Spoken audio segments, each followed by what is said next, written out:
Morning, everybody. Got to take a short little break, and then we'll get everything started. How you doing? It's a Monday. Let's take some phone calls, get things started right after these words. We're back with the Howard Stern Show. Well, there's a couple of things to talk about. My appearance on Letterman and also the gay parade. But first, on our phone is Captain Jenks. Yes, good morning, Howard. How are you? Very good, Captain Jenks. And what have you got for us this morning? I phoned Larry King on Friday night and spoke with New York Mayor Rudy Giuliani. Giuliani? That's the proper pronunciation. Yeah. Oh, yeah? Well, the mayor must have had plenty to say. After all, myself, I am a political candidate. And, yes, absolutely. All right, okay. Well, it was a special show. It was broadcast on a few radio shows across the country, too. Is that right? Yeah. Well, I thought that's what Larry King was doing now. He broadcast on radio and television. Don't tell Captain Jenks. Okay. All right, let me hear your call. Okay. Any setup? Do we need to know anything about this? Yeah, well, listen to Mayor Giuliani's laugh. He sounds just like Melrose Larry Green, Howard. All right, let's hear it. Norway, hello. Hello to Larry King. Hi. Why don't the American peoples allow the justice system to prosecute Howard Stern? Well, that could be called wishful thinking. Well, that's a lighter moment, Larry. Tupelo, Mississippi. Yes, waiting for either. I'd like to wake up in the morning and be Howard Stern. Go ahead. Hello. Larry. Yeah. Did you hear that, Larry? How'd you like to wake up in the morning and be Larry King? Really, exactly. An old man who has to keep marrying women for some bizarre reason. What's wrong with waking up and being you? Because perhaps he's a little jealous that my career is successful and that I have listeners and that I don't have to be forced off radio and in an embarrassing way. But what a stupid thing to say. What has that call got to do with you? I don't know. Larry King. Well, that.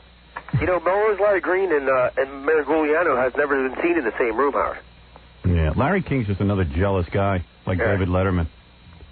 I figured out Letterman's very jealous of me. Well, I heard. I didn't see it. Yeah. And I heard that it was rough sailing, so I was anxious to hear all about it today. What, the Letterman show? No, it was. You know, it wasn't like, I think people want me to be like on Jay Leno, where I take over the whole show, and there's this struggle to get words out. Letterman cuts you off. Yeah, well, people are perceiving it as a struggle. Yeah, and like even I was talking to my father about it on Sunday. He goes, you know, first of all, it was funny. It was fine. You know, I did the O.J. Simpson thing, which to me was real funny, and the crowd was like stunned. And I put my butt in Dave's face. Yeah, you know, but, that was very funny. Yeah, but thank you. But you know what it is? It's too short. The guy cuts me off every 3 seconds. I start to develop something. I start to talk about something. And I don't know. The guy just cuts me right off. I mean, and it's like, I really truly feel, and you can tell me I'm crazy, because plenty of people have. I kind of feel like there's a competitive thing when it comes to me with him, because I guess I'm the only guy who could go into late night right now and beat his ass into the ground in the ratings. And it's almost like, hey, Howard's coming on. I'm going to show him in control. And and it's just like, it's like, it takes my breath away how difficult it is to get out of thought. I don't know. It's just like the guy's fighting me every step of the way. And then all of a sudden I'm about to say something and he cuts me off. Like right at the end of my appearance, I was doing a rap about Allison and how she wanted to come, and I'm about to get to the punchline of the whole thing. And he goes, okay, we have to go. And it's just like... I think he might be afraid that you might be funnier than him, Howard. Well, yeah. I mean, it's kind of weird, but I don't know why the competitive stance. I'm not... You're not in late night. I'm not in late night. I'm on there to make his show funny. I don't know, but there's Why also... invite you on if you're so scared? But there's also this sort of uptight atmosphere with me when I get on that show. It's like, first of all, when he has me on, he should have 2 guests. He does a lot of these routines and bits. He had this Kate Nelligan who went on. You know, who needed her there that night? He had John Cougar, Mellencamp, and me. That would have been enough. Give some room to breathe. Let us have a little conversation and talk. You get on there, there's a rush to get you off. There's no interchange allowed. In other words, if I ask Dave a question, he just doesn't answer it. You know what I mean? If there's an exchange where if I had said to him, why do you go on the David Brenner radio show and you don't go on mine? Well, you know, he lets it die. Yeah. So I phoned him last week, Howard, by the way, David Brenner. Oh, yeah? On his radio show. Yeah. For the first time. I asked him if he still does coke. And what did he say? He said he does Pepsi, too, and just hung up on me. All right. And I asked him if he saw your new show on E! Channel. Well, his guest was Danny Aiello, and they both agreed and said it was great. Oh, that's nice. Yeah, well, I wish Brenner a lot of luck with that. But anyway, the thing is, I don't know. It was like really, I walked out of there going, why do I do these shows? I mean, why? I mean, the next time I'll do either Leno or Letterman is when my movie comes out. I'm staying off all these shows till then because, first of all, it's a lot of extra effort to hang around the city all day to do these things. Then I get on, and you have to see what goes on before I go on. Don't do this. Don't say Dave.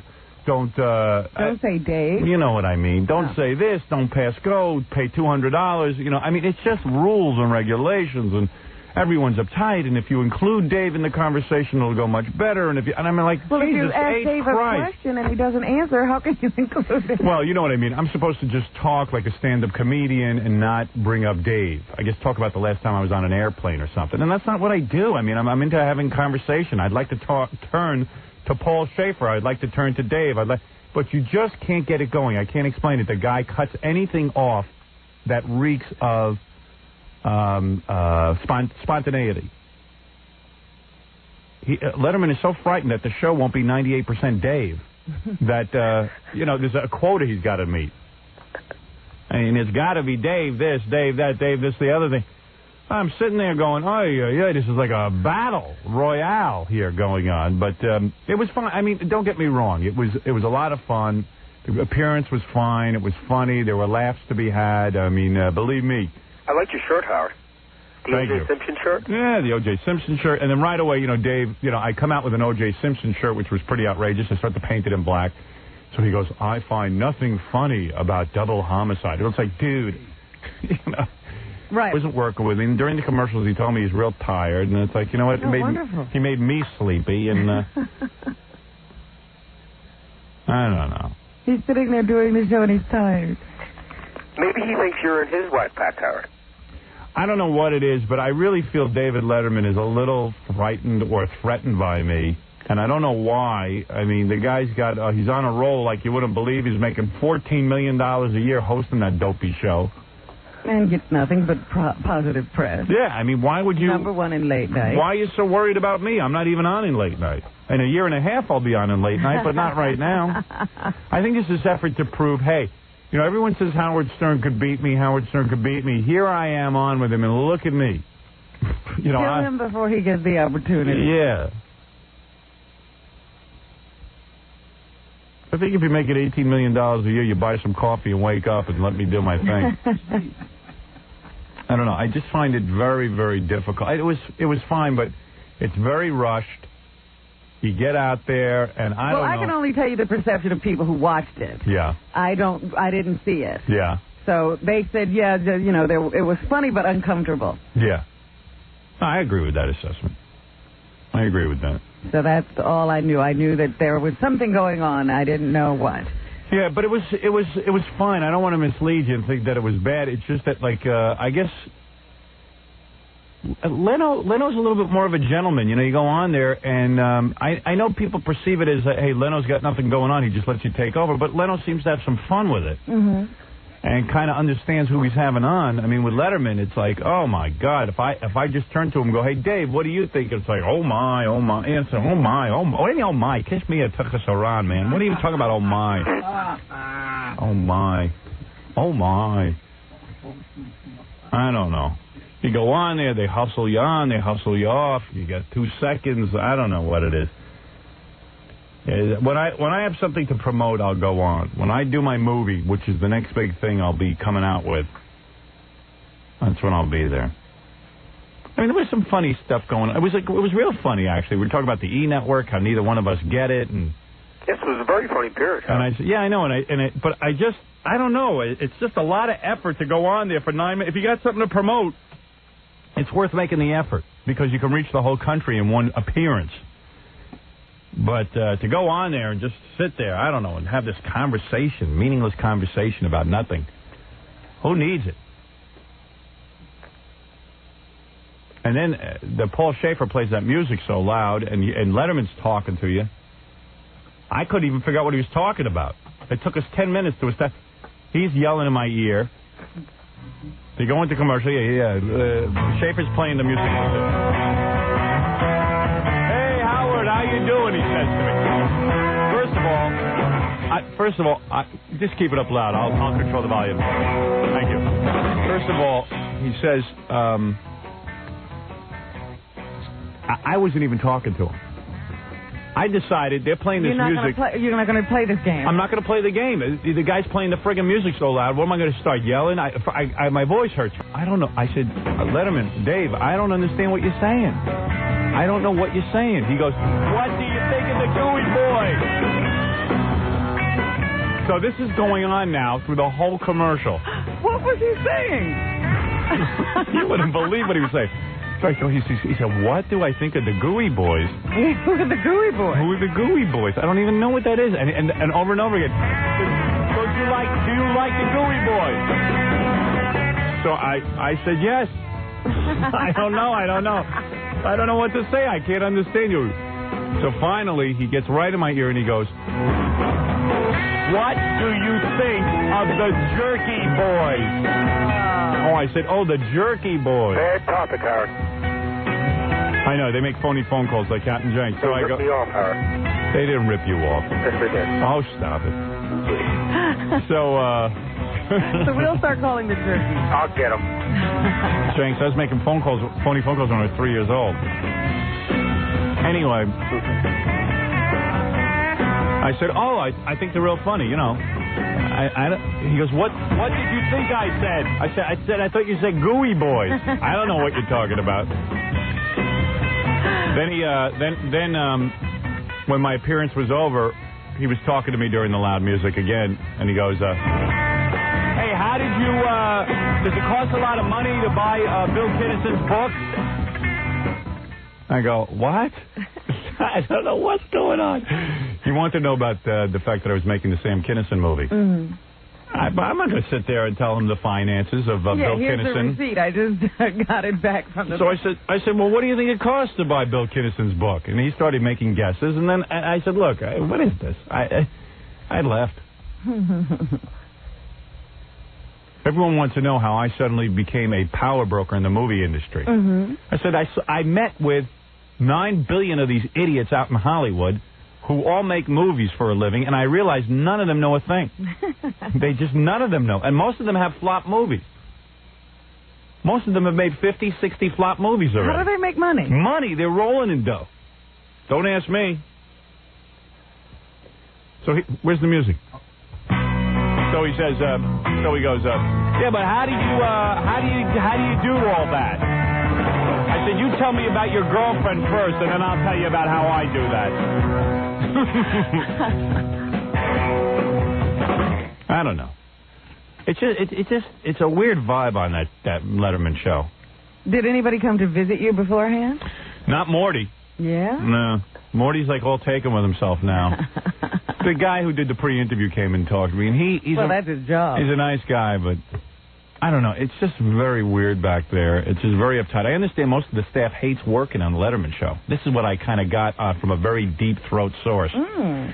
But they dig the resume factor, and they dig the fact that they're on the Letterman show, which is the #1 show, but they don't really enjoy themselves because it's very, very uptight back there, evidently. But you could cut the atmosphere with a knife. It's worse? It was bad years ago. Oh, boy, there's no fun vibe back there. And everyone is nervous. You should see this kid who was doing the pre-interviews. Oh, my God, is he nervous. He's like, please, and don't do this, and don't, please, and please. I go, what do they got me on a straitjacket? Like his life depends on it. If you don't follow the rules, they execute him. I don't know. It's just very hard. And part of my thing is to be a little confrontational and ask Dave some questions, but I start to ask him some questions, and he literally, in the mid-sentence, will cut me off. Howard, let's talk about your race for governor. You know, and it's just like, it's weird, but I don't know. I also might be in an overly sensitive state. I've just been tired lately, and maybe I was catching the wrong vibe or something. And it's not a put down of the Letterman show. It's a good show. It's a fine show. As a matter of fact, there was a lot of laughs to be had, but I just got to get away from these shows until I got something to promote. So it's important to me to be on there. with these shows and the interviews and go out there for 10 minutes and be a monkey for Dave. I don't want to be a monkey for Dave. Go out and make Dave laugh. Do it like Dave likes to do it. I don't do things like Dave does. That's why he's afraid of me. Why didn't he just have Dave on? Yeah, just Dave interview knows Dave. What Dave likes. Yeah, let Dave be the guest and then jump over into the interview chair every time he runs out of things to say. He could ask himself another question. It's unbelievable. Put a mirror there. The idea was to have somebody else on. Yeah. It's a weird thing going on there. I don't know what the hell's going on, but there's something. It's like a. Now there's a guest script. You're supposed to act like this. Yeah, it's really weird. In fact, now when you do the pre-interview thing, which I did later in the day, they now have your answers, whatever you said on the phone, all typed out. You're kidding. No, so that you know what to say when you sit down. And it's like I don't even remember. I don't memorize stuff. I'm not going to sit there and memorize with my script. I don't know. It's just strange. But, I mean, it was a good time. Don't get me wrong. Everybody enjoyed it. Wait a minute. Would you go out with cards, too? I mean, they type up the guest words. No. So Dave can work from cards and you can work from cards? No, you're supposed to study it before you go out so you remember what you're supposed to say. And it's just like, I don't remember what I just said to you 5 seconds ago. Suddenly, the Carson show was an improv hour. You know. I'm a guy who goes out and makes conversation, asks me a few questions, and then lay back a little bit when I'm talking so I can get my words out. That's all. Like I'm in the middle, we come back from commercial, and I go, "Oh look who is Dave's guest tonight? It's King Louis the 16th of Sweden." I look with the long hair and the whole thing. The guy in the middle of the sentence, he's talking over me. I mean, I don't know what he's doing. So it's just like I don't know. Maybe you got to wait till I have something to promote to go on that show. You gotta be all charged up with a reason d'être, whatever they call it. Detzker. Detzker? No. Reason d'être. Reason d'être. Thank you, Captain Jack. Raison d'être. Long Island, New York, for Jimmy Stewart. Got time for a couple more calls. Hello. Jimmy, is it true you babysit Moses? I'm sorry, I didn't hear that. Hamtramck, New York. Hello. Hamtramck, New York. Hamtramck is in Detroit. Hamtramck, Michigan, rather. It's in Michigan. Hamtramck, Michigan, isn't it? I don't know. Guys? I've never heard of it. Yeah, it's a Polish section of Michigan. Hamtramck, New York. Hamtramck, New York. I think Larry's Polish. Oh. So, you didn't get to see my Letterman? It was good. I mean, it was good. I'll get a copy. You got a copy of it today? Or I don't have it with me, but it's good. It's fine. It's just that, like, I think I also like the Leno show where I can sit there and talk. Yeah, and then you get to stay. I mean, it's not like a rush job to get you off the set, even when another guest comes out. Yeah. Sort of a more friendly atmosphere. Yeah. It was fun. I mean, it wasn't distasteful. I don't want to give you that impression or bad. It's just that there is this slight competitive thing between me and Letterman, and I'm not sure I understand it. Well, each time you go, it's a test. Yeah. Of whether Dave's going to like it this time or not like it. Dave wasn't happy the last time, but this time you did good. Yeah. Next time you'll, I even brought that up. I brought that up in the appearance, too. I said, every time I come on here, it's, last time Dave liked me. Now this time, who knows if Dave will like me. Yeah, two times before that, Dave was a little uncomfortable. Yeah. I mean, every appearance is like a job interview. You get a grade afterwards. Yeah, it's weird. It's just really bizarre. I got to take a break. I'll take some phone calls right after these words. Back with the Howard Stern Show. Anybody see the E! show Friday night? I didn't get to see it because I don't get E!, but it was the one where I blasted Gary in his face. Now, the Friday at 11 show will be Monday's 8 o'clock show? Yeah. Okay. That's how it works. But, I didn't get to see it. I'm going to try and get a tape of it today because I want to see where I blasted Gary in his face. Did you see it, Baba Ho-Hi? Yes, I did. How was it? I heard it was pretty funny. Embarrassing. Yeah. It's funny if you're not me and not funny if you are. All right. Do they show the full minute of you down by my butt? Yes. Close-ups and everything. Close-ups and everything. So you see me turning red, gasping for air. You see Gorilla trying to tickle me. Yeah. You hear the big sound. Right. Well, that's what I like about the E! show. No one ever believes what goes on in our studio. They think that we make it up, that it is theater of the mind. Unfortunately, we're not that creative. None of it is we have to do it. We have to do it. I walked out of my building on Saturday morning, and there was some woman. She was pushing a stroller. She lives in my building, and she's never said a word to me, and she goes, "You guys are disgusting," and I just went, "Thank you very much," and kept walking. Thank you. Thank you. We live for that. Thank you. That means we're on track. Thank you. It's working. That's called a survey, Gary. What is it, Rolf? People see that and they don't even believe it, because I was talking to somebody and they thought Fred played a sound effect and you just had your butt up to Gary's face. Really? And I said, no way, that was the real thing. Yeah, that's real, all right. You know, we got to show the look on Gary's face. He was just looking. Hey, we need something good to show on E tonight. I was thinking, you know, it's a pretty funny visual when Scott the engineer pulls up his toupee and you see the glue. Hey, Scott, you mind coming in and doing that for us? My pleasure. And then we can talk about the gay games and stuff, because the big gay parade was out here. I'm reading the newspaper about the gay parade. Yeah. And it says, this is pretty funny. And check this out. Tom Collins, 29, of South Beach, Miami, Florida, looked like Hercules in a tutu. A hulking man with rippling muscles. Collins wore a cheap blonde wig, red lipstick, white miniskirt, and black platforms. The reason I'm in drag is because it's time to celebrate. Celebrate what? That you can dress like a woman? Being gay. And then there was like, I don't understand the whole gay thing. There was a gay parade that was sanctioned by Rudolph Giuliani, the mayor of New York. Yes. And, of course, you know, when things are sanctioned and everyone accepts you, everyone gets upset. So there was a whole bunch of radical gays who said, screw that parade. We want our other parade. And I didn't understand why the other parade was bad. I don't know. What was wrong with that parade? I don't know. But Giuliani, of course, said, hey, look, you got a parade. What are you making a second parade for? We don't have the manpower to have police there and the cleanup crews. So, of course, there were about, 10,000 gays who showed up at their own parade, aside from the sanctioned gay parade. It's bad enough we have parades in New York all the time that tie up traffic so that regular people just can't walk around. I heard that the traffic was really awful this weekend. Awful. Well, I mean, first of all, where is your sense of decency? Honest to God, people parading through the streets naked with yeah. Look at the paper. Everyone's naked. Look at this one. Look at this, Robin. Look at this one. Here, I'll show it to the camera. Look at this. There's a guy and a girl nude. Well, what does that mean? Hey, Howard, you know what Ralph told me? What? I'm going to try to say this as best I can. He said that people were being led around naked by their genitals. Yeah. Oh, no. There was one guy, he's running around naked, but he has like a dog collar around his genitals.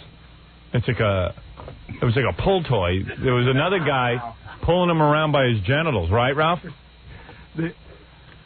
The worst part of that is he was dressed as a woman. Badly.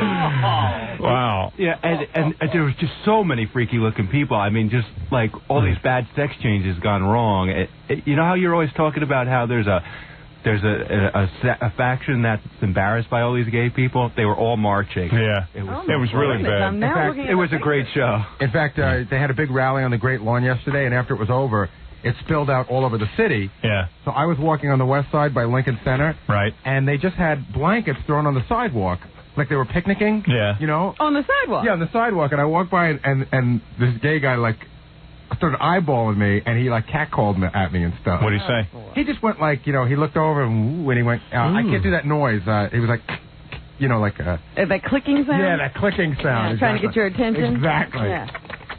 That's the one. Yeah. And A, not available. Well, there must have been some pretty freaky people out there if Ralph's saying people look freaky. The t-shirt, there was, like, a guy was wearing a T-shirt. I saw gay by numbers, queer by choice, you know, that sort of stuff. Wonder what that means. Have no clue. Who knows? A lot of slogans going around that nobody knows what they mean. I heard somebody say, because they had all this memorabilia for sale, and they, were walking up to people saying, "What did you buy?" I bought the Lorena Bobbitt should meet Bob Dole button. Oh, God. Oh, God. And, like, bad jokes. Yeah. You know, like, as bad as that off-Broadway theater that all the gays go to. It's like the buttons even suck. There's another shirt that said gay by God. Gay by God? Gay by God. By God, he's gay. I'm wearing a Stitch in Time Saves 9 button. What's wrong with me? And what do I know? I actually held one of the medals. One of the Olympic medals. Is that right? Yes. Oh, I didn't know that. He won. Fred and I are upset. We were going to enter men's figure skating. We didn't realize there was only one couple in the whole damn thing. They took the gold. If Fred and I had entered, we would have had a bronze or silver medal. Easy. I don't know if we would have gotten the silver. No, we would have gotten thrown out. Maybe even gold. Scott, I was thinking for the E! show, you know how it's funny when you lift up your toupee? Yeah.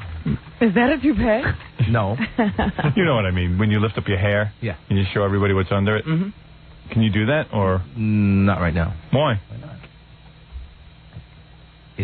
It's attached. Oh, so... I may be able to lift the front, but not the whole thing. All right, yeah, that's what I mean. Just lift the front. That's pretty good. Watch this. This is good. Oh, that's cool. You are so bald. Isn't that cool? You look so much better with hair, man. Oh, man, he really... Look at how bald he is. You know what? You know what I could do? The next time I go in for maintenance, I could have him take it off. Yeah. And then we can show the difference. No, that's all right. I just wanted to see you pull it off. Okay. That's all. Scott, where's all the glue? The other day when you did it, you had like all this glue under here, and it was Yeah, usually there are strings. no glue today. Hey, No. Fred, I thought you were going to do sound effects when Scott pulled it up. I didn't hear it. I did, I swear. Do it again, Scott. Pull up your thing. Okay, now I hear it. You didn't hear that before, did you? No. Well, guys, I had it running. But you had it real low. Well, you guys were talking. I don't want to drown you out either. Yeah, but... It wasn't so low that you couldn't hear it. Really? I didn't hear it. Well, you didn't hear it. Okay. Fred, you have Martian hearing. Meanwhile, Scott went out and did a gig Friday night. Did you hear this? No. This is like another sad... Scott's like a real sad sack. What happened? What? Are you awake? Or Yeah. is this your TV face I'm looking I'm at? awake. I'm awake. What happened? Did you ever meet a more dull guy than Scott the engineer?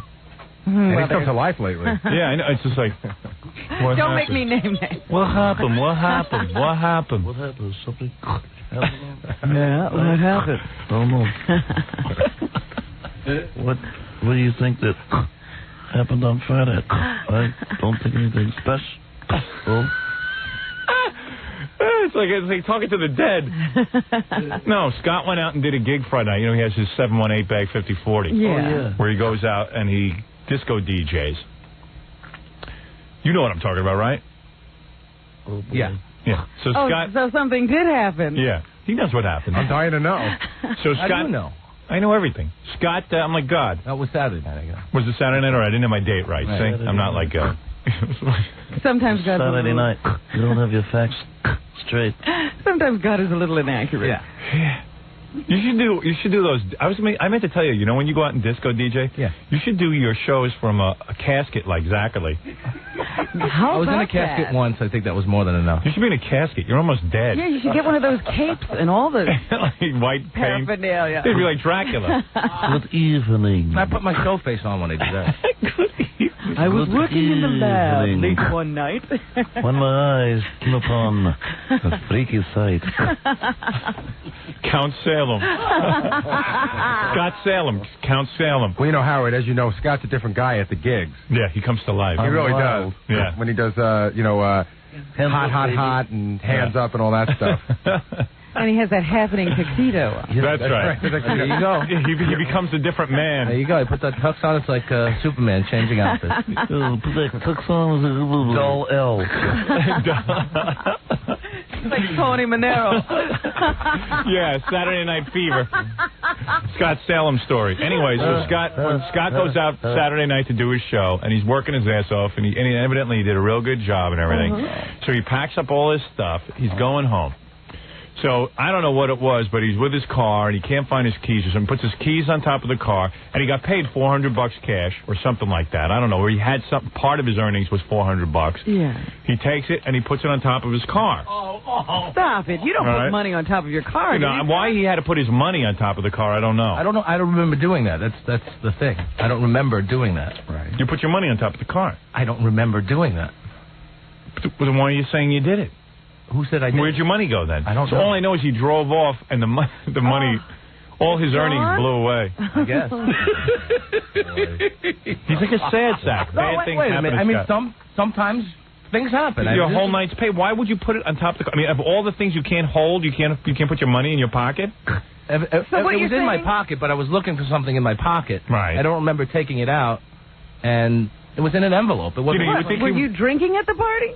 No, I don't drink. You would think he's like Rockefeller or something. You know, like Rockefeller would take his money and just throw it on top of the car. $400 means nothing to him. Right. I just threw it away. Flew off like his hair. Well, sure. If anybody sees Scott's $400, please return it. Yeah. Why don't you tuck your money underneath your hair? You got a nice little flap I there. never thought about that. It's a money flap. flap. Do that from now on. Pick it up again. Take your money out and put it. I'm telling you, you got any money? That's here? a pocket. I think I got some. God, here's $20. Oh, Fred's gonna give me. Here. Give me a simulation here, Fred. Now all the robbers are going to know. Here you go. Lift Yeah. your hair. Put your hands and your hair up. Some people put it in their here. sock. You take this, Okay. you fold it, and you stick it underneath your wig. Look, watch him. Look at him. You might have to double fold it, Scott. Yes, Scott. You double fold it. It's a little change purse. See? Oh, Look, completely hit it. How does that look? That's terrific. All right. That is unbelievable. Found the spot. Now you should keep at least, $20 up there. Now so you can always get home. Now you won't lose your money. Here's $40 more. No change here. Put some change. Yeah, change. Here's 40 more. Change isn't going to work. Oh, all right. Yeah, beat it in there. See how much you can hold. Couple of tokens. All right, there you go. Hey, there it is. All right. Hey, good. Oops, there it is. I know that, but your hair looks better. Yeah, you look like a young Elvis Presley. You give your hair height. Yeah, give you some more height. You got a big pompadour in the front. Good. I'm glad. Any more money? Yeah. That's a human ATM. So you really lost $400. I guess so. So he worked for free, basically, for a whole night. I hope you had a good time. Yeah, hope it was fun. I had a great time. I don't. Well, from now on, He doesn't do it for the money. Is that what you were going to say? That's right. I don't do it for the money. Yeah. It's the joy of making people happy. And dance. Good for you. So what? Any other weird stuff going on in the city from the gay parade? Well, I walked into Central Park on Saturday morning to go running, and I happened upon the finals of women's softball, but it was 4 different finals because I guess there's different divisions. Yeah. So it had to be like a couple thousand lesbians. Right. And you know what, Howard? The lesbians that you present on this show bear no resemblance to like reality. Yeah, the real lesbians are real ugly. Yeah, I was going to say, I kept saying to you that I kept seeing these women walking hand in hand in Midtown. What I failed to say was they always looked like 2 of the Butch Dykes, not 2 of those lipstick lesbians. 2 girls who you're convinced became lesbians because they couldn't get human contact with men. I'll tell you, suddenly, like, Katie Lang is like a goddess to lesbians when you see the rest of them. I understand why they like her now. But most lesbians don't care if you look like a goddess. In fact, they're not even attracted to you. I know a real attractive lesbian. She can't find a date? She used to go out with really big, fat girls. Yeah? Yes, but she liked it by preference. She could have had any girl. It's just like a thing. They almost like girls that look like guys. It's weird. I don't understand it. If you were a lesbian, wouldn't you be attracted to really feminine girls? Or just, if you're a person, you should be attracted to a good-looking person. It's a very odd thing. If you are a person. Yeah, right. Any person would be attracted to someone who is in shape and all that, but they're attracted to, like, fat girls. Lesbians are attracted to fat girls. They all have the same haircut, too. Yeah. They're attracted to masculine-looking women. How is it that they all know the uniform and the hairdo? I don't know. It's one of those things you read in a magazine, like The Advocate or something. Yeah, I just wonder where the magazine is, because everybody has the same haircut. The hot day uniform was, that short haircut. It's usually a T-shirt with the sleeves either rolled up or just cut off. Right. No bra. Right. Shorts and hiking boots. Right. Doc Martens. The black boots. Yeah. Big black boots. How come you know all this stuff? Because I'm a lesbian. I study lesbians. I love lesbians. We got to do a lesbian dating game for Orlando. We haven't done that yet. We have to do that for E, you know what I mean, for the E show. Sure. Yeah. I'll have to get into some lesbian stuff. But it's hard to resist when Scott's sitting here with money in his toupee. I love it. I'm keeping it. Good for you. My bank. Anyway, we got to take a break, Robin. When we come back, I'll go right to the phones right after these words. We're back with the Howard Stern Show. Thank you. Yeehaw. By the way, our good friend of the show, Alec Baldwin, will be stopping by later in the program today. I thought I'd heard that. The Shadow Do. He's in the new movie, The Shadow, which sounds like a movie that's right up my alley. I love I like action, adventure, like based on superhero stuff. I don't even know that much. Did the Shadow have superpowers? I don't remember this radio. Yeah, that's what I don't either. That's what I was going to ask you. My father always talks about the Shadow. He was into the Shadow, but the Shadow, no. The Shadow do. What evil lurks in the hearts of men? Who knows what evil lurks in the hearts of men? The Shadow do. They didn't say the Shadow do. That's an old joke. How's that one go again? They're holding auditions for the announcer job for the Shadow, and this black guy shows up, and he's at the audition. It's a old joke, and he shows up at the audition, and he goes, "What evil lurk in the hearts of men? The Shadow do."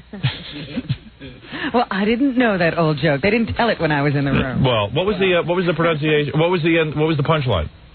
That's it, I think. Was that it? Yeah, the joke was that the guy sounded exactly like Orson Welles after Orson Welles left the show, except that when he finally got on the air, he went, "Who knows what evil lurks in the hearts of men? The Shadow Jew." Yeah, really good. That's the only thing I know about the Shadow is that joke. That's all there is. But I don't know if he had superpowers. I assume that he had superpowers. That he could slip in and out of rooms and hear and see things that, normal people... He made himself invisible, I think. He kind of made himself invisible. Yeah, kind of like how Fred does at a writing meeting. Because Fred can be in a room and you don't know it. Yeah, Fred has superpowers. The Shadow do. The Shadow do. Now, leave me alone. Let me take a few phone calls this morning, see how our audience is doing. I have a few things to read to you. I must tell you, we've gotten a lot of faxes and different things this morning, news articles and such that I must share with you. Let's go right to Albany. Albany, you're on the air. I'll just go to all of our cities. Albany, you're on the air. Hi. Hi.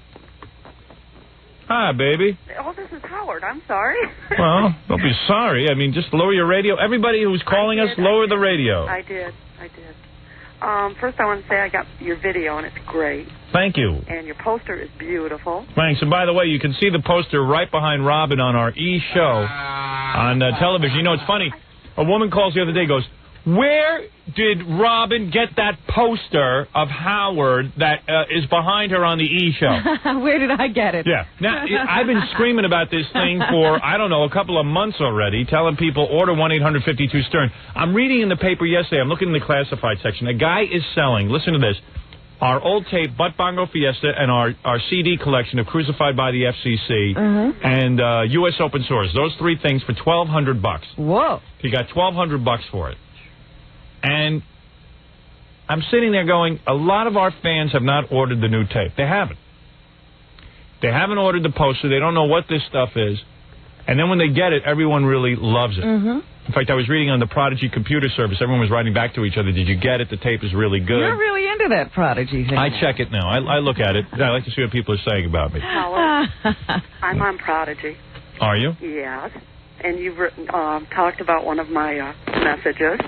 And I was very pleased. Yeah, I got home after Letterman. I quickly turned it on to see how I did on Letterman. The reviews were very positive, and I went, "Oh, good," because I was just feeling like, I was feeling weird after I did the Letterman show. It was just very weird. What is with our phone connection here? We haven't had that noise in a long time. Oh, let me fix it, honey. Is she still there? Did we cut her off? Don't cut me off. No. I'm just doing something here. I got to fix the equipment. All right, it should work now. Can I ask you one more question? Yes, quickly. We can't hear your you. Convention and your... Can you talk into the telephone? I can barely hear you. Your convention and on the funeral. When are you going to have that on TV? The convention and the funeral, when am I going to have that on TV? Right. Are you going to have it on TV? I don't know. I haven't done anything with the tape. That's true. We did tape the funeral, and we did e-tape the funeral, and I don't know what they did with it. I thought you'd seen some of it. No, I never saw the funeral. I saw the Albany trip when I went up there to the convention. That was real good. And I don't know what we're doing with that, right? Quite frankly. At some point, we'll get that on TV. Yeah, I was at the convention. That was great. Yeah, that was a lot of fun. Speaking of my run for governor, I was reading in the paper this weekend. I saw some kind of... I'm sorry, I got to hang up on you. Not that you're a bad caller. There's just a terrible connection here. Okay, love you, Howard. All right, thanks. Bye.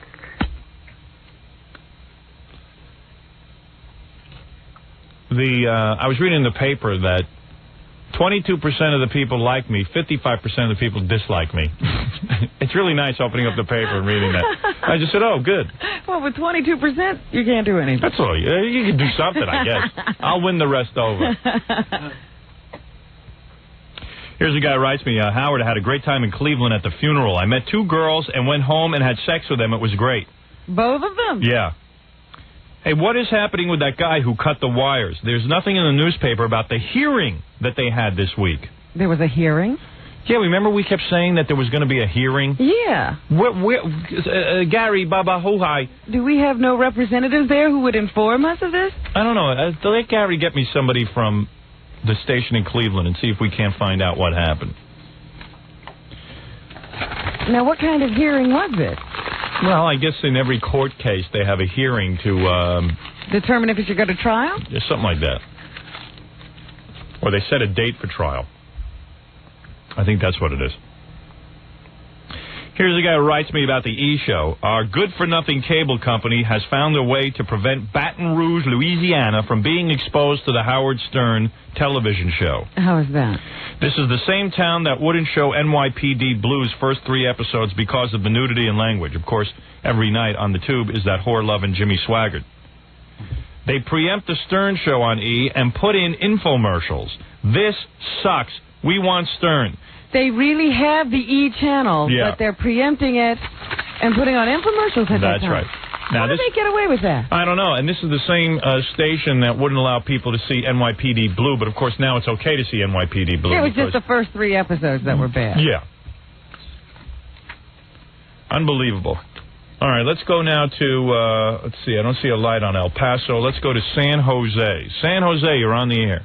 Yes, hi, Howard. Yes. How's it going? I have a question about your E-Show, actually. Okay.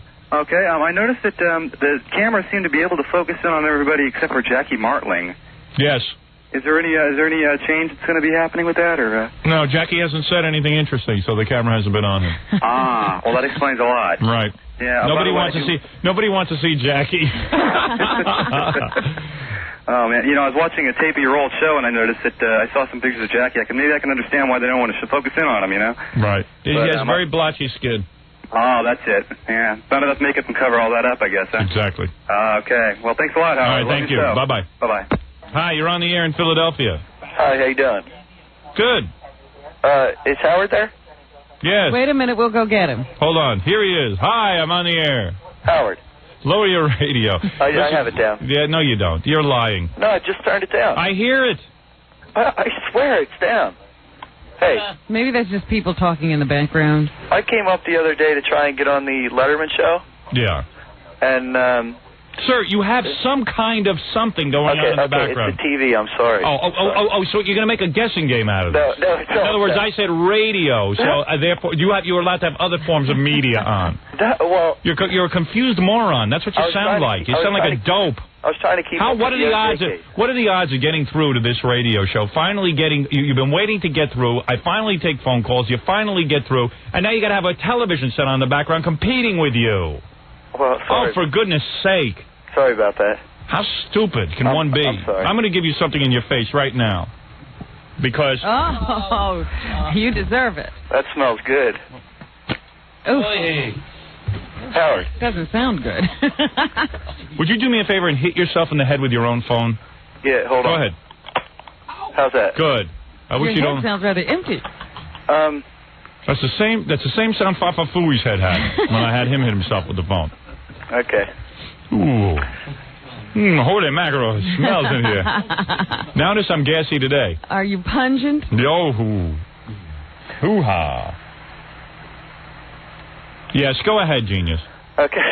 I came up the other day to New York to try and get on the Letterman show. No, you didn't want to be on the Letterman show. I mean, you want to be in the audience. Right. And there were some black guys out on the street protesting, saying that they were the real Jews.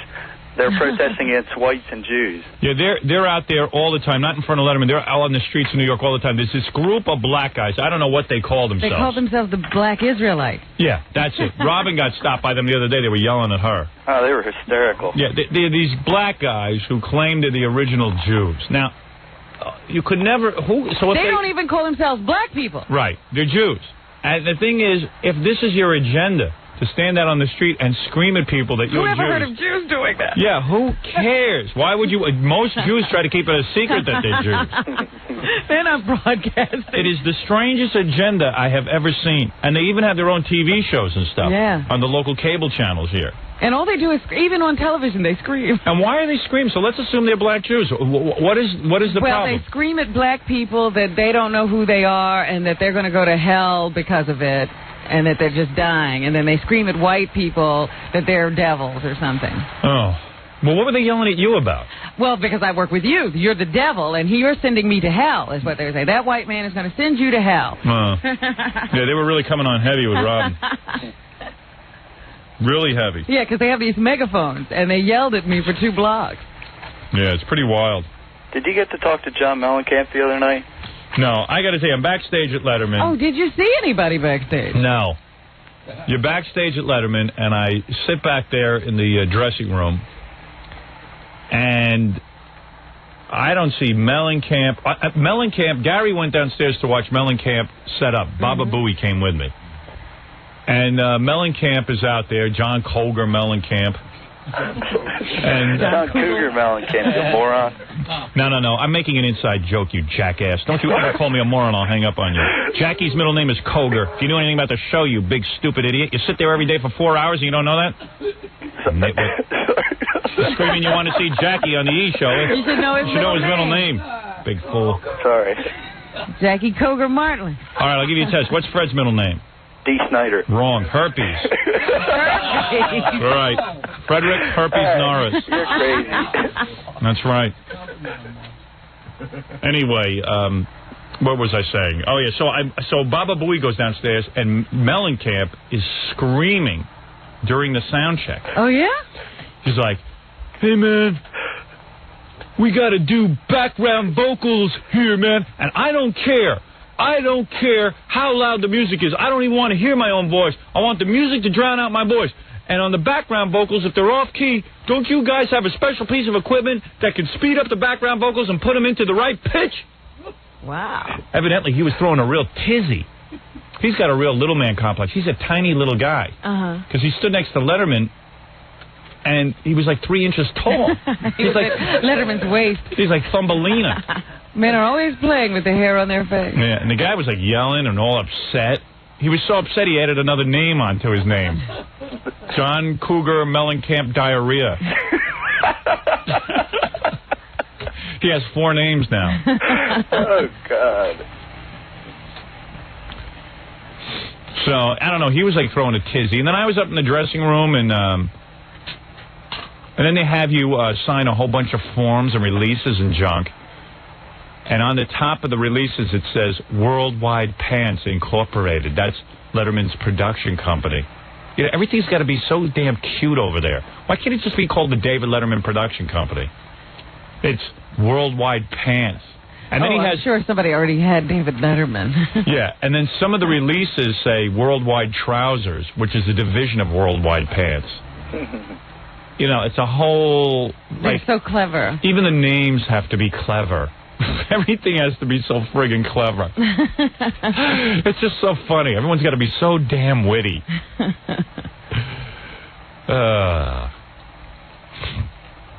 It's pretty wild. So nothing happened backstage. You didn't run into Kate Nelligan. You didn't run into anybody. No, you don't see anyone. It's weird. Like, I'm on a whole different floor than anyone, I think. Because how is it possible? I know John Cougar Mellencamp was there, and I know Kate Nelligan was there. They have to be in the building. And, like, Paul Schaefer and all. Like, you don't see anybody. It's, like, really sterile. It's and weird. Nobody's milling around backstage. You don't even see the writers anymore. No, you don't see anybody. They should have had D on there. D who? D. Snyder, you moron. This guy's been drinking. I guess.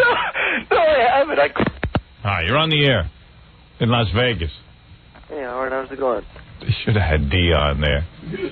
Everything with him is D. Snyder. What is it, Ralph? I think what they do on Letterman is they try and hide you from everybody, because We're upstairs by the makeup room, and there's this. Where was John Cougar Mellencamp? There's other floors, and there's regular dressing rooms. And is there only one makeup room?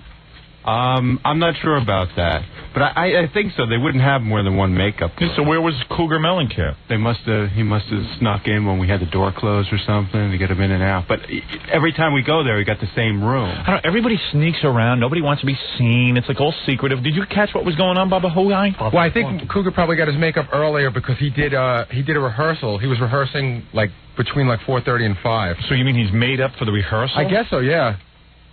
Because after that, they went straight back up to his floor. He was on the floor above you. By the way, did you catch his model wife? No. I didn't see anybody. Now, where did you see the model wife? She was hanging around while he was rehearsing. She stands out like a sore thumb because she's this tall, incredible blonde. She's taller than him? Oh, my God. She's got to have a foot on him. Yeah. They look so odd. I saw them walking out together. You know, we were in the green room. We saw them. I mean, she looked great, but then when she's next to him, it just looks like the Wizard of Oz. She is so incredible looking. I mean, she's like, I mean, I don't know her name, but I guess she's famous. She's a famous model. What's her name? Ask Fred. Elaine Irwin. She was in his last video, too. For his... Oh, you know, the Wild Nights video? No, the one before that, the one that didn't go anywhere. But, you know, like I saw a picture of one of his wives, maybe the second wife, and I thought that she was, like, way too good looking for him. Right. And this one blows the other one away. Why does he have to keep marrying him? If I was a single guy, I wouldn't get married each time. He was, like, married at 17. Yeah. Was he? Yeah, but, I mean, he keeps marrying these different models. Like, why doesn't he just date? He has to give him his name. No, he married his first wife who had a kid. That's what I want to ask Alec Baldwin when he gets in here, too. Like, as great as Kim Bassinger is... You think they're not going to stay married? No, that's not what I'm saying. I'm saying as great as she is, like, why did he marry her? Because here's a guy who get laid so many different ways and so many different women. Like, as great as Kim is, he could go out and get a 20-year-old model tomorrow. At some point, even though she's great, you got to get tired of her. Right. Listen to you. You have no clue. You've never been with a woman. Is Kim coming with Alec? No, but Alec... Hey, Ralph. Hey, speaking of Ralph never being with a woman, yes? Ralph got a letter from a guy. Oh! Because Ralph is slowly becoming the star of the E! Show. If you notice, he's worked his way in on every program. All the time. Hey, listen to this. It's this really cute black guy. He sent a picture. Like Ralphie. They're well endowed. Dear Howard, I am writing this letter because I have a huge crush on your hairdresser, Ralph. You got a letter from a guy. The only letter you generated, Ralph. I first noticed him on your TV show, and to this day, I still can't get him out of my mind. I'm a 28-year-old African-American, pretty much well off, well, at least my parents are, considered to be preppy. Some blacks would say I'm an uppity Negro because of my background attending private schools and stuff. Anyway, of course, I'm also gay and pretty much inexperienced. I mean, you're gay and inexperienced, Ralph, aren't you? Yeah, kind of. Let's fumble together. I mean, I've had boyfriends and stuff, but have never really gone all the way. Ooh, Ralph, he's waiting for you. I got a virgin. A virgin. Ooga. I think Ralph is cute and really happening. He's cool. I love the way he dresses. Gay guys love the way Ralph dresses. I have to stop dressing like this. I'd love for him. He's getting all excited. Oh, yeah, look at Ralph. He's all red. He's all flush with desire. Giddy love. I'd love for him to take me shopping and pick out some really cool clothes for me to wear. I would also love to get serious with him. Like, I don't feel gay enough doing that. I'm not sure if he's gay and stuff. Well, neither are we. But he seems like he might be. Yeah, that's what we always say. Howard, that's like the gay dream date. Like, the guy doesn't say, I'd like to take Ralph and kiss him. I'd like to take him out and shop with him. Right. Let him dress and then get serious after. How do you get serious? Please excuse any errors and stuff. I really got drunk before I sat down and decided to write this letter. Please pass this letter over to Ralph. Maybe he might just decide to give me a call. I'd love to hear from him. Did he send a picture? P.S. Yeah, I'm cute, well-built. I get hit on all the time. I don't look 28. Guys always think I'm older than 21. Here he is. You can only see his eyes. He's so black. He is the darkest black man I ever saw. Looks like I'm getting jungle fever. Right. Is he around here? You can see the whites in his eyes. I got his phone number. Yeah, he's in Manhattan. Oh, we should have him come down to meet Ralph. Maybe All right. what will happen when the two of them see each other. Yeah, why don't we do that? This picture looks like it was taken at a lineup. Is that not a negative? Why don't we call this guy and tell him to come down to meet Ralph? Why not see if he can come down in an hour? Yeah. Give me the... Hey, here's his number. Hi, I'd like to meet Ralph. Hi, Taylor. Hey, you have a dream date. See, Ralph, maybe we can get you fixed up. I told you I'd get laid off this show. Not exactly what I was hoping for. Hey, beggars can't be choosers. Hey, you're right. Fred's jealous. Yeah. Fred, I could take you shopping. He's been wanting to dress Fred. I bet you that guy will do stuff to you, make your berry explode. Well, right up. Hey, anyway, Robin, there's a guy on the phone from Vegas. You're on the air. Hey, Howard, how you doing? Hey. There's a picture of Ralph and his new black boyfriend we have here. This dude. Let me see that. Dude. That's excellent. It's so wrong. White on black. What I'll do to your tooth. Lick my berry. Hi, you're on the air in Vegas. Dude. Dude, that's not right. Hey, by the way, I'm shooting some stuff. My book is going to come out in paperback in September, and I need a girl to pose with. You need another girl? Yeah, I need a fresh face. You didn't have enough girls. No, I need a woman to pose for a. Is this a cover? New cover? It's almost a cover. Let's put it that way. It's not the back and it's not the cover, but it's almost the cover. I don't want to give too much away because there's a surprise in the book. You know, can't you go through an agency or something like that? No, they always want me to get someone off the radio. Yeah? I'd like to get John Cougar Mellencamp's girlfriend or wife. You know you would. Yeah. But I'll ask Alec if I can use Kim. Why not Paulina? She seems to like you a lot. She does Tom Petty videos. Why wouldn't she do... Ralph, you got to learn not to talk over people when you Get talk. Robin to do it. Robin? No, thank you. Robin wouldn't do what you have to do in this. I don't even know what she has to do, but I know to say no. Nah, she knows enough to say no. She wouldn't be right for this one. Would ruin her credibility. But what about Paulina? Paulina Porizkova? Yeah, or Poriskova, whatever they call it. I don't know. Yeah, I guess. You, sir. She's hot. She liked you very much, Howard. I like you very much. See. You're my type. Yeah. She's married to Rick Ocasek, and I'm her type. Anyway, what can I do for you in Las Vegas? Well, over the weekend I was down on the Strip, and I seen Tory Spelling, and she was standing in front of the Mirage, you know, for no apparent reason, I guess, just to be noticed. What is Mirage? The hotel. She wanted to see the volcano. No, she was no, it wasn't even around there. It was by Caesar's Palace. No. But she was standing there like she was like God's gift to the world. Oh, in Vegas, the Mirage, right? Yeah. Okay, guys. Yeah. Not lit. I mean, here she is coming off with this attitude. We went up to her like, hey, how's it going? And she's like turned away. She's not going to deal with you. Her dad's like worth $50 billion. Yeah, I know. When people have that much money, they don't deal with people. She's like the luckiest girl in the show business. Right. But Oh, what do you think? She was going to get in the car with you and go off and give you guys sex? We just said hello and then we walked by because she didn't say anything. She could have said hi. But then like we came back about 10 minutes later. We were going to go home, and she was still standing there, waiting for people like guests to come up and ask her for autographs so she can feel like something. I mean, here she is, like one of the luckiest girls in show business. What's your attitude all about? She's standing there. How do you know why she's standing there? She might have been waiting for a ride from someone or waiting to meet a friend. I don't know. I don't know, man. She doesn't look as good in person anyway. She's got a big horse head. Wow. Horse head. Meanwhile, you would have dug her. For all our money, yeah. No, not for the money. You wish you could get a girl that good looking. Oh, I could. Yeah, sure. No, but what? I don't want to talk to this guy. He's a real loser. I love how he's decided why she's standing there on the street. She's waiting to sign autographs. Yeah, she's looking for a crowd. People are weird. We got to take a break. I'll come back right after these words. We're back with the Howard Stern Show. Jackie the Joke Man. And to order Jackie's Wild Comedy CD, it's $10 for $3 shipping and handling. Price includes full-color Jokeland catalog. Call 1-800-323-5464 this Thursday, June 30th. It's Jackie at Chuckles, West Side in Mineola on Long Island. For information and a sample of Jackie's CD, call 516-922-WINE. Jackie didn't come in all dressed up like a lobster today. I guess he didn't get out in the sun. No sun. I was in the sun all weekend. You were in the sun all weekend, but yet I don't see that golden red glow. I must be a little bit tan or something. I don't know. Yeah, I know. Something's going on there. You know how he's always beat red? And patchy. Yeah. Scaly. Out there all day, I had to do some repainting. I said, do you put tanning lotion on? He goes, no, I just dab a little beer on my face. It seems to block the sun's rays. Everything is beer-based. Beer protects me. Beer is my friend. I live and die by beer.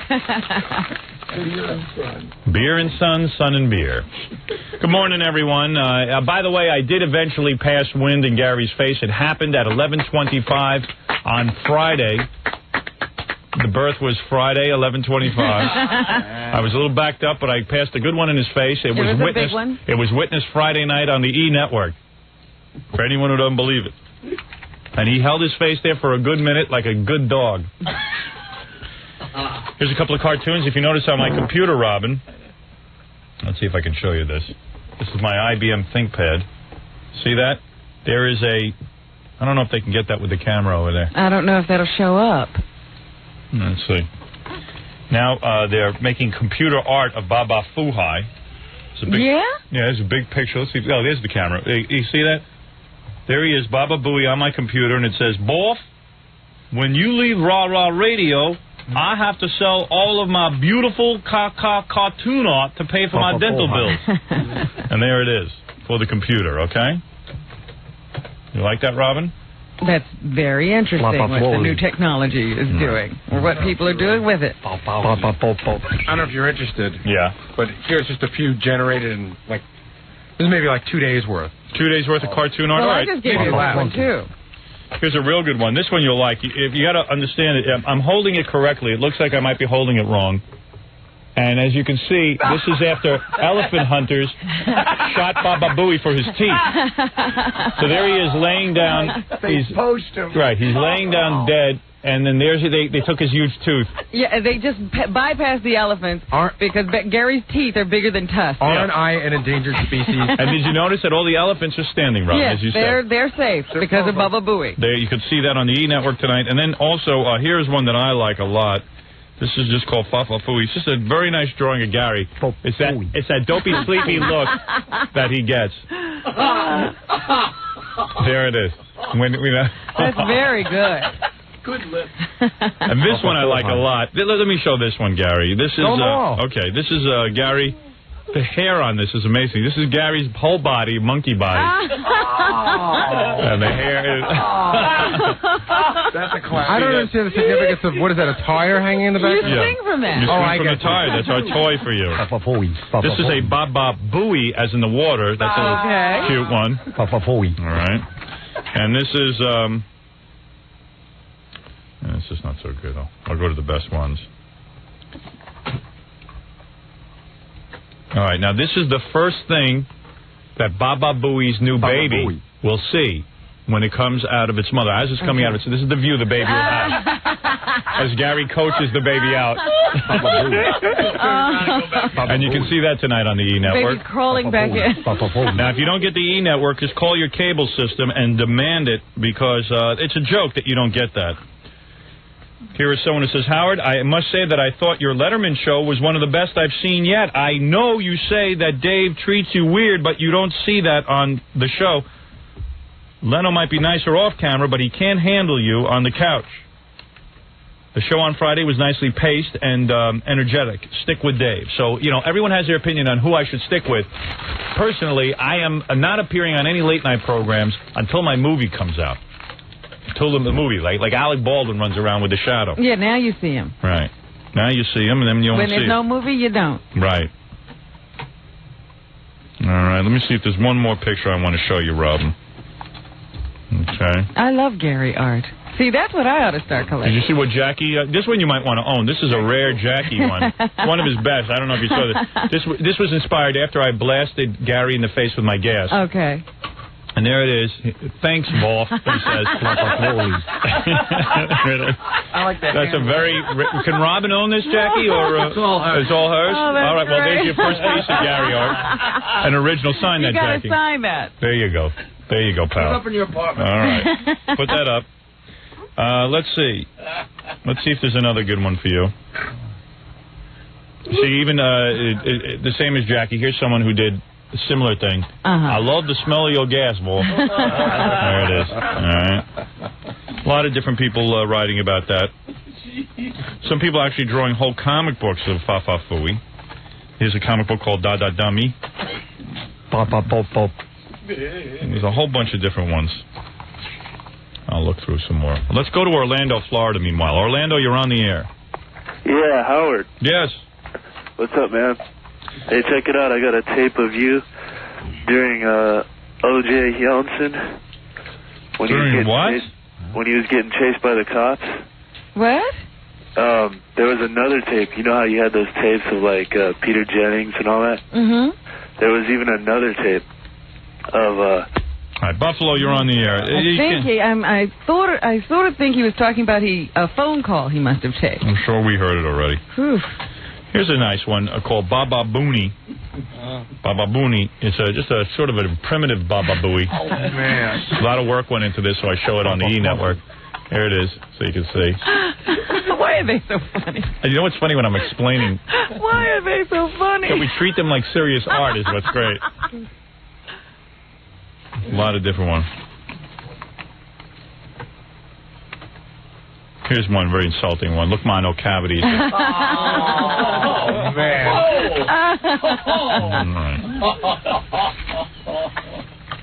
Everybody likes to draw Gary's teeth. Oh, it's so much fun. And anyone can do it. Just draw big squares. Throw a mustache in there. But this is the best one of the day, though. It bears showing again. That's the best one. Come on, admit it. I would agree. That's classic. That's classic. Is that a tire hand? Yes. Yes. That's so he can swing on it. Why the tire? What can I do for you in Buffalo? Howard, the E-Show is great. Thank you. Yeah, I'm really enjoying doing it. It's fun having a camera in here. We don't find it obtrusive, and we like it. We like it. I think we've all agreed that we like it. Am I right, Robin? Yes. Yeah. That's the consensus of opinion. Yeah. We're very happy. You said you haven't seen Friday's episode yet, right, where you actually blasted Gary? Haven't seen it yet, no. Okay, I don't know if you know this or not, but when Gary had his cheek pressed to your cheek, his nose was not actually facing your crack. He was facing your pocket. So technically...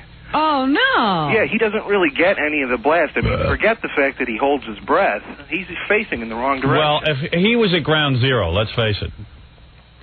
I wish I had known that. I'll look over the tape, There Robin. technically might not have been a bet payoff. There might have been a foul. No, we said cheek to cheek. That's close enough for me. Well, I mean, who wants... Next time we'll be more specific. Yeah, you know what it is? You got to draw a contract on a bet now.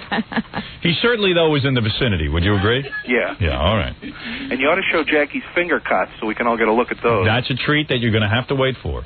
Yeah, maybe one of these days you can show the putting on of the finger cuts in the morning. I think Jackie does that in his live club appearances. He's trying to keep that off TV. He doesn't want that burnt out. All right, thank you very much. Gaga Gooey. Gaga Gooey to you, too. Speaking of the E! Show, as long as we're there, maybe I should read Marvin's review of our show. Marvin Kitman coming in with a very nice review of the E! Did you program. not get to read that the other day? Never read it. And it's kind of funny, too. He's got some funny lines in it, actually. Howard Stern on the air. Do I have to take a break? Yeah. All right, let me read this to you when we come back. I just read a live commercial. I don't know what I said. There you go. Thank you. The Howard Stern Show. Thank you. Rugged individualist and luxury. Not so individualist. Right. All right, let me read you Marvin Kitman's column. You'll like this. You know, Marvin Kitman is considered the top TV columnist in the country right now. By me. Oh. As far as I'm concerned. Him and this guy, Poderitz, in the Post, the New York Post. Two brilliant commentators and really astute. But Marvin's always been one of my favorite to read. I always enjoyed his columns. He always seemed to be in sync with what was going on. In sync with you. Yeah, well, that's how you judge a reviewer. You judge whether he's in sync with you or not. And he literally was in a sync one time. Anyway, Howard Stern on the air goes where no TV program has ever gone before, into Howard's radio studio. E! Entertainment Television this week began making broadcasting history. Ooh. By bringing its cameras into Stern's studio in Manhattan, taping the daily shows in their entirety and editing them down to 2 half-hour programs at 8 and 11. It's even more enjoyable than the radio part of Frasier.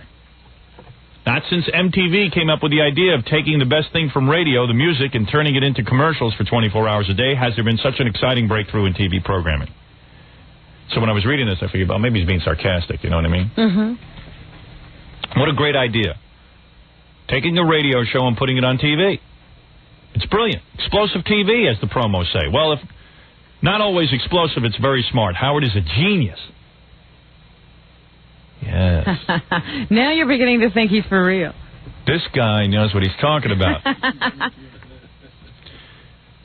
If I didn't know that Marvin had a beautiful wife at home, I'd swear he was a homo for me.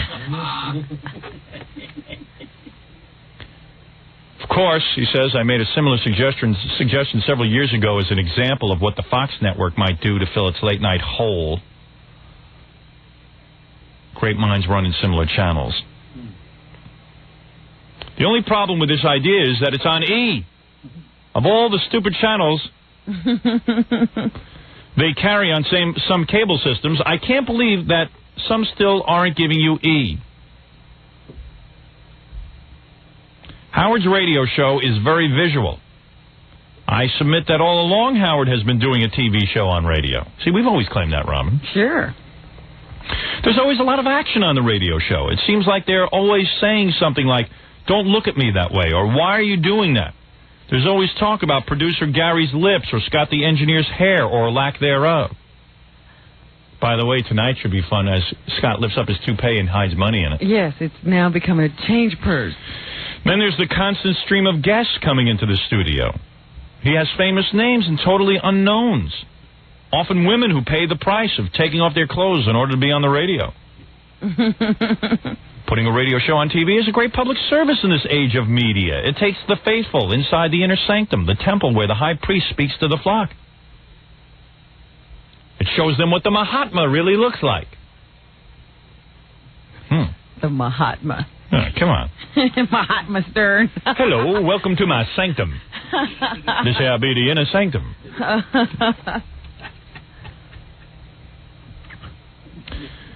This won't come as a shock for Howard's fans visiting the great man on E. He is the spitting image of Charles the 12th of Sweden in shades. I love that. I don't remember Charles the 12th. Oh, yes. Charles the 12th of Sweden in shades. I look identical to him. He's my hero. Sitting at the console. This is, after all, not his first TV show, but it is a shock for most people to see what the hallowed Stern radio studio really looks like. Radio studios are designed by the same architect who first came up with the idea for the closet and gerbil homes. Thank you. The Infinity Broadcasting Studios at 600 Madison Avenue have all the roominess of a submarine with the staff lining the space like torpedoes. That's great. Poor Robin Quivers has to be kept locked up in a separate glass cage, looking in at the proceedings through the window like a gawker at the Today Show. Too much talk show creativity goes into production values, with hosts demanding expensive studios or refurbishment of the whole theater. Howard's TV talk show will last longer than the Chevy Chase Theater. It's true, you know, these guys. It's like when Jay Leno came to New York, he goes, I learned what I have to do. Yeah, the thing that's wrong with his show is the set. Yeah, he's going to change the set around, he said. So you change the set around? What's that got to do with anything? Our set is so bad, Robin, it's laughable. Thank you, Jackie. I said it was laughable. In other words, he's saying this dump of ours is perfect. Now we'll never get it fixed. You just minimize the set because it doesn't do anything if it add to the show anyway. And we certainly have a minimum set. Yeah. Let's see. Then he goes into some of the guests. He goes, he liked the second episode the best. Don't forget he'd only seen 2 episodes, but he liked that the best with, we talked about Gary's breath for 10 minutes. Then he took a phone call. Rosalind Kind was calling in. It was hysterical, as Howard managed to grill her about her sibling rivalry. Be honest, you hate your sister. Howard, the investigative reporter, told his guests. You know, this is beautiful. Let's see what else he says. I'm just skipping down now. I don't want to read the whole thing.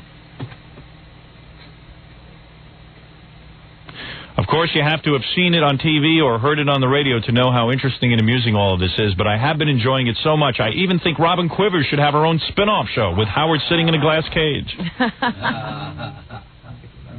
I think he likes you. Always liked you, Marvin. Always has, yes. Yes. He is a genius. He's the best reviewer in the country. I was saying earlier, Howard was smart to be doing this show. Let me explain why. It's not so much the chance to make the definitive anti-TV statement. That's exactly what I'm trying to do, the definitive anti-TV statement. Well, I remember in the meeting, that's exactly what you said. Yeah. But, he says, this is an outgrowth of his battle with the FCC. If Stern is to be believed, he would have been in 200 radio markets now instead of 17. Many stations are intimidated by the controversy of the FCC. The deal to go on E is a devious way to circumvent the FCC and make his radio show go national instead of only on 17 stations. Hear, hear. He gets it. Bravo. Bravissimo. Touche. Ole. Any more cliches I can throw in there? Kudos. Kudos. Rah, rah. Bon sang. Bingo. Bingo. Bing-o. Tally-ho. Hip-hip.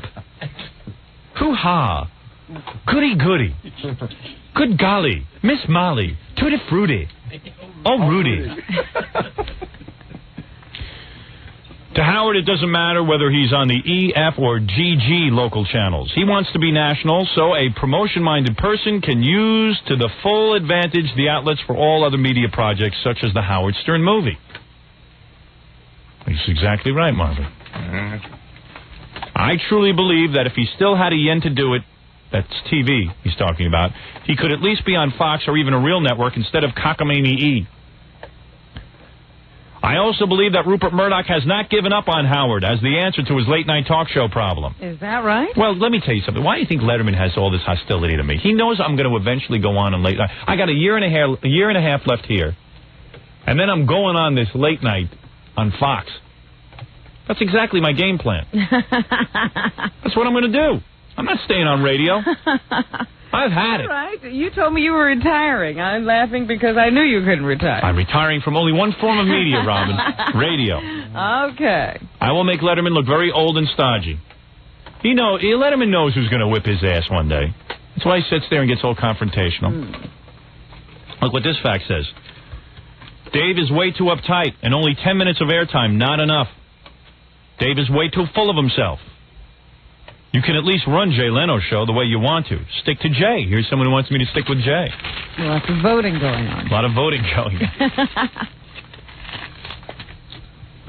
on. And David Letterman keeps his studio at 55 degrees. I'll make my studio 56 degrees. What do you think of that, Robin? That is my innovation. No one will be able to compete. 56 is the better number. My temperature will be better. Look at this fax. Dave sucks. Signed Morty. All right, there you go. Morty came up to me during the commercial break. I hadn't seen Morty the whole... You know how Morty usually comes back and says hi to me? Yes, he always visits. Didn't come back and say hi to me.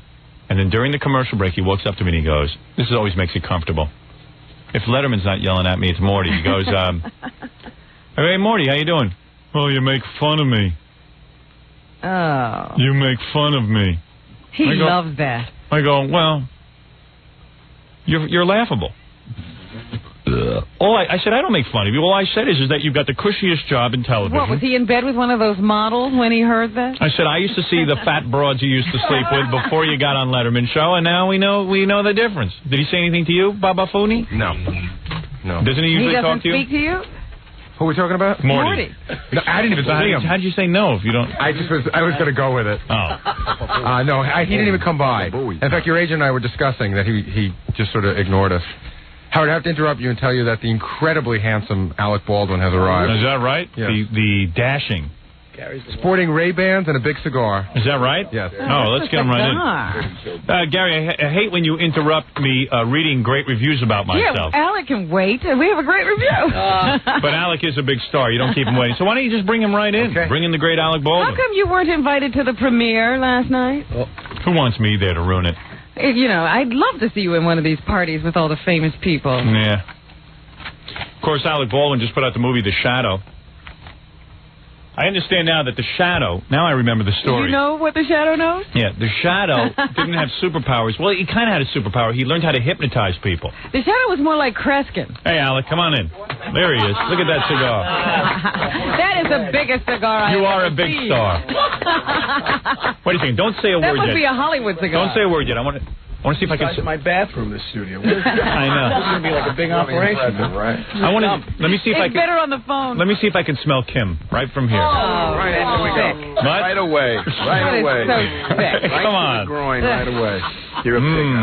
I am not. But I came here to smack you around and spank you this morning. Hey, let me ask you something. Let's get The started. Shadow, he didn't have super normal powers. His ability was to hypnotize people.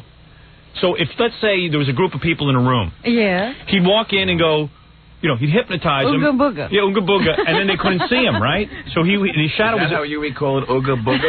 How does the Shadow hypnotize? He just gives him the dead eye, man. He puts the whammy on him. And does it take 1 Stares at second? them. Yeah, very quick. And then Well, the movie would be 5 hours long if it took longer than that. And then they're oblivious. They don't know he's there. He clouds their minds. He controls their minds. Oh, really? Well, that's kind of supernatural. Yeah. Much like Alec hypnotizes people with his stunning looks. I feel a little bit under your spell right now. You can't keep your angry demeanor. He's much better looking than his other brothers. You think he got the most looks in the family? He did. Because it's a good-looking family. Shades in this dungeon you got here. You wear sunglasses in here every day? Yeah, because it makes my nose look smaller. He's trying to lose his vision is what he's doing. I'm not blessed with your handsome looks. You know what I'm saying? It's makeup. All right, listen. We're going to promote the Shadow. Don't get me wrong, but let's talk about how you met Kim and how that whole thing went down. Now, here's the question we were asking earlier this morning. Alec Baldwin, our guest. The Shadow is the new movie, but never mind the Shadow But for a second. better than any of your movies. Better than any of your accomplishments in the movies. I used to watch Alec all the time on Knots Landing. Yes. That's where we first became aware of it. When he left, I turned to my wife and go, what's wrong with that guy? He's got a great job in Knots Landing. Why? You thought it was a mistake. Oh, absolutely. I said, play the thing out until you can play it out no longer, then go do movies or do it in hiatus. But you were one of those guys, you left the TV show. And you got to leave before you're asked to leave. That's the name of the game. Yeah, some people know how to do that and parlay it. Like you did that, Nick Nolte did that. Like, didn't you think Peter Strauss... Now, are you going to do that? Peter Strauss was supposed to be the next guy to do that. Are you going to get out of this before you're asked to leave? I think I've been asked to leave one too many times. He's finally going to listen. I just don't listen. I don't listen. They say leave and I don't go. No, here's the deal. Didn't you think, like when Nick Nolte left that miniseries... Rich Man, Poor Man. I thought he was another guy that was going to go off into obscurity. Who was he? Yes. Good actor, everything, but you never know. Why did you think that? Why did you think Because of the Suzanne Summers syndrome. You know, there's so many actors who play... What does Nick Nolte have to do with Suzanne Summers? They often compete for the same role. There are so many actors who go off these hit shows. Like, Meathead worked out for him. Yeah. Carl Reiner. But he didn't leave. Right. Rob Reiner. But who's going to make it and who's not going to make it? But Sally Struthers, she had to get off the show. Another one, Adrienne Barbeau. Adrienne Barbeau. You know, you got to admit, I bet you a lot of people said to you, don't leave Knots Landing. True or false? People always tell you don't. Who told you? Your agent? Sure. He said, stay with it. No, I mean, well, not even so much that, but like the producers of the show, when you do a TV show and you want to leave, they'll say, What? You think you're going to go into the movies? Yeah, that's right. There's a ton of actors out there. It's a very nerve-wracking business. But anyway, here's the question we had this morning. As big a star as you are, as handsome as you are, you can have any woman you want. I know I can have any woman I want, and I'm hideously ugly. So I know that he can get a caliber of woman that very few can get. No, he can get Kim Bassinger. Right. As beautiful as Kim is, you could still be having an endless smorgasbord of women. And yet you opted to marry. I'm shocked by that decision. How do you know he's not having an endless smorgasbord? Because I think he's faithful. Oh, you're faithful to Kim, right? Of course I am. All right, sure. Right. Right. So... that was way too easy. So you... I am. Are you really? Everybody knows that. So if in fact you're faithful to her, weren't you in the back of your mind going, wait a second though, I could now have a 20-year-old. Do you get tired of a Kim Bassinger? Do you get tired of that action? No, not at all. Really? I get tired of that action. Yeah, that kind of action. And I realize you're rolling. Tired of that kind of action. Yeah, I realize you're rolling in the big league. I know how this works. You want me to start thinking and talking like you do on the show? No. You want me to start talking about getting tired of that action? No, but we'll do that for a couple minutes. I'm saying we'll talk that way for a couple minutes. I'm saying that any guy who gets... I get real tired of that action. No, but you know what I'm saying. Any guy who gets major... Tiring, man. I like to ramble. I like to graze, man. No, but why Kim when you can have a friggin' harem? It doesn't interest me. Really? I'm in love, man. What do you want me to say? Are you really in love? Totally. Really? Absolutely. And she satisfies you in every... Absolutely. You never look at other women, or you do? Never. Really? Never. You're saying never. Are you saying never? I'm saying never. Oh, Even never. those beautiful Never. co-stars, you're always in the movies with beautiful women, and you have to do these love scenes? Absolutely. I got to tell you something. I'm in love with my wife. I think she's a wonderful woman. But I got to admit... You ought to be in love with your wife. Oh, don't be a wise guy. No, come on. No, the point is, when you're with a Penelope Ann Miller, your co-star in The Shadow... Or Nicole Kidman in your last movie. Right. There is a bonding that goes on in the set, and there is an attraction. You get tired of being with the same woman time after time after time. There's a certain joy to having a woman put her hand down your pants the first time, a new woman. Do you know that joy? Do you know that joy? Do you know the joy of a woman putting her hands down your pants for the first time? I have a foggy recollection. Right. How long have you and Kim been together? Over 4 years. Really? 4.5 years, yeah. And where do you meet a Kim? How does this wonderful thing happen? Kim is a knockout. I met her on the set of a movie. I made a movie with her. What was that, Marrying Man? Yeah. And, that's where you met her? Uh-huh. Yeah. And what does it take you a year to get her in the sack? Or do you immediately just start making love? Because she seems pretty liberal. You know what I'm saying? I think Kim, if she likes you, will go to bed with you. That's your take on it. That is what an awful thing. Why are you saying that? No, I'm saying if it's what you. An awful thing. I don't think it was a long. You invite me here as a guest. And you say my wife is someone who she bopped you the moment. No. I'm not saying she's loose. I'm saying if she really liked you, she wouldn't. She's not uptight about her. No. I want us to. I got her on the phone and ask how long did you know your wife before you had sex? First date, I got her to third base. I had her pants off and into third base. She said, I don't like to do it on the first date, so I took her home. So she had done that, and she found out she didn't like it. I don't know what she'd been with a couple of real losers, can imagine. But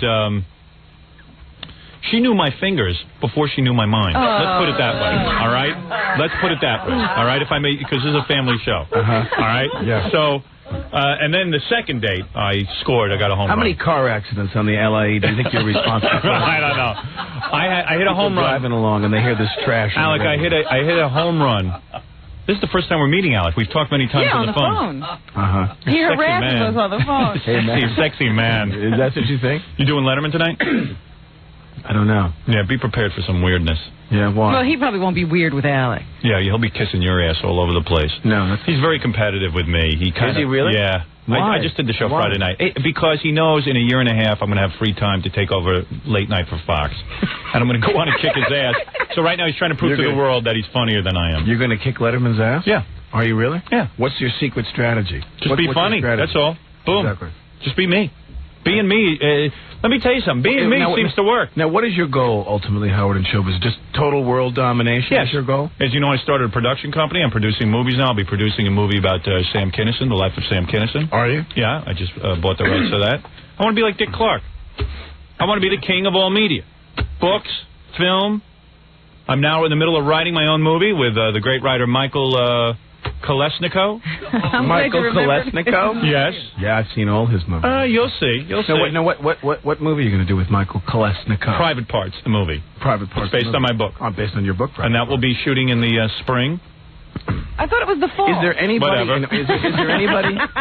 Is there anyone in all media who is as shamelessly self-promoting as you are, Howard? No, you're here for the Shadow. What are you talking about? We all is there promote. anyone who is shamelessly self-promoting? We all self-promote. Maybe I do it with less. I don't do any subterfuge. Aplomb. Right, aplomb. Yeah. Okay, get back to Kim because this is wild. She's some hot little minx, but you were linked to many. Did you ever get Nicolette Sheridan? My wife, you're talking. Did you ever make love to Nicolette Sheridan? I never was near Nicolette Sheridan. That's true. She joined Knots Landing. What is this going to be now? Did you ever get? Did you ever get? Be honest now. Did you ever get? What's her name? CG, who played CG on Knots Landing. Never. What was her name? What's that famous actress' name? Blonde. She married Clint Black. That famous actress. What's her name? What's her name? Lisa Hartman. You ever nail her? Never. Ever have two girls at the same time? Never. Liar. So when you met Kim on the set of Marrying Man, you meet her, and obviously you knew of her. And did you think in the back of your mind that you would? I was afraid when I met her. Yeah. You were intimidated by her. I was walking down the street with my friend Ronnie one day, and I don't see you being intimidated. It was the night of the Oscars. Yes. And she got up and presented an Oscar. Is that the and year it was the night that she did the speech? Spike Lee thing. Yeah, oh yeah, she's And I crazy. knew I was going to go make a movie with her, and I was standing in front of Amsterdam's on Amsterdam Avenue, and there's a TV at the bar. And I'm standing there with my friend Ronnie, and we look into the window, and I say, wow, there's that woman I'm going to go do this movie with. And she's on TV going, you know, brothers and sisters, Yeah, she's like we have to have a revolution for Spike, and she's doing this whole kind of cockamamie Brown speech. thing she's doing on Yeah, TV right. on the Oscars. What was that all about? Was she in character? See, that's why I think she would be open to sexuality on a first date, that she doesn't fool around. She's a fan of Spike? Is there a correlation Yeah, there? this is sort of like a whole sort of, she's very liberal, very loose. She's making political statements, black radicalism. She's a white woman. She's making black radical statements. I see that as being like, hey, I like you, Alec. Now I'm going to have sex with you. I mean, to me, it's like if she likes you, there's no game playing with sex. She gives you sex. I'm a disciple of Spike Lee. Let me put my hand on your pants. Right. What you're saying? Yeah. Am I correct, though? When you met her... Wrong. Was there instant chemistry between you and her? Was it love at first sight? Obviously, you were turned on. Yeah, of course. Yeah. And when you did love scenes in Marrying Man, did you find yourself getting aroused? True or false? Aroused or not? Is there a third answer? No, come on. Were you aroused? No. You were not? No, you don't get aroused when you make a movie. Oh, that's a lie. There's no intimacy. I know that's a lie. You didn't. There's a light board in this room. There's a big board. Yes. And it has words on it, like these buzzwords, like penetration. And it lights up when it's time to say one. Yeah, exactly. It'll light up when they want Howard to get to a certain penetration, penis. Well, it gets the ratings up. People tune out otherwise. But you want to say something. I'm getting aroused just talking about the movie Marrying Man and what went on in the set. Now, are you still running for governor, Howard? Yes. You are? Yes, I am. Good. Now's when I want to really start to spank you all over the studio. Why? Why is that? You're very involved in politics, but it's nutty politics. I'm involved in nutty Mostly it's Save the Horses. Yeah, as opposed to this sober politics you're involved in. There is so many problems in the world. I could list them. So what is Alec's big cause? He wants to save some horses. No, what I want to do is for God's sake. I want to get on the phone with somebody you went to high school with. You guys have the phone line thing going here. Let's get one of your teachers from school, from high school, on the phone. Most of them would not remember me. Can we call me. one? Most of them. Every time we've called them, passed out in the back of the room during school, like politics class. No, I was on drugs. Were you high the whole time? Yes. Right. This I was. I admit that. You were on drugs. Yeah. You were high the whole time. When you were in high school, did you do drugs? Not at all. None at all? Not at all. You were straight? I was straight as could be. Really? Absolutely. Now you do drugs, right? Not at all. Not at all. Let me smell your hand. I'll give you $5 right now. That just lit up on the wall. Smell your hand. No. Smell hand. Let me smell your hand. Can I smell your hand? Would that be wrong? Sure, Howard. Go ahead. Come here. Does it smell like a Cuban cigar? It smells a little like reefer. I don't smell Kim on there. At all. Did you make love to Kim last night? Is she in New York with you? I'm not going to answer these questions. Yes, you are. Howard. You're being interviewed. You're just trying to change the subject. You are promoting a movie. You have to open up your life to the public. You made love last night, didn't you? How many times a week does a guy, after 4 years of being with Kim Bassinger, do you make love as much as you did in the beginning? Answer that question for my audience. Probably yes. The answer is yes. Sure. You're saying that you make love. What do you want me to say? I'm here as a public figure to promote myself. Of course, I'm an animal, Howard. Right. No. I'm an animal. I make love constantly. So you don't get sick of Kim Bassinger? I'm exhausted constantly. I wonder. I have never made love. I think that there's a higher man than you, Howard. I don't think everybody has your thoughts. I don't think everybody feels the way about life that you do. I disagree. And I think that Alec is one of those people. I believe Alec is as much a lowlife as I am. Maybe more so. Is that right? Yeah. You think he and his brothers get together and they compare notes? Yep. Hey, what's the story on that? Now, how come the other brothers don't get over and see Kim at all? Because I talked to Steve, and he tells me he never gets to see Kim. Occasional family function. And she never goes around in a bathing suit. You have a pool at your Beverly Hills mansion? Whatever you live. Where do you live, in Los Angeles? Yeah, in Beverly Hills. Do you live in Beverly Hills? Oh, yeah. You got a mansion, right? What are you worth, about $30 million? What are you worth? Be honest. No, not $30 million. You're worth a lot of money, right? If I was worth $30 million, I wouldn't be doing this show. Let me tell you something. Home sleeping. One of the best movies you could ever rent is Miami Blue. Yeah. That movie you did, that is one that will go down in history as a great movie. Now give me the governor race update, Howard. What's going on with you? Why are you always with the wrong Italian in New York politics, man? What's your problem? I bet your pool is the size of Delaware. You sold your soul to the devil. What are you in talking about? 92 to work for that schmuck. Who? Wait. What are you talking about? You'd have somebody work with you on this FCC thing. Am I correct? Wrong. We could have straightened that out for you, Howard. Let me tell you something. We could have found other people to help you. Who's we? You know Bill Clinton? We could have found people that could have helped you. Let me tell you something. You sold your soul to the devil. How dare you? Make that donut maker the next senator for the third time. How could you do that? All right, let me talk to you about that. Now you've made your so-called political speech. I do remember asking Alec for help. I don't remember any comments. No, let me say something. If Alec was, first of all, if Alec was into my First Amendment rights, he would have thrown one of those shishi parties with his friends, one of those fancy friends, to raise money or something. We could have helped you out. To pay off the... Definitely could have. No, you can't. No, excuse me. No one can help me. Yes, no, I'm not a popular cause in Hollywood. Excuse me. As far as your slander against the great senator from New York, Senator Al D'Amato, who at least I see, I never see Daniel Moynihan anywhere. Don't make me backhand you across the studio here, Howard, let me tell you something, my friend. Now you get me mad. Now, what acid flashback were you on? This man never once came to me and said, I want to defend you in the FCC. He came out and did it on his own. Oh, please, Howard, you shameless whore. Keep dreaming. You are a shameless whore, Howard. Well, if I'm a whore, Howard, then you're a loudmouth. You're a loudmouth. Listen to me. You're no longer my friend. You woke up one day and you decided... I won't go see the shadow. You woke up one day... That's okay. That's okay. All right. Well, fine. I'm not worried about it. Who cares? You know what I'm saying? Okay. You know what?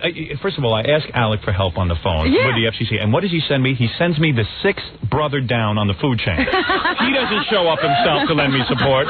He sends me brother Stephen, Billy, Yankel, one of the Baldwin. Stephen's the only one who's ever come. He sent me Eli Baldwin, the little-known Baldwin. Moisha Baldwin. No, I mean, look at that smile, you son of a bitch. Look at Gershon Look Baldwin. at you good-looking bastard. Listen to me, you. Listen. Yeah, right. You woke up one morning, you had an acid flashback, and you decided, hey, I'm going to run against Mario Cuomo. Are you out of your friggin' mind? No, let me tell you something. Not only will I win... running against Mario Cuomo, he is going to crush you. No, he's going to roll over you like a truck. First of all, Pataki, who is not even a candidate as far as I'm concerned. Pataki? Who is he? He's a Republican He is only 3 points. He is 3 points below Cuomo right now. Pataki sounds like a Ford dealership in upstate. I am going to win the governor's race. I am going to win because people want the death penalty. So you think that people will abandon these other two candidates and come over to you? Yes, I do. Oh, boy. People are going to abdicate one of the best governors the state has ever had to bring in a fornicating, drug-taking madman like you to make you governor. No, I am not fornicating and I am not drug-taking. No. That's right. In the last 5 minutes, I might be a madman, but I still think that's qualification enough to be governor of New York. Now, listen, let me tell you something, Alec. And how can we get you to come back from the dark side and get you back on the right side? I'm on the right side. How can we get you to come back? I'm on the right side. I'm on the side of right. What do you want? Let me tell you something. What can we offer you? Here, wait a second. I supported Bill Clinton all through the election. Yes. All before the election, before any of these so-called radio guys. I have still supported Bill Clinton. I've talked about the fact that he has government moving. He's trying new things. I talk and talk till I'm blue in the face. The guy has never once helped me out with the FCC. Now, let me tell you something. That FCC is a real issue. It's a First Amendment issue, something Clinton could get behind. So now Clinton, this past week, has come out and he's screaming about Rush Limbaugh. Limbaugh's killing him. He's doing this. I'm a guy who's got as much influence more than Rush Limbaugh. Right. I'm defending this son of a bitch, and he doesn't come out and say something nice about me. Gets that guy off my ass at the FCC. Nothing. Nobody helps me out. I tell you something. I've had it with a whole lot of politicians. No more coffee for Howard. He's too wound up. When I do the so-called right thing by your politics, I'm abandoned. I'm treated as a nobody. Oh, please. Come back to the phone, Howard, and we'll never abandon you. No, you abandoned me. I consider you... I abandoned you? Yes, you did. I abandoned you? Yes. You helped those stupid horses. I couldn't care about those horses. All right, listen. Let's do this. Let's take a commercial break. Please do. Let me come back with you. and talk about the Shadow and Kim. All right, let's talk about Kim and then the Shadow. How much the Shadow? How much Kim? 90% Kim. 10% Shadow. When we come back, I want you to answer 3 questions for me. Okay. Number 1, what was it like the first time you saw Kim naked? Okay. Number 2, what was it like I the was first blinded by it. What was the don't answer the question. I'm blind. I really want to get into the love story of you and Kim. Okay. How you met on the set. Okay. And when the romance I knew started. this was going to happen. When the romance started. All right, it's going to be all great. the way up here. Here's a picture of. 8:00 in the Let morning. me show the camera. Here's a picture of Kim. Oh, looking so cute. No makeup on. Look at the face and the body. Kim and Alec at the premiere of The Shadow. Take a look at that. See that? Look at that. Is that a happy couple? Is that a piece of ass? Hey. I'm talking about you, not her. Talking about you gorgeous hunk. Right back at you, Howard. That's right. Believe me, if I could, I'd have sex with her, Shadow. Has she ever made it with a black guy? Do you know? Before you? Jesus, Mary and Joseph. What are you talking about? Oh, that just lit up on the board. Sex with a black man. What is it? I think I might have hit something here, Robin. Okay. I knew this was going to happen. I knew it. And I'm prepared. I'm ready. I knew it. I'm ready. I got photos That's of you why having she sex with a defended. black man. That's why she defended Spike Lee. Was she a lover of Spike Lee's? No. No? Not at all. Hey, what about Prince? When she was seeing Prince, was she a lover of his? I have no idea. You do You too. didn't ask? Oh, you don't I know? have no idea. You didn't ask? You know what it's like when you're in love with somebody. Everything that went before doesn't matter. It's But all you talk erased. about it. I talk You about. don't care. I talk about. That's how you stay in love. You don't bring that stuff up. You Wrong. don't care. I talk about. What, who you my- and your wife lay in bed and you tell your wife about all the women you've been with? No, yes, I What are you, do. That nuts? gets her aroused. It does. That's the only thing that gets her off. I'm working from another manual entirely than you have. Really? Yeah.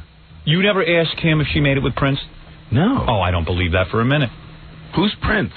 Prince, the artist formerly known as Prince. Oh, the artist formerly known as. That's how he Now I gets know his who you're name talking now. about. Oh, That's that his guy. Oh, formerly known as. You know, now I know. You didn't find a purple condom or anything like that? Oh. No, I'm saying, I know every... My wife ugly, has... My wife has... No, that's not ugly. What's wrong with it? Why is everyone uptight about sex? Must have had sex with someone before you. You know that. Was she a virgin when she... Exactly.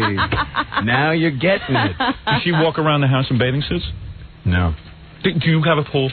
Yeah, I bet your pool is the size of Delaware. Am I right? Am I right? Size of a state. You have an enormous pool? Not at all. No. How many bedrooms in your house? Small house. We live in a very tiny house.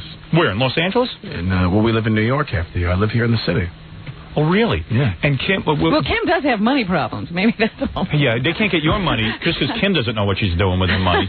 They can't get a hold of your money, though, right? No. You have a separate account? Did you make her sign a prenup? You have more money than her, obviously. No. You did, too. You're lying now. Now you're laughing. Now I see it on your face. Condoms, money. Did Kim sign a prenup? No. Did Kim... What Kim should do... Nah, let me take a break. I got a lot of questions. What should Kim do? I wouldn't know. Before I know it, she's going to have Alec buying a town, too. It's going to be a mess. I worry about him. I really do. Cedarhurst, Long Island. The movie The Shadow has just come out. I'm very excited about this. I'll tell you why. I love action. I love adventure. I love movies where there's fighting and karate and suspense. I like guys having superpowers, which you have in this movie. You can hypnotize everyone, and then they don't even know he's in the room. I like that. I would see that movie. I would see that. You want to know why people like those movies seriously? People love movies. Someone asked me this. They said, why do people like those movies? I said, people love movies where people have these powers. Yes. Whether it's physical powers or mental powers, and they don't just use those powers to line their pockets. Right. They use it to help people. Well, not only that. To do good. No. And people have an unending craving for that kind of stuff. The real reason they crave... No, not in your movie. The guys would have powers and he'd use it to get laid. They're all in his penis. Yeah, exactly. And let me say something. Hey, true, the Shadow does get a girl, right, Sure. because of his powers. Sure. That's what it's about. Let me tell you something. The reason people like these movies is because it empowers them. They only dream of being super. I dream day and night that God will bless me with a flying ability or a hypnotizing ability. Or sexual prowess.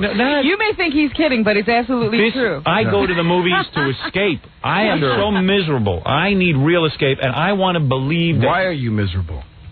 Because You're I'm loved angry. by millions. I have anger in me. You have anger. I have a lot of anger. I know. Whoa, I feel the world doesn't appreciate me properly. The only one who appreciates me is Robin. But you know, you're saying this. I was thinking the other night about how when you had a little, your daughter was about 3 years old, your first one, you tried to convince her you had magical powers. Yes, I did. Because you wanted to be a hero. Yes, I did. I tried to convince my daughter I had magical powers, and she would not fall for it. It's very sad. What about you and Kim? You can have kids? Sure. Don't ruin that body of hers. I won't. Oh, when you know that PETA ad, People for the Ethical Treatment or whatever? When she's naked in that? People for the Ethical Treatment of whatever. Yeah. When she is naked in that, man. And she's got her back arched and her leg up. She's got really nice legs. I would kiss your wife's feet and move up her legs and really... I would tease her for over an hour, man. I bet you would. Oh, I sure would. She loves you, Howard. Does she really? She listens to you in the shower every day. Is that right? In Los Angeles. I swear to God. While She's got one of those wet tunes. While she's shaving? She's got one of those shower radios. So get back to when you're on this. I can't wait through the commercials. I'll take a break. I was going to say, weren't we breaking? No, Go ahead and break. No, this is too... All right. We'll catch our breath. We'll catch our breath. And I have an important question to ask you. The Shadow is here. Alec Baldwin, right after these words. We're back with the Howard Stern Show. We're here with Alec Baldwin. Now, this is exciting. Now, here's a celebrity. Of course, Alec, Miami Blue, one of my favorite movies. Also the star of, what was that one you did? The Hunt for Red October. Yeah. Is that the one you did? That was good. That's a good movie. I enjoyed that. That was good. And then Harrison Ford had to come in on his action. That was what you always wanted to ask him about. I'll tell you what happened. Oh, man, we're going to dig up all the dirt here. Let me tell you what happened. I'm only doing this because I love you. I know, and I love you too. I do, I really do. God bless you. Come over here and kiss me. Would you do a part that required you kissing With my mind, I'm kissing you right now. Are you uptight about kissing another man? No. So you would do a part where you had to do a love scene. Because I need you in my movie to you play a love scene with me. You want to do that? Yeah. Those fantasies you have? I'll send you the script. Pull your hair back. There you go. No, you don't want me to pull it back. You put your hair up, I'll do it. I kind of look like Kim. Kim is home sleeping today. That's why she couldn't come in. She's too big a star to come in here. We'll get her in here. What's with the rumor that Kim is pregnant? Give me some scoop. Not true. Not true? Not true. Say, I swear to my Lord Jesus Christ that is not true. I love my Lord and Savior, Jesus. Okay, go ahead, say that. I swear to my Lord and Savior, Jesus Christ, she's not pregnant. And if she is, I'm a dead man. Maybe she isn't. Are you trying to get her pregnant? Sure. You are? Absolutely. Well, what is the problem? If you can't get her pregnant, what is the problem? I'd love to have a kid, sure. You would, so you guys are working on that. Yeah. So you have unprotected sex. In other words, you can have as much... I just lit up. Unprotected sex. So there's a problem here? Are we going to... No, not at all. I mean, you just started trying. Spend a lot of time apart. I'm doing a movie down in New Orleans right now. I just flew here this weekend. Oh, is that right? Stuff, Oh, I didn't realize that. I'm down in Louisiana. Does she find me attractive? Because I could fill in for you while you go. I can make a baby in 2 seconds. Yeah, she really doesn't like Alex. Could you now dig this? My wife, it's like the old joke. My wife goes into labor. We go into the hospital. The baby comes flying out. It looks like Howard. No, it has a big nose and sunglasses. And you get suspicious. And doesn't shut up. Now, last night was the opening for The Shadow. The following people were there. Ethel Kennedy, Caroline Kennedy. How does one go about getting them to the premiere of The Shadow? Do you know these people? You hang with them? These are your friends? I know... you know Ethel? Ethel and her family. Some of them, Carrie and... So you get to hang with the Kennedys. So do you ever sit and... How do you make that happen? Yeah, how do I make that happen? How do you make that happen? How did you make that happen? Seriously, be honest. How did you make it happen? Did charity work for the Robert F. Kennedy Memorial Fund. And then have you ever gone to Hyannisport or some of their functions, like where you get to hang out with the family? I've gone to benefits with them, yeah. And that gets you off, right? No. No, you dig that. I'm just very, I'm a big fan of theirs. So you get Carrie Kennedy Cuomo, who's married to Andrew Cuomo, is an amazing woman. Really? Amazing public servant. And you hang with them, and do you ever, get loose with them? I don't hang. Do you ever eat dinner over there? No, yeah, I don't hang. Have you had dinner over the Kennedys' house? One time, yeah. In 1992, we went to a fundraiser. And they all have hard-ons for celebrities, and celebrities have hard-ons. I would not say that. You don't think so? No, they are celebrities. But isn't it kind of forced? How do you handle those situations? I mean, what kind of conversation does one have? Do you sit there and talk about politics? Sure. Yeah, absolutely. Sure. And it's not uncomfortable? You don't know these people? I'm very enamored of the things that they do. I mean, Carrie Aren't Kennedy, you afraid to say the wrong thing? No more or less than when I'm around anybody else. I can sort of relate. I met LBJ's chauffeur once. Did you? And yes, we had a conversation for 5 minutes. At his house. Yes. You had him? Oh, yes. In the back of the No, limo? but you know what I'm saying. If I had you over my house with Kim, yeah, I would be very uptight. I wouldn't know how to handle the situation because, in other words, like, why are they here? They're here because I'm a celebrity. Do they really want to be here? Do they? Or what am I supposed to talk about? What are we all doing here? Yeah, like, what are we supposed to do for the rest of the evening? Do you know what I'm saying? The pressure of that. Sure. So when you go over the Kennedys, isn't it uncomfortable? No. Those people, you have a lot to talk about. Liza Minnelli is a friend of yours. She was there as well. I've met her before, yeah. And is she annoying or? You don't find her annoying? Does she always talk that way? Does she always talk affected? Talk like Liza Minnelli, Robin, please. Well, I met Alec at the opening of The Shadow, and it was just a wonderful, wonderful movie. Yeah, everything's wonderful. Liked that movie. Right. Does Kim get more hot for you because you hang with the Kennedys? Not at all. Does she enjoy that? Not at all. What does she wear to the Kennedys? Will she wear a sundress? A sundress. No, seriously, what does she wear to the Kennedys? Does she dress provocatively? No, never. Something very conservative. Will she ever dress up appropriate? Will she ever dress up in outfits for you to make you aroused? Sure. Like a bustier? Yeah. No. Is it games you're into? Are you into games? Yeah. Do you ever handcuff her to the bed? What kind of games do you like to play? Handcuffing. Handcuffing? I'd like to handcuff your wife to a bed. Have you ever played... I know a lot of games you can play. Have you ever played... What's your favorite game? Handcuffing to a bed. My friend Ronnie has a game that he made up, which is a great game. Go ahead, let me hear that. It's called Dead Girl by the Side of the Road. Have you ever played that? Oh, no, how do you play that? How do you play that? How do you play it? You're like a logger you're like a logger in the Northwest Woods, and you're driving your truck along, and there's a car accident on the side of the road, and you pull over and you make love to this dead girl's body. Oh, really? Now Kim does that with you? Sure. And she will lay by the side of the road? Yes, she does. I wanted to come and I wanted to save some really sick stuff to the You have that's not sick. Best Friend's Mommy. You ever play Best Friend's Mommy? Now you pretend that she is the mother of one of your friends? But you're a little boy. Right. And you come over, you go to Tommy's house to have lunch, and Tommy's not there yet, and his mommy's there, and you know. And you have sex with her? She seduces you. No Best kidding. Friend's Mommy. What age did you lose your virginity? Alec 25. Baldwin. 25? No, come on, be honest. Were you like 16, 15? Yeah, you were good looking in high school? I mean, girls? No. And did you lose your virginity to an older woman? I imagine you did. No. It was a girl in your school? Sure. And as you became more and more famous... When did you lose your virginity? I was 16. Where? Yeah, almost 17. What could describe the room that you were in when this happened? Well, if you read my book and soon to see my movie, you would know all of this. It was not a room. It was outdoors. It was outdoors. It was technically indoors that I lost my virginity. Day or night? Actually, the real losing of my virginity happened to my parents' house. There's a question as to when he lost it. The first time I could have lost my virginity, technically, I was in a lake. And you don't believe you completed the act? Let me tell you what happened, if I may. Was it under the stars or under the sun? Let me tell you, underwater. stars. No one's going to know that. I had a real dry spell. For 16 years, I didn't have any girls. Suddenly, I found a girl. I've had her on the show a couple of times. Very beautiful girl, right? Mm-hmm. No slouch. Certainly no Kim, but okay, no slouch for me. All right. I get her down to a lake, and she proceeds to undress. Now, I am shaking and shivering. Wait a minute. She just did that? You never told me that. I was kissing her, and I pulled her pants off. I mean, you know. All right. She wasn't just done dressing. And I got to third base, and I was like out of my mind. So I didn't have any rubbers with me. I knew enough to wear a rubber, but I don't know what I was doing. What year was this? And I was shaking. What was the political climate at the time? Political the 60s. Who knew what? The political climate. Who knew? Right. So I get her down there, and I'm shaking like a leaf. I mean, shaking, because I'm so nervous. So she says, let's go in the water and do it. So we go walking into the water. Now I'm like, oh, my God. Not only don't I know how to do it, but I certainly don't know how to do it in the water. And wasn't it cold in the water? It was freezing. We get in the water. Now I'm shaking worse. My nipples were very hard. And then we get into the water, and I'm shaking. And then I didn't realize, I guess I should have swam into deeper water and stood there while she climbed on top of me. Instead, I started to squat down in the water like an ape. Right. I was like this. I was squatting, right? It's like Quest for Fire. Yeah, right. And she was like, I'm trying to pull her down, and like I'm practically drowning her because I'm laying her down on the water. This is ugly. And it wasn't working. So I said, let's get out of the water. And then she was like totally turned off. So nothing happened, essentially. This looks like something on the Discovery Channel. You know? Nothing happened, and then I didn't have a rubber, and then she wouldn't give it to me until months and months later. Where I begged her. She was on her period. But the freezing cold water... Will you ever do that? Never. Why is that? Never. Are you small like me? I don't want to embarrass my children and do things that would embarrass my children down the road. Yeah, me too. All right.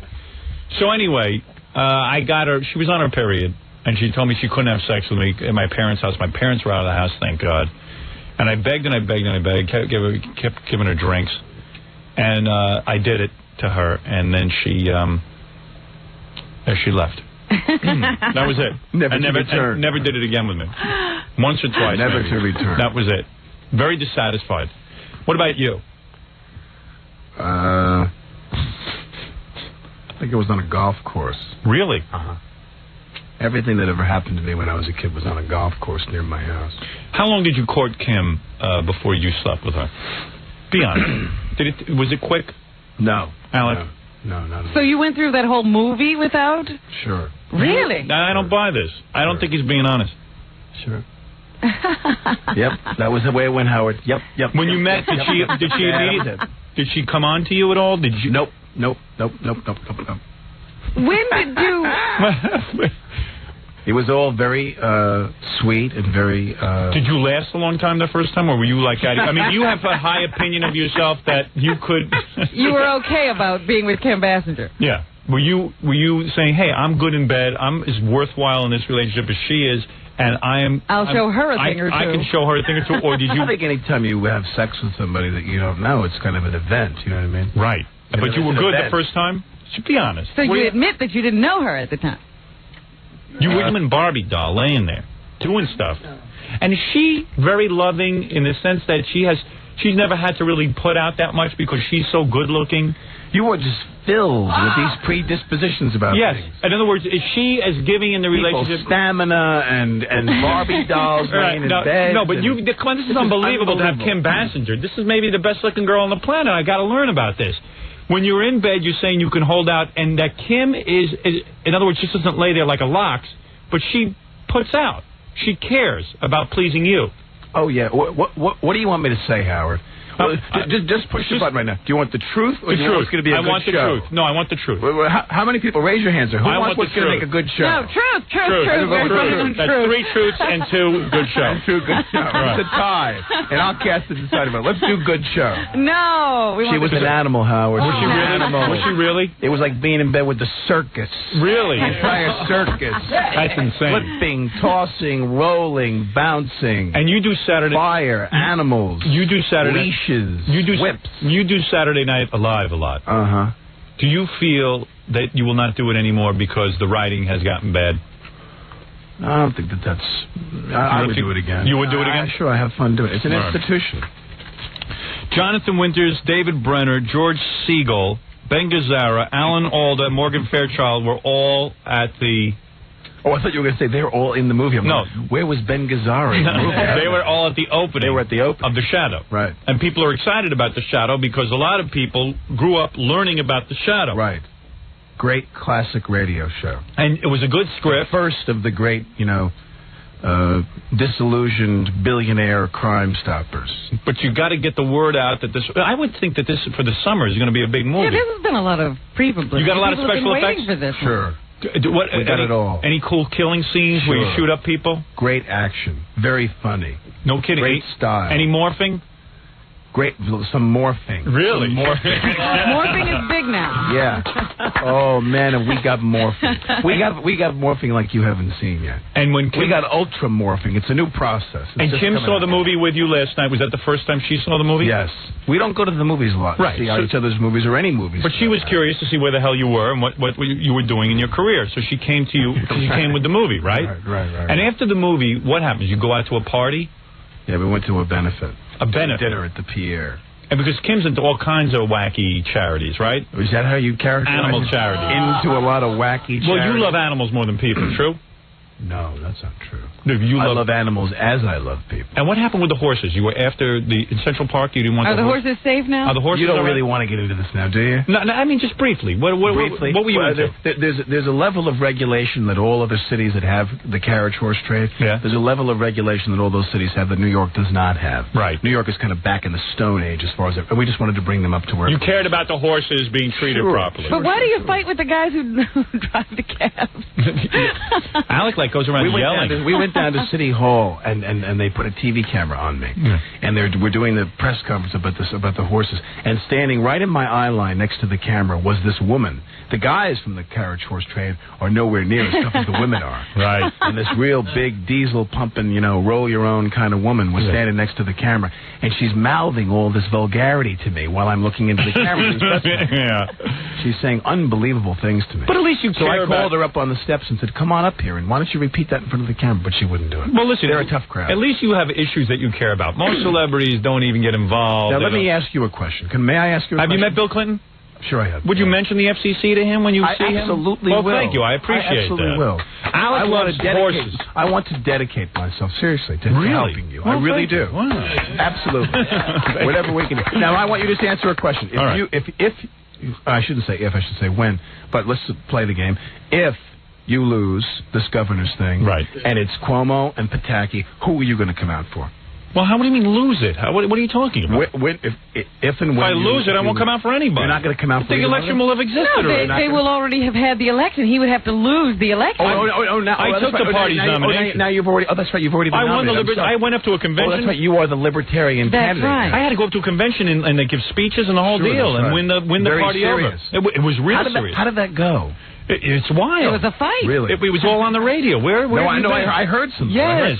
It was very hard to tell what it was. On the radio, it didn't play as well as it might have on TV. Oh, I see. It sounded like just a big melee. It was a big melee. That's exactly how it played.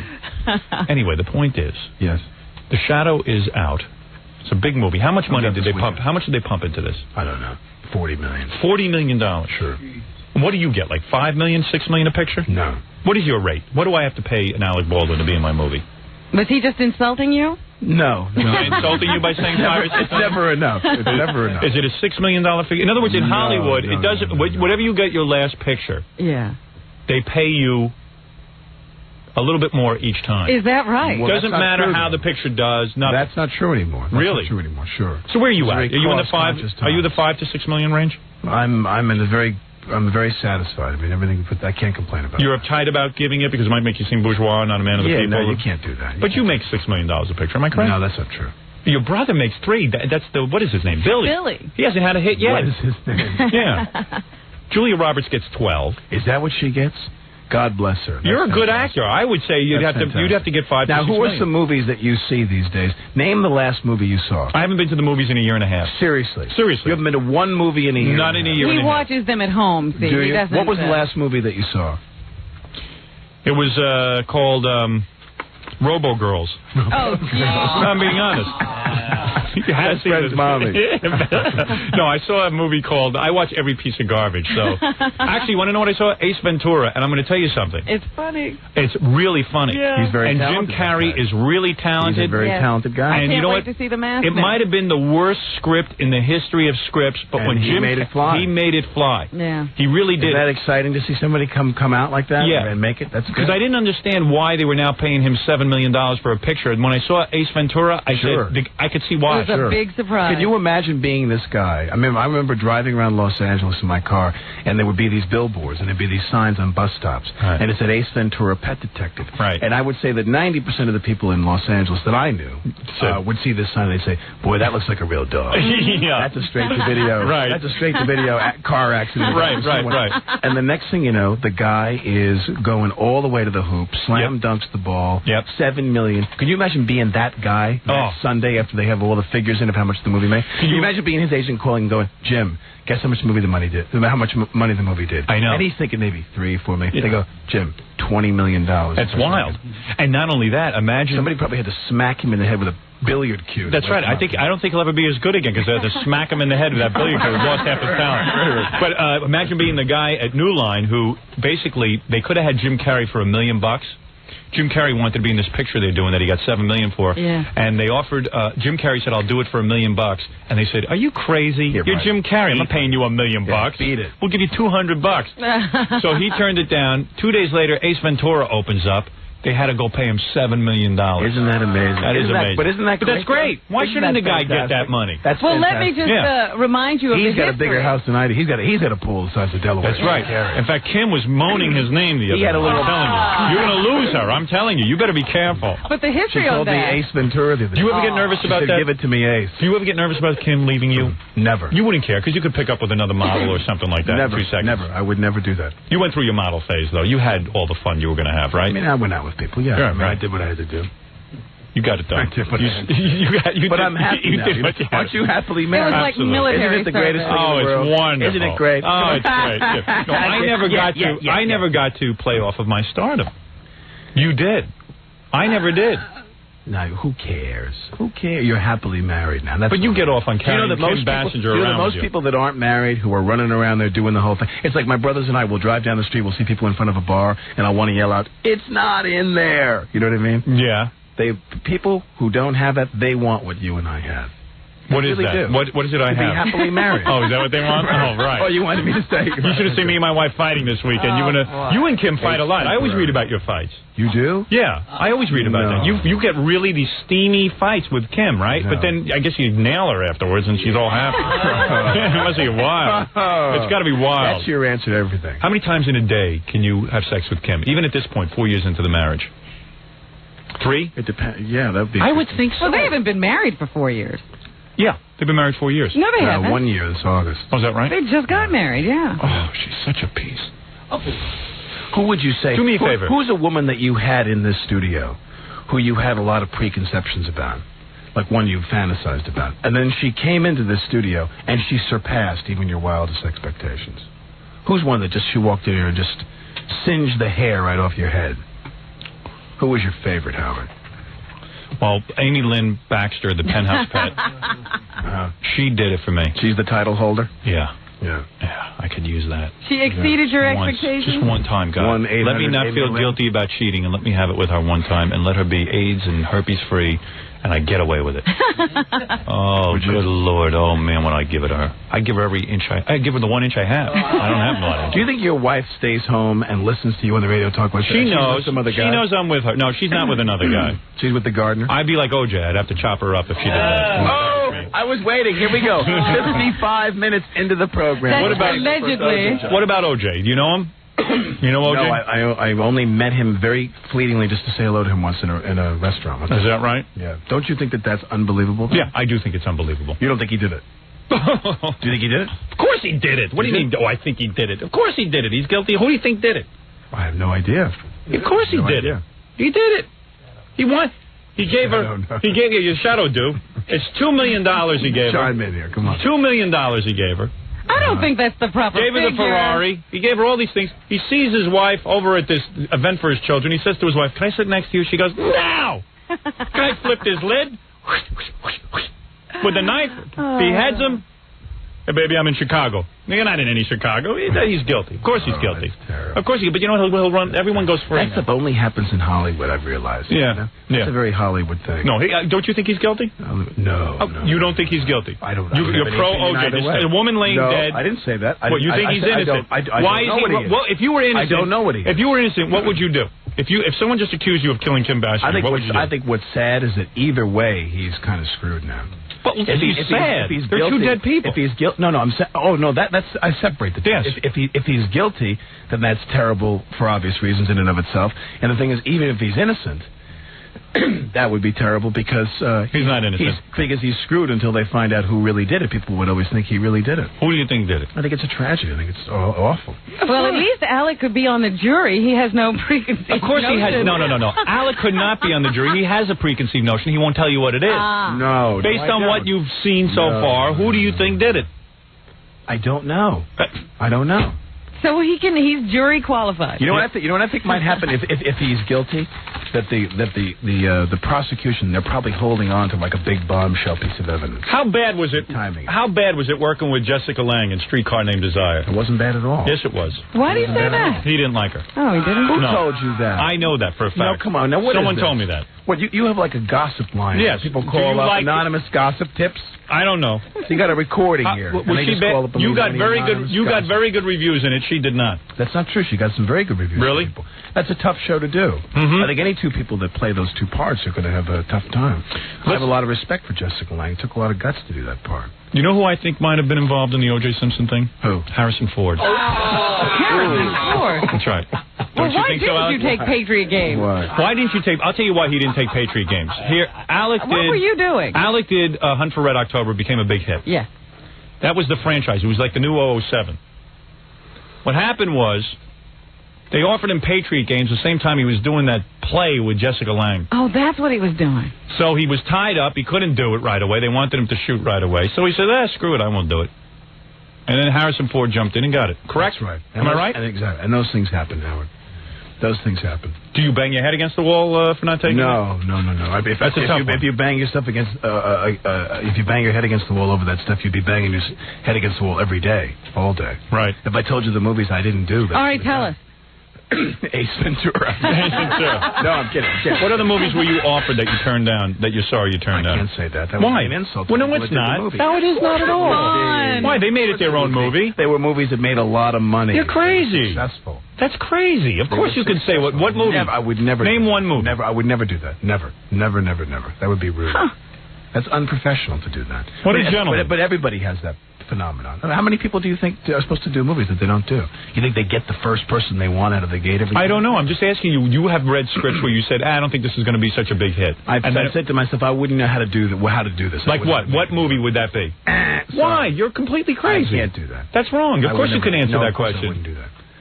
You have to be so friggin' You try polite. to cloud my mind. I am. That's how you work the show, man. Mrs. Doubtfire was your movie? You should have played the Shadow. I should have been the Shadow. Lamont Cranston, the Shadow. You get people to come on here and do things they shouldn't do. I'm excited about seeing. I'm going to take my father to see that too because my father doesn't get out much. He was a big. He's a big Shadow. He used to run around the house screaming about the Shadow, and I said, "Well, what's the Shadow? What's the Shadow?" Now I'll know what the Shadow is. And you're a good actor. You're one of my favorites. You're damn good. Thank you. You know how to act right. Not many guys do. Who's your favorite actor? Favorite actor of all time? Harrison Ford. Go ahead. Harrison Ford. No. Harrison Ford isn't. Beside me? No, come on. Yeah. Who do you like? I can't answer that. That's unprofessional. If I say that. All right, let's stick to like the kind of media you're in. It's 11:30 at night. You got to turn on TV and watch a talk show. Who do you watch? Oh, at 11:30 at night? Sure. Whoever has the better guest. Who has the better guest? So it doesn't matter to you. Doesn't make a difference to me. Great. Doesn't make a difference to me. I'll tell you who I like in the movies. I can't stand how they pit those two people against each other. That's terrible. I like Chuck Norris because he has karate. Anything with karate I like. Anything with karate you like. Right. I like Eddie Murphy. You like Eddie Murphy? Eddie Murphy. He's what funny. Is it about? Because he's funny. He's funny. Right. Even the bad ones. You haven't liked him lately. No. You haven't liked him lately. No, I didn't go to see his most recent. You did. Because he's now turned himself into the Black Cary Grant. He thinks he's the Black Cary Grant in your estimation? I want to see a guy do comedy. That's what he's good at. I like when he does impressions and things like that. When he's wacky. On the woman's side, I like the one who shakes, Katharine Hepburn. She shakes a lot. I like that. That's funny. I laugh at that. Because she's in there. I go, something's wrong on my screen. I can't watch it. It's like watching a ping pong match. She's in an earthquake. Yeah, she's funny. That's funny. I like you. I like to watch you on the movies. And you like my wife. Your wife is fantastic. 9.5 weeks. That's beautiful. You've got that on Laserdisc. I got that. I'd like to drag her by the hair right around the room. Oh. She's listening to this right now. She's cringing. Let me tell you what I do to you, Kim, if you're listening right now. Send out a love message to her. All right. I don't care how... I mean, Alec's a good-looking guy. But let me tell you what I would do to you. If I had you in the sack, what I don't have in my pants... This is a selling point. All right. I'm being up front with you. When I take my pants down, you're going to be a little shocked. You've got her, Howard. Reel her in, man. No, hold it. Reel it in, baby. Wait a second. Bring it over the transom, baby. Come on. If I had her in the sack, if I had you in the sack, Kim, first I would handcuff you to the bed. Just so you... To keep you there. Your feet would be on, completely spread apart. That's just pro forma with you. All right. Yeah. You're handcuffed. Your hands... She's spread eagle. So now you're spread eagle, so only things can be done to you. You don't even have to put any effort into me. All right? I'll have 9.5 tongues. I'll start at your feet. I'll move my way up your legs. I'll be all over you. And then when you're aching for you know what, I walk out of the room. And now you're in a lather. You're in a sweat, psychological sweat. And believe me, If I can't satisfy you with what's in my pants, I'll use one of Alec's cigars. Now, how's that? The intruder. Look at the size of that cigar. Isn't that amazing? Isn't that great? Alec, I'm excited for you that the movie is opening up The Shadow. Thank you. It's a good weekend. What else is opening this weekend? Anything? This is a good weekend to open. There's nothing else out there. There's really nothing to see, right? There's nothing out there. There's The Shadow, period. You want to go to the movies, you got to go see The Shadow. And you make love in want this to have movie? a movie experience. Is there a love scene? No. This No is nudity? A real family. This is family fare. No one takes the top off? No. No. No. This is clean, wholesome fun for the kids. Wow. Every now and then you got to do one of those. Imagine meeting Kim Bassinger on the set of a movie and she falls so in love with you. He's never once told us anything about that romance and how it started up. Yeah, just before we end this, give me a break. You meet her on the set, and you're attracted immediately. I met her on the set, and she completely ignored me. True? Like most. You want to know the truth? Because she liked you. I always tell this story. This is true. I met her on the set of a movie once before. She was doing a movie, and my friend was doing wardrobe on the movie, and I stopped by this lot at this stage at Fox, and I went to say hello to my friend, and there was my friend, a woman, doing wardrobe for Kim. And they had a break. They were shooting a scene. I watched. They called a break, and Kim came walking over toward my friend. Now, how do you get to watch? To watch. So they said, and now my friend Linda said, I'm going to introduce you to my friend Kim. And she went to introduce me, and Kim just went, yeah, hey, how you doing? Vroom, and stormed right past. Now, do you think that was intentional? Because it was lunchtime, and I'll tell you something. Actresses have to be fed. They don't eat lunch during the day sometimes. They don't eat breakfast. They want to stay thin. Exactly. Right. So when they're hungry and they want to eat, they would shove their mother down a flight of stairs. Right, so she whisked by you. She knocked me right over to get to the lunch table. So do you think that was a little bit intentional, too? Like, hey, I'm going to put this guy in his place. He's used to getting women. And she didn't even... I was invisible. She wants to give a little challenge, though. I don't even think she didn't remember it? Vaguely. Right. So then you meet her on the set. Do you meet her before you're going to start shooting Merry Men? I met her and I said, I'm that guy you dissed over at Fox. And you have rehearsals. Yeah. And in rehearsal, every day she shows up. She's in short shorts and clogs. I fell in love with her. And she wears different outfits to rehearsals, like short shorts and clogs, right? No clogs. Does she ever wear short shorts? She doesn't see where her short shorts. Where is she from? What is she? From Georgia. From Georgia. It's like a Georgia peach or something. Hey, you got it. Is she hairless? Bingo. Does she have to shave her legs? No. Just she's hairless. Exactly. She's naturally She's naturally blonde? Yeah.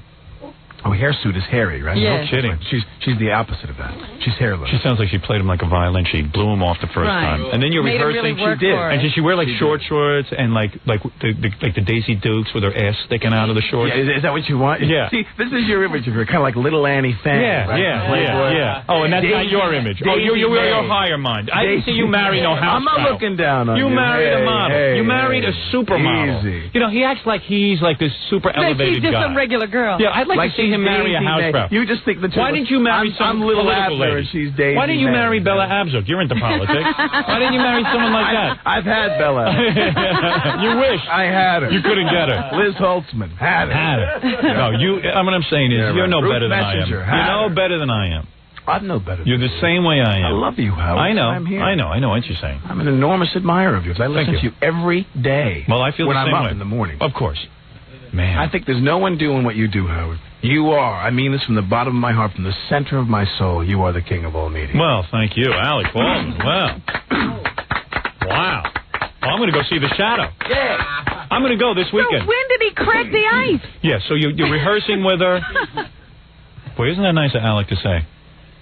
You're the greatest, Howard. No one does what you do. They're all dwarfs compared to you. Can I say something about you? You are the Gulliver. Can I say something about you? All right, I'll wait till the end to say something. No, go ahead. After you give me the So what do you want to know? You want to know about when do we do it? No, not when you did it. But just when so how does the romance begin? You start to... I met her. We went to the rehearsals. And you know the way it is. You go in and you have a preconceived idea about people, and then they're not at all what you think they are. My wife is not at all what you think she is. Because after the Spike Lee speech and about the black guys, you thought she was wacky, right? True? Yeah. No, not wacky. I thought she lived in Los Angeles. She was an actor, and automatically to me that's two strikes against her. Right. You know, and right. so and she owned a town. That sounded weird. I just thought this is another woman I'm going to make a movie with. And right. That's always a tricky situation to be in when you work with people.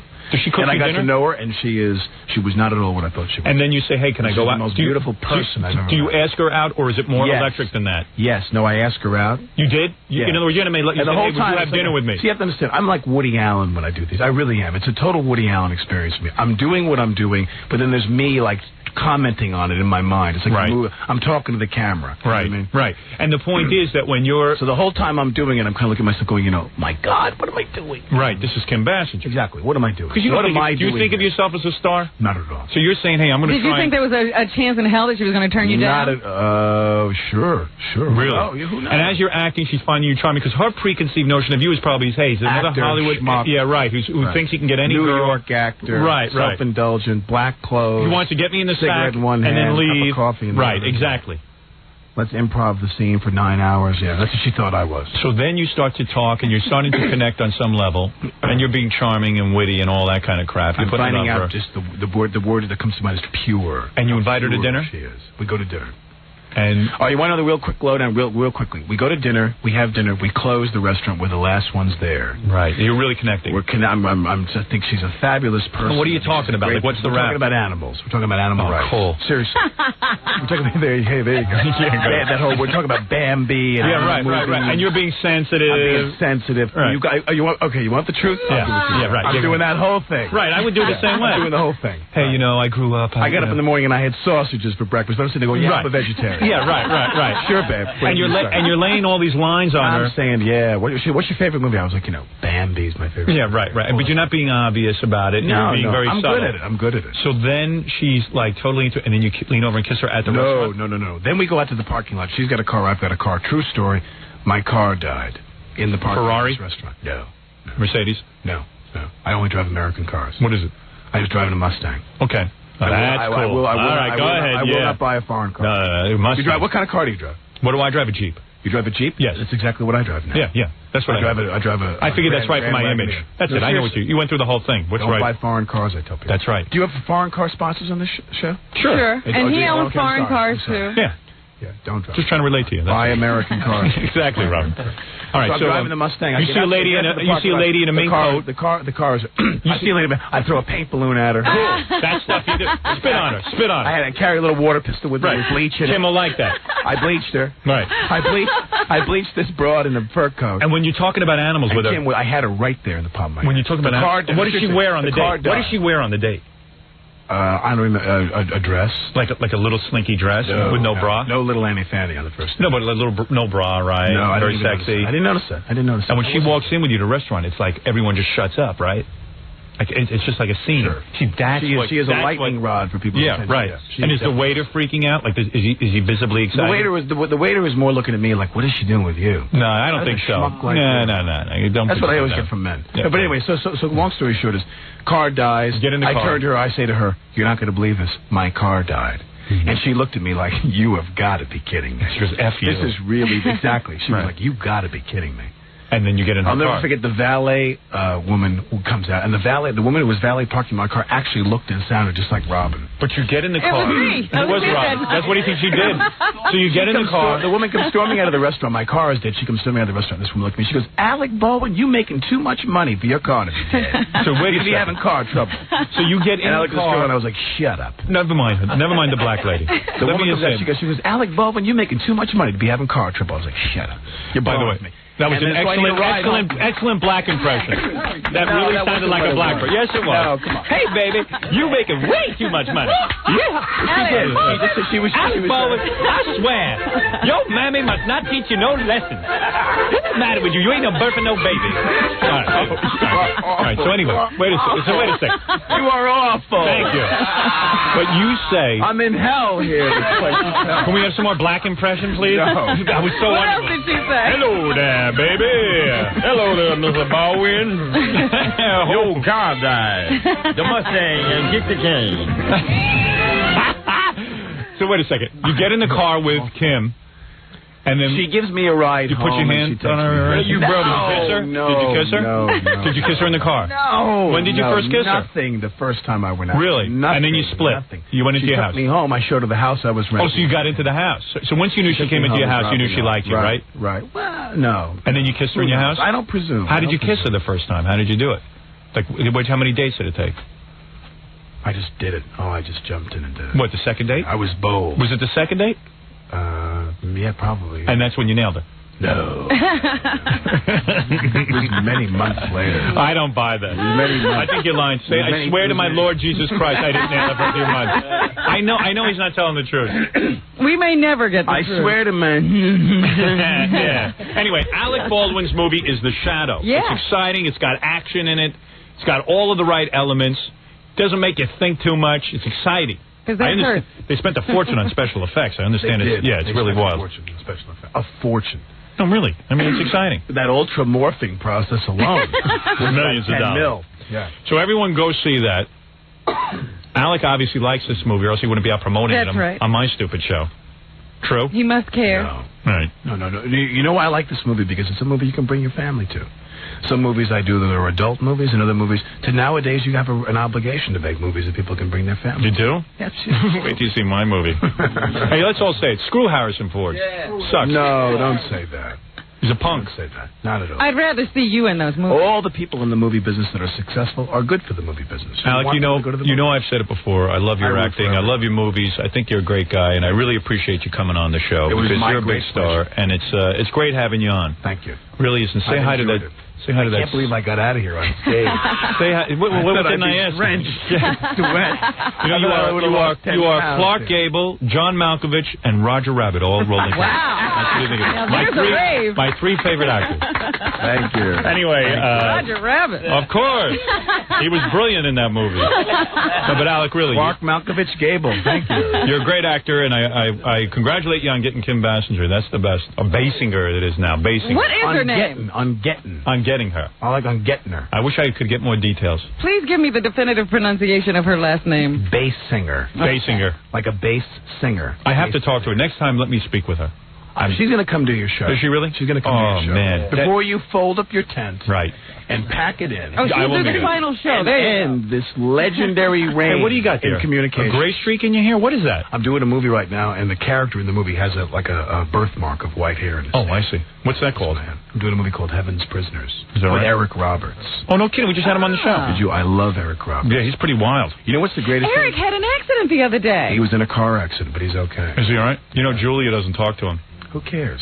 Well, hey, it's a sister. But I'm going to tell you something, though. I mean, the greatest thing for me in this business now is the people I get to work with. Really? You know, when I did the Shadow, we got Jonathan Winters to do the show. And that was such a great thing for me to be. Did he ad-lib all the time? Oh, he was great, though. Oh, I hate his ad-libbing. Tell him to stick to the script, please. You do hate his ad-lib. Did he come do your show? No, I wouldn't have him on. You wouldn't have him on, really? No. You're kidding. No. Isn't that funny? I was thinking of bringing him with No, don't bring him. That would have been fun. That would not have got me good with you. That would have been my last visit. That would have been it. We're throwing you out of here. Anyway, the great Alec Baldwin. Go see The Shadow this weekend, and we'll be back right after these words. 97.1 The Eagle. We're back with the Howard Stern Show.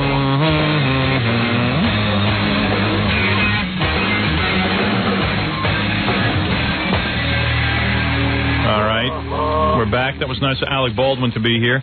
Matter of fact, when you tune into our E! Show tonight and you see Alec Baldwin on with us, you'll also see the scene out in the hall. All of the women from our station, I've only seen this once or twice, and I can't remember exactly when. Fabio. But all of the girls, and I mean every woman that works here at this station was lined up waiting for Alec Baldwin like a groupie. It's interesting. There are some people they feel they can approach. Yes. Like Fabio, they were waiting with pad and pen in hand. Right. But with Alec Baldwin, they were going to stand in the corner and just try to get a glimpse of him. Yeah, that was kind of cool. Actually, Gary has a funny story. So is that going to be on the E! Show tonight? Well, all the things that go out in the hall. People write me and say, the thing we like about your new television show is when we have a camera that roams the halls. And if I yell at Gary, the camera will catch Gary going out into the hall and interview him about what it was like. That's what I like. Yeah, it's fun. It's stuff that you don't even get on the radio show. So it's I don't even neat. know that stuff. And, I'm always surprised when I see it. Like, I liked the segment the other night where Ralph and a gorilla were shopping. That was cool when they were out buying my X-Lax and all that stuff. That was kind of neat. My favorite so far has been following Gary back after we've made real fun of him. Yeah, and the interns yell at him, and he yells at the interns. No, I told one of the salespeople that works here, Yeah. A very young blonde. She's sitting there waiting for Alec Baldwin like, Alec Baldwin is going to leave Kim. Yeah, like he'll see her and say, you know, Kim who? Yeah. So she said, the only people I've ever wanted to meet were Alec Baldwin and Jason Priestley. Uh-huh. So I just turned around to her with a straight face and I go, well-known anti-Semite. She says, what? I go, Alec Baldwin hates Jews. I go, he talks about it in the press all the time. And she looked at me and she goes, I don't like him anymore. And she stormed away. That's how we got rid of all the girls. Are you kidding? Yeah, Gary would just go up to him and make up stuff. A vicious rumor. Yeah, Gary goes up to her and says, Alec Baldwin is one of the biggest anti-Semites in the country. She laughed. She's Jewish, right? Yeah. You did dispel that. No. Oh. Now when she hears the radio, it'll be dispelled. We also told her Fabio was a woman. Actually, Howard, you know what? This is a perfect opportunity for a shameless plug for Best Of. One of the other times that we ever had a crowd like that was for Rob Lowe. Yes. And we're going to be replaying the Rob Lowe Dial-A-Date on Best Of. That's a classic. Because we have classic Best Of that we throw in. We have the phone call when we woke him up at Melissa. What happened was you called Melissa Gilbert at home. Yeah. And you said, is Rob there? And she said, yeah, he was in bed with her. And I said, hey, Rob, come on down and play Dial-A-Date. And then he came down the next day, so we have all of that on Best Of. That's fun to hear. Some of the old stuff that when we're on vacation, we're never really that far away from you because we always have Best Of. That's kind of an amazing story. He was with Melissa Gilbert? Yeah. When we offered him Dial-A-Date? Yeah, I don't even remember that. And then also, don't forget, we're also going to be replaying Jackie Stallone talking to her ex-husband. Oh, that's classic. I love that. What day are you playing that? We haven't figured it out yet. Okay. That you must stay tuned for. That's one of my favorites. And that never gets old. Not only is it great, but Sylvester Stallone forbid his mother from coming on this show ever again. Yeah, it can never happen again. Yeah. But it happened once. Yeah. Actually, it happened twice. It even follows with a follow-up phone call the next day from Frank Stallone Sr., because he didn't get any words in. Right. You know, when Jackie was on the phone, he had to call the next day and say his piece. It's a classic. It's a classic. What about the time we called Frank Stallone to inform him in England of what his mother had done? He was just like, oh no, oh no, oh no. The horror. Let me share this fax with you. The controversy continues. Who I should do, Letterman or Leno? Yes. Dear Howard, I saw your appearance on Letterman's Late Show Friday night. Boy, what a disappointment. I don't understand why you continue to go on his show. You are 50 times funnier than he wishes he could ever be. He feels so threatened by you and is so condescending and insulting to you. You should have picked up that buck-tooth, gap-tooth, balding, redneck faggot and thrown him right and through that fake glass he throws his pencils through. I hope you do a late-night show someday just to whip his ass. This guy evidently hostile. Here's someone who says, you were great on Letterman, however, you need a new wardrobe. There's no question about it. That grunge Seattle look has to go. It only works for teenagers. You actually have too much class to go on stage and look like a homeless man. I have a top designer friend who will take you shopping or make clothes for you. No, there you go. It says here, I now have the poor look. You used to have a Duran Duran look, they say? Yeah, I don't know what I got. I don't remember you looking like Duran Duran. Look, you see who sent this to me? Joey Ramone. How dare he? Now, here's someone who says I should only go on Letterman. This is a different one. Oh, I read this one already. Okay. Says you're better on Letterman than you are on Leno, and then there's other ones that say that I'm better on Leno than I am on Letterman. Who knows? Big split. I'll tell you one thing, though. I've really had it with these late-night shows. I will go on them only when I have something big to promote, like Alec does. I'm going to go on... Yeah, he's not just showing up. Right, he has a movie. You know. He's there when he has to promote a film. Dear Howard, I attended the premiere of The Shadow last evening to benefit the RFK Foundation. In her speech before the movie, Kerry Kennedy Cuomo, who's had everything handed to her on a silver platter, daughter of the late RFK and wife of Andrew Cuomo, the governor's son, contrasted her father to the George Wallaces of his day and the Farrakhan's, Rush Limbaugh's, and Howard Sterns of today, who appealed to people's hate. This got the most applause of the evening. First of all, let me address any Kennedy out there listening to this show, especially Kerry Kennedy Cuomo.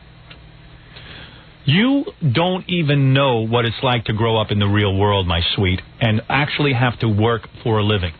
For you to evaluate what I do, Robin does, the garbage man, the policeman, for you to evaluate what we do for a living is absurd. You have never worked. You have never wanted for anything. Oh, maybe you've worked, but it didn't mean whether you got food on the table or not. You've never created anything. You're not in touch with what real people think. You've probably never taken a subway. You've never risked your life taking a subway. The things that you do every day, like travel, when you travel in your limo, the average man doesn't get to do. Of course, I wish my grandfather was a bootlegger like yours. That does leave you a lot of money. But I have to work for a living. When your father is a bootlegger, your grandfather, and he passes down money to a series of leeches who have never once worked at anything, manufactured anything, generated income. Do you know that the Kennedy fortune is almost gone because there's so many friggin' children? They screw like rabbits. So many leeches, and none of them seem to be able to generate income. It's a different kind of welfare. When the old man died, Joe Kennedy Sr., and died, the business died with him. Well, actually, he had dissolved the business. Right. So that they could go into politics and not have any unseemly investigations plaguing them. For Kerry, Kennedy, Cuomo, Sirhan, Cougar Mellencamp to sit there... Well, don't put Sirhan in her name. Whatever. Robert Kennedy was one of the greatest politicians of all time, and truly, I feel, would have made a great president. But for this whining yenta to get up in front of an audience at the Shadow, to make such a dumbass speech about what she knows to be entertainment, who professes hate. As this person says, once again, this is a girl who probably has never even heard my show. She probably read about me. This got most of the applause of the evening. Once again, Howard, a case of people misunderstanding what you're all about. Keep up the good work pointing out the comedy and ridiculousness of it all. Well, Kerry, Kennedy, Cuomo, my grandfather was not a bootlegger. He made an honest living, and therefore I have no money. My uncle never drowned anyone. Yeah. And got off with it. You have quite a heritage yourself there, sweets. Don't be too impressed with yourself. Don't be too high and mighty about casting judgment. I had to come up the hard way, just like Grandpa. I never did anything illegal. At least they haven't proven it yet. And by the way, my aunt doesn't marry old Greeks who can't practically perform for their money. And my cousin has never been accused of rape. Ugh. These things could happen to any family, couldn't they? So when Kerry Kennedy Cuomo tells you about her reality, don't accept it. This is a girl I guarantee has never heard this program. Never. Who are those people applauding? Nitwits. Alec didn't tell us that went on last night. Where is Alec? Get him back in here. My uncles didn't gangbang Marilyn Monroe. I don't know what they did. They couldn't get near Marilyn. That's right. They might have been gangbanging somebody. It wasn't Marilyn Monroe. No one in my family has ever killed themselves with heroin either. Which one killed himself? One of those Kennedy. One of her brothers, actually. Yeah, injected it right into the sack. There you go. Everybody so high and mighty knows what should be done. Everyone's so righteous. Kerry Kennedy Cuomo hasn't even ever lifted a finger. Never been without. Never had to work. Wouldn't know the first thing about it. I wonder what some of these Kennedy kids would be doing if they had to work. Suddenly the money dried up.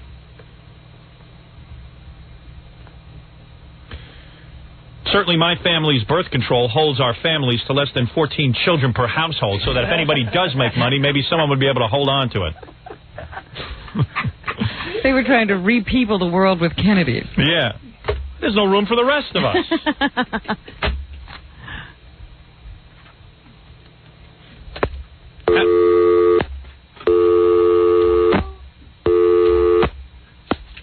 Am I right? Am I right or am I right?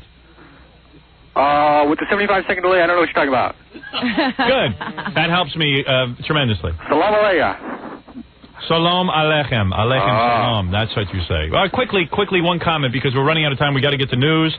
There's a lot of O.J. Simpson stuff. I have some of the best tape in the world to play for you, Robin. Mark Harris has sent me 2 more songs with a letter that would blow your mind. Really? But I'm going to save it for tomorrow because... Oh, I got to wait? Well, then we'll never get to news on time and we'll run behind. Yeah, last week's Friday show was the longest ever. We went till 12 o'clock, I think. What is it quickly? The funeral. We had a great time at the funeral. My girlfriend Christine is still mad at me because I spent most of my videotape taking movies of the topless audience in the audience, and by the time you got to the Baba Booey's... All right, let me take a break, and then we'll... I thought maybe you wanted to comment on my Kennedy thing. It never seems to work that way. Well, like he said, he didn't even know you had done it. They've got me on a 16-hour delay here. You never know what... No one knows what I'm talking about anyway. It's wonderful. That's why I'm leaving in a year and a half. I was telling Alec Baldwin in the commercials, he says, you really leave? I said, I really am. I'm getting out. It's enough. It's enough. He really was stroking you in there, telling you nobody does what you do, man. Well, he was upset by our conversation. He said, wow. I said, listen, your buddy Bill Clinton there, he hasn't stood up for me. He's screaming about radio hosts. I guess you're going to do this in the news, but he's screaming about... Well, let me take a break. I'll let you do the news when we get back. And I want to work on my O.J. Simpson song. I've let that lag, and, There's an O.J. Simpson song? Well, you know, the one on Old Man River.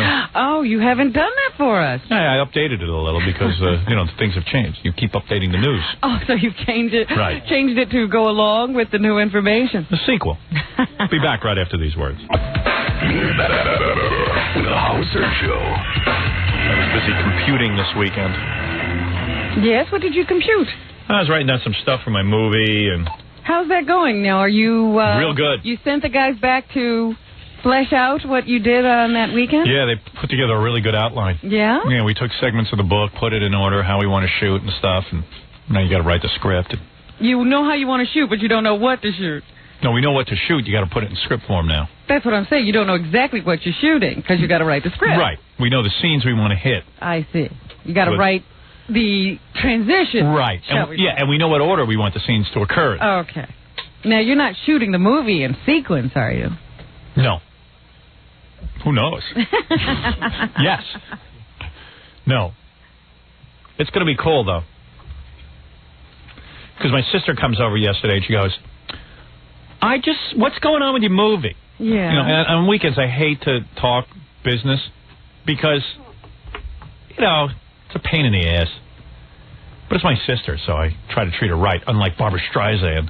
So you go along with it even though you're perturbed? Yeah.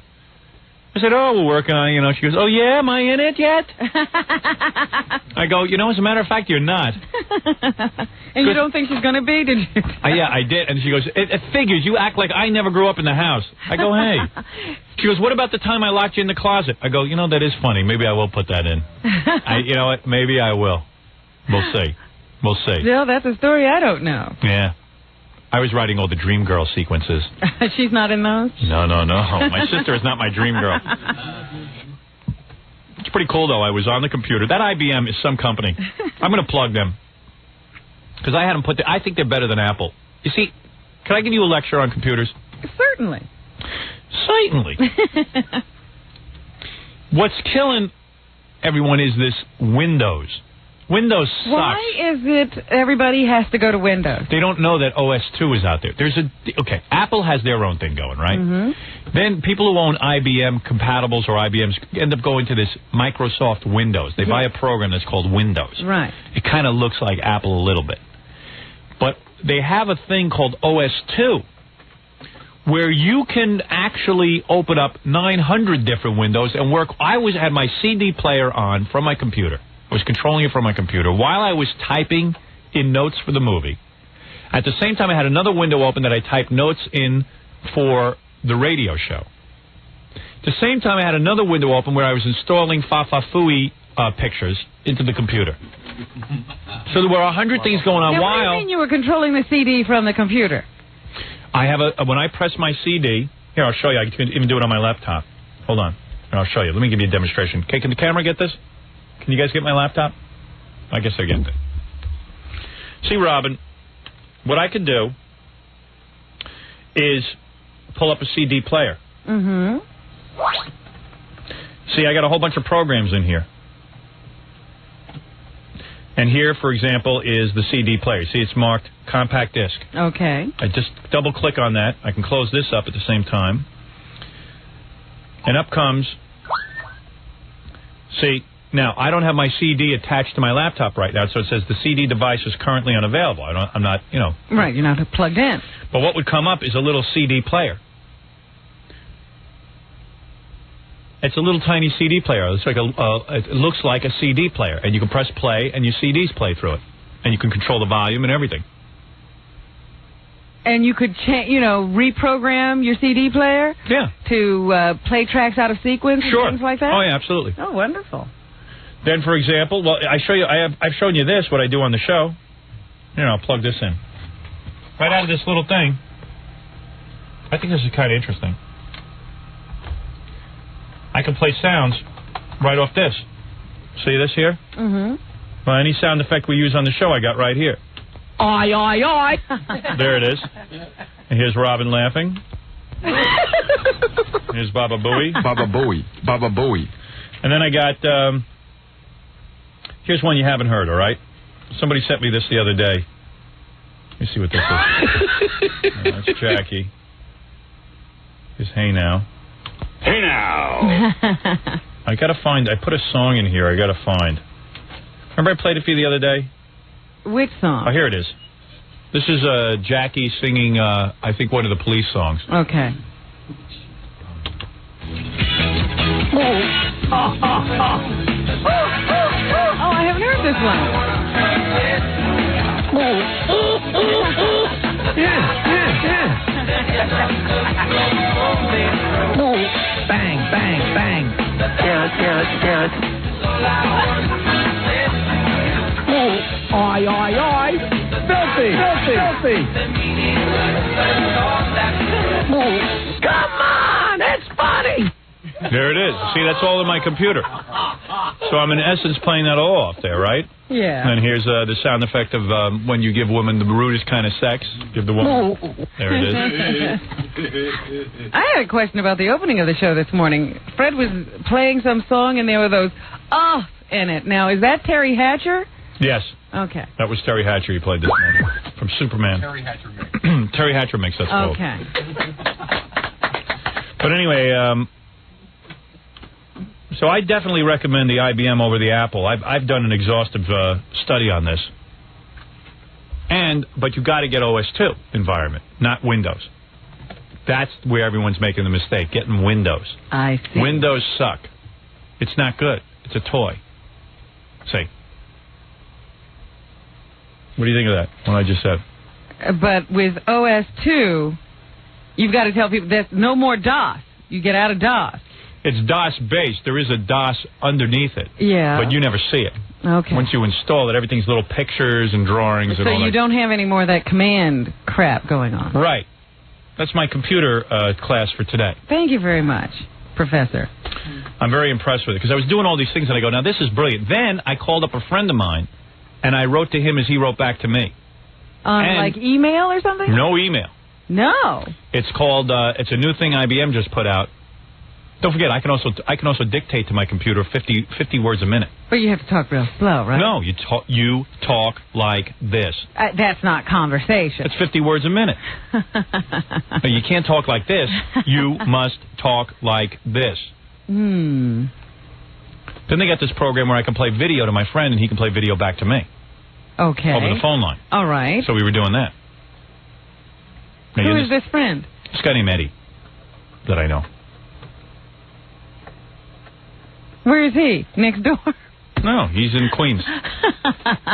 If he was in Alaska, I could still make the same phone call. Yeah, but you're always calling. But, you have driven down the street when you were first introduced to the car phone, talking to the person in the car next to you. No, you know what it is? We're testing the equipment because you know what I want to do. I want to be able to see the E-show while they're editing it on my computer. Oh, okay. So that has a practical purpose. Yeah, of course. No longer your gameplay. No gameplay, Robin. I don't have time for games. I'm a busy man. Thank you. I wear many hats. Where are my hats? Bring in all my hats. We should have your hats here. There's my stupid hat.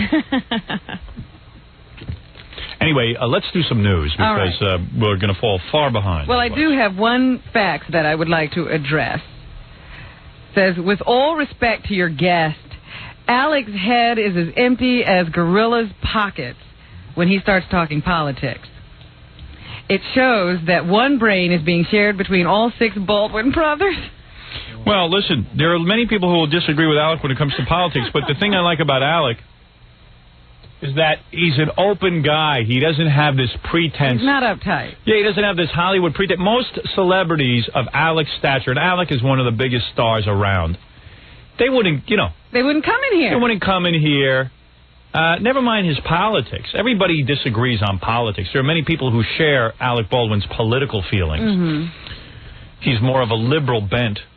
But who cares what he is? He's a guy who at least comes in and mixes it up with us and isn't uptight. Well, I would like to address the second part of the facts, which says, and Robin is kowtowing to him on all accounts. I don't think I did that at all. But what is it? You mean I can't have a conversation with a guy without someone being accused of kowtowing? I don't know. I don't know what I did. Well, they want us to be adversarial with everyone. I see. I'll bet she's so hot for his ass that you can fry eggs on her private parts, it says. Well, let's test that. Let's do that for the Edie Show. Bring me an egg, Baba Hoo Hi. No, I thought, as a matter of fact, I'm getting a lot of comments to the contrary of that fact, that people really enjoyed hearing Alec and thought he was a regular guy. Especially my favorite part is when he admitted that game he plays where Kim will lay down dead girl on the road. That sounds like a great sex game. I'm going to ask my wife to do that. What was the other one? My wife was imitating a dead girl the other night, but she was in bed. Best friend's mom. Best friend's mom. That sounds like a good one. I thought you might try that one. Yeah, that sounds good. Yeah, my wife and I had a wild weekend. We had sex Saturday night. Yeah. I knew that you'd have sex this weekend because you made a big deal about it on the air this week about how you hadn't had it, so I knew that something would have to happen. Well, it was real weird, too, because I was super tired Saturday night. Uh-huh. And there was no way I was going to have sex. I was exhausted. I just put in a long day. And Saturday you were working? Yeah, I had some things going on that I was working on. It just got late, and the kids weren't going to bed. And there was a whole bunch of things, and it was already 11 o'clock by the time we got into bed, and I was burnt. I was just tired. And we took the kids out to dinner. I was being a real dad. Yeah, that takes a lot of energy. Does it ever. Deciding what table we're supposed to be at. When you see me go to dinner at a restaurant, my wife and I and the kids all sit down at a table, and my wife looks at me and goes, is this table all right? I go, I don't know. I feel like everyone is staring at me at this table. Then she goes, do you want to move the table? I go, no, let's just sit here. It'll be worse if we get up. Then she goes, no, let's move. I go, no. Then she goes, no, let's move. Now we're going to move. Now she calls the waiter over. Now we have to move. And then I get real uptight because I don't want to move. Now we're all standing. Half of us are sitting, half of us are standing. We're getting up and down. Nobody knows where to go. And then, finally... How many people are in this restaurant? The whole place was packed. Really? But there's usually tables in the corner where I can have my back to the people. So, every bite you take isn't being watched by everyone. And if I spill some spaghetti on my chin, it's not like the world is watching you. Why do you go out? I don't want to go out. It's a test of my love, according to my wife. I don't want to go out, but every Saturday night, I never go out anymore. We haven't been to a movie in a year and a half. I said, you know what, on my vacation, I'll take you to every friggin' movie. We'll go in the afternoon. When no one's in the theater. I'm not going to a movie to be uncomfortable. That's like my sister. So she comes over, she goes, I went to see the movie Speed last night. Is your movie going to be like that? Because that was great. I go, Ellen, I'm not doing an action-adventure film. Well, if you make it like that, it'll be really big. I said, no, it's a comedy more in the vein of, Woody Allen, I don't know. Hasn't she read the book? Yeah, I mean, it's like my sister's on another planet or something. It does not take place on a bus. Yeah, I go, Ellen, do you know what the movie is? It's about me growing up, my life. It's not like Speed? I go, no, it's not anything. How could it be like Speed? You read my book. I'm doing a movie of the book. Oh, because if it was like Speed, it would do really well. Because it was so exciting. You make this up. She couldn't have said that. Oh, yeah. I wish I was making it up. I wish it. This is what my life is like. Do you understand now? Do you understand? Well, I'm beginning to. If this is true. But I don't understand. How could your wife enjoy these dinners out? I don't know. Then we sit. So then we're up and down, up and down. So the guy who owns the restaurant says, listen, I've got a table that's very quiet, but it's not in the room. It's up by the door where people walk in, but it's got trees around it. So now we're not even in the restaurant. We might as well be home. I said if we went 2 more inches, we'd be in the house. And now we're in the restaurant, and I'm sitting in the potted trees and everything, and it's a table that has nothing to do with the rest of the restaurant. And now I'm going, oh, this looks ridiculous. People think I'm a real snob. I'm getting up. I'm walking to a whole nother table. I mean, I don't want to deal with all of the emotions of doing this stuff. What are you doing? I mean, does everybody come home and say, boy, that was a great time? Well, we enjoyed being together, but I enjoy bringing food into the house and everyone just sitting at the table eating. But I'm asking you, I know you enjoy being together. Do you enjoy this process is what I'm asking. Nobody evaluates it. I'm not allowed. If I say I had a bad time, my wife goes, well, you don't take us out. My wife's voice was real hoarse this weekend because the baby had been up a couple of times and she was like... Meanwhile, I'm sitting at a table in a restaurant where the waiter has to use a car to get to us. It's a joke. And to get past the trees, he's got pot passers to yeah. get your food. So Saturday, I was real exhausted, and then we get into bed. It had to be 11:30 at night.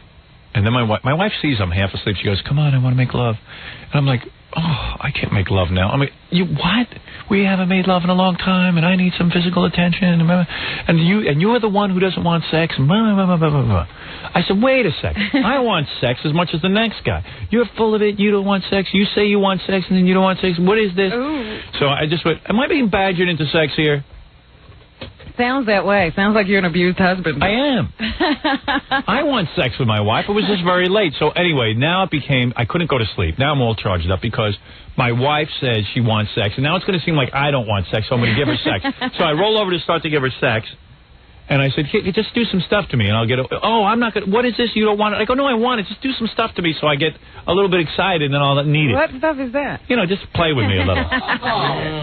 If you would only use foreplay, it would be so nice. She goes, I better get my vibrator. I go, you don't need your vibrator. I'm telling you, I'm going to do stuff to you. Just get me started first. I'm not real awake here.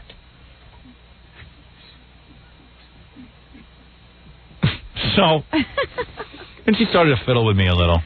And as soon as I get a little bit aroused, then she stops fiddling with me. Then it's my turn to take over. It's like, it's like... Just get you started. Yeah, in other words, she got the crank going. That's she right, pumped it up. You turn the key in the ignition, and you stop. And she just laid there, and I started rubbing her down and stuff. I got her real hot. And she didn't need no vibrator. And I worked on her a little bit. Gave her some stuff, and then I was doing it with her, and then halfway through it was really good, and I felt like, oh my god, this feels really good. Maybe I'm going to have an accident here. I better get the condoms. So I told her to go get the condoms. Where are they? In another room? Another room. No, she had brought a condom in, but we lost it. Oh, geez. I don't put it on at first because I can't deal with that. And then every time we're searching for condoms, we can't find the condom in the bed. Then she goes out to get the condom, and then she's screaming, I'm going to get my tubes tied. I go, well, do it already. Every time we go through this, you start screaming about your tubes. Where are those tubes? I'll tie them my damn self. Those tubes. So, we start doing it, and she came in with the rubber. I put the rubber on. It was awful. What do you mean? The rubber was awful. I couldn't feel a thing. In fact, with the rubber on, I almost ended up in the wrong place. And she was flipping out because she hates the thought of that. She goes, you're not even in the right place. I go, how could you be in the wrong place? What do you mean? I don't know, but I was there. What position were you in? As a missionary, what we always do. Boy, Howard, that's really bad aim. It was like being a blind man. I had no idea where I was. That's terrible aim. I'm taking the fifth. I don't want to talk about it. But I was doing some weird stuff, too. I was flipping her. I even tried one thing. She got all disgusted with me. Her legs were all tied up around my head. I was doing a whole bunch of stuff. And then, at one point, I'm in the middle of sex with her. What do you mean she got disgusted with you? She doesn't like positions? I don't know, because it was a weird position. It was uncomfortable for her, so I put her in a position. I'm proud to announce this. She goes, ow! Yeah. I go, what? She goes, you are not small at all. I don't know why you say that on the radio. I go, I just say that for... She goes, ow, that hurt me. We had to take a break for a second, because I hurt her. I hit something in there. Right, the rubber had a little jagged edge. There was no rubber at this point. There was nothing. But then I started doing it with the rubber, and I was not aroused. I was losing it because it's just horrible, and the rubbers stink. It's like going to the movies and staying in the lobby. I mean, it was awful. So I whipped that off. I didn't care. Yeah. And then she tests me afterwards because I tell her I don't, I don't fiddle with myself. Enough here to clean up. You don't. Good nothing. I decorated her. Oh, yes. It was great. Oh. No wonder she comes back for more right away. And my wife was like flipping out. She goes, "Yeah, there's a bunch of stuff to clean up here." Call the housekeeper. Yeah, I said, "Why don't you call the housekeeper?" She said, "Man, you're a real man." Wild. I wonder how much of this show gets on the air. I'm just looking over here. I just really wonder. I got to get out of this dump. This frigging dump. They think I'm kidding. I'm out of here. I'm out of this radio station. I'm so distracted by this whole stupid radio gig. I'm ready for television. Screw it. This is chicken ass. Penny ante. I'm almost out. How many weeks left on my contract, Jackie? How many months? 12? I always get confused. Is it 12 months, really? 12? 17, I think. Still 17. Still 17? Is it really 17? It's always 17. Well, it was 17 come last on. month. Don't be a wise ass. How many I'm not being. July, August, September, October, November, right? Yeah. I thought you said it was November. Yes, it is. 12 plus 7 is what? Oh, 12 plus 5. It's 17. 17. You're right. How come it's always 17? I don't know. It just doesn't seem, my time doesn't seem to get shorter. It's been 17 for a while. It really has. It's been 17 for 17. Yeah. I want to go home. Anyway, so that was what happened. Then I gave her sex, and I thought everything was going to be mellow on Sunday after Saturday night because she said I gave it to her real good. And then we had this huge argument on Sunday where we were yelling and screaming at each other. Like OJ? Yeah, like OJ. It sounded just as bad. Oh. Baby, you was with Keith.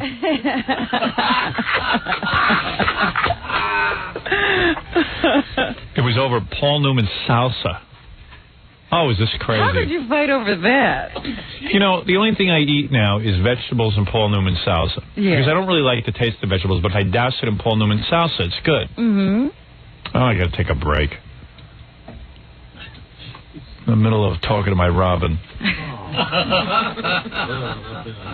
My Robin. Did you run out of salsa? Is that it? Yeah, so all week long I've been saying, can you please get me some salsa? Now, mind you, my wife picks up the phone and orders it over the phone. It's not like she goes shopping. Oh.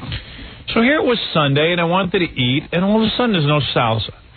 So my wife hears me mumbling in the kitchen. And I go, what else? And there's no salsa. She goes, of course there is. So she pulls out this bottle of 900-year-old salsa.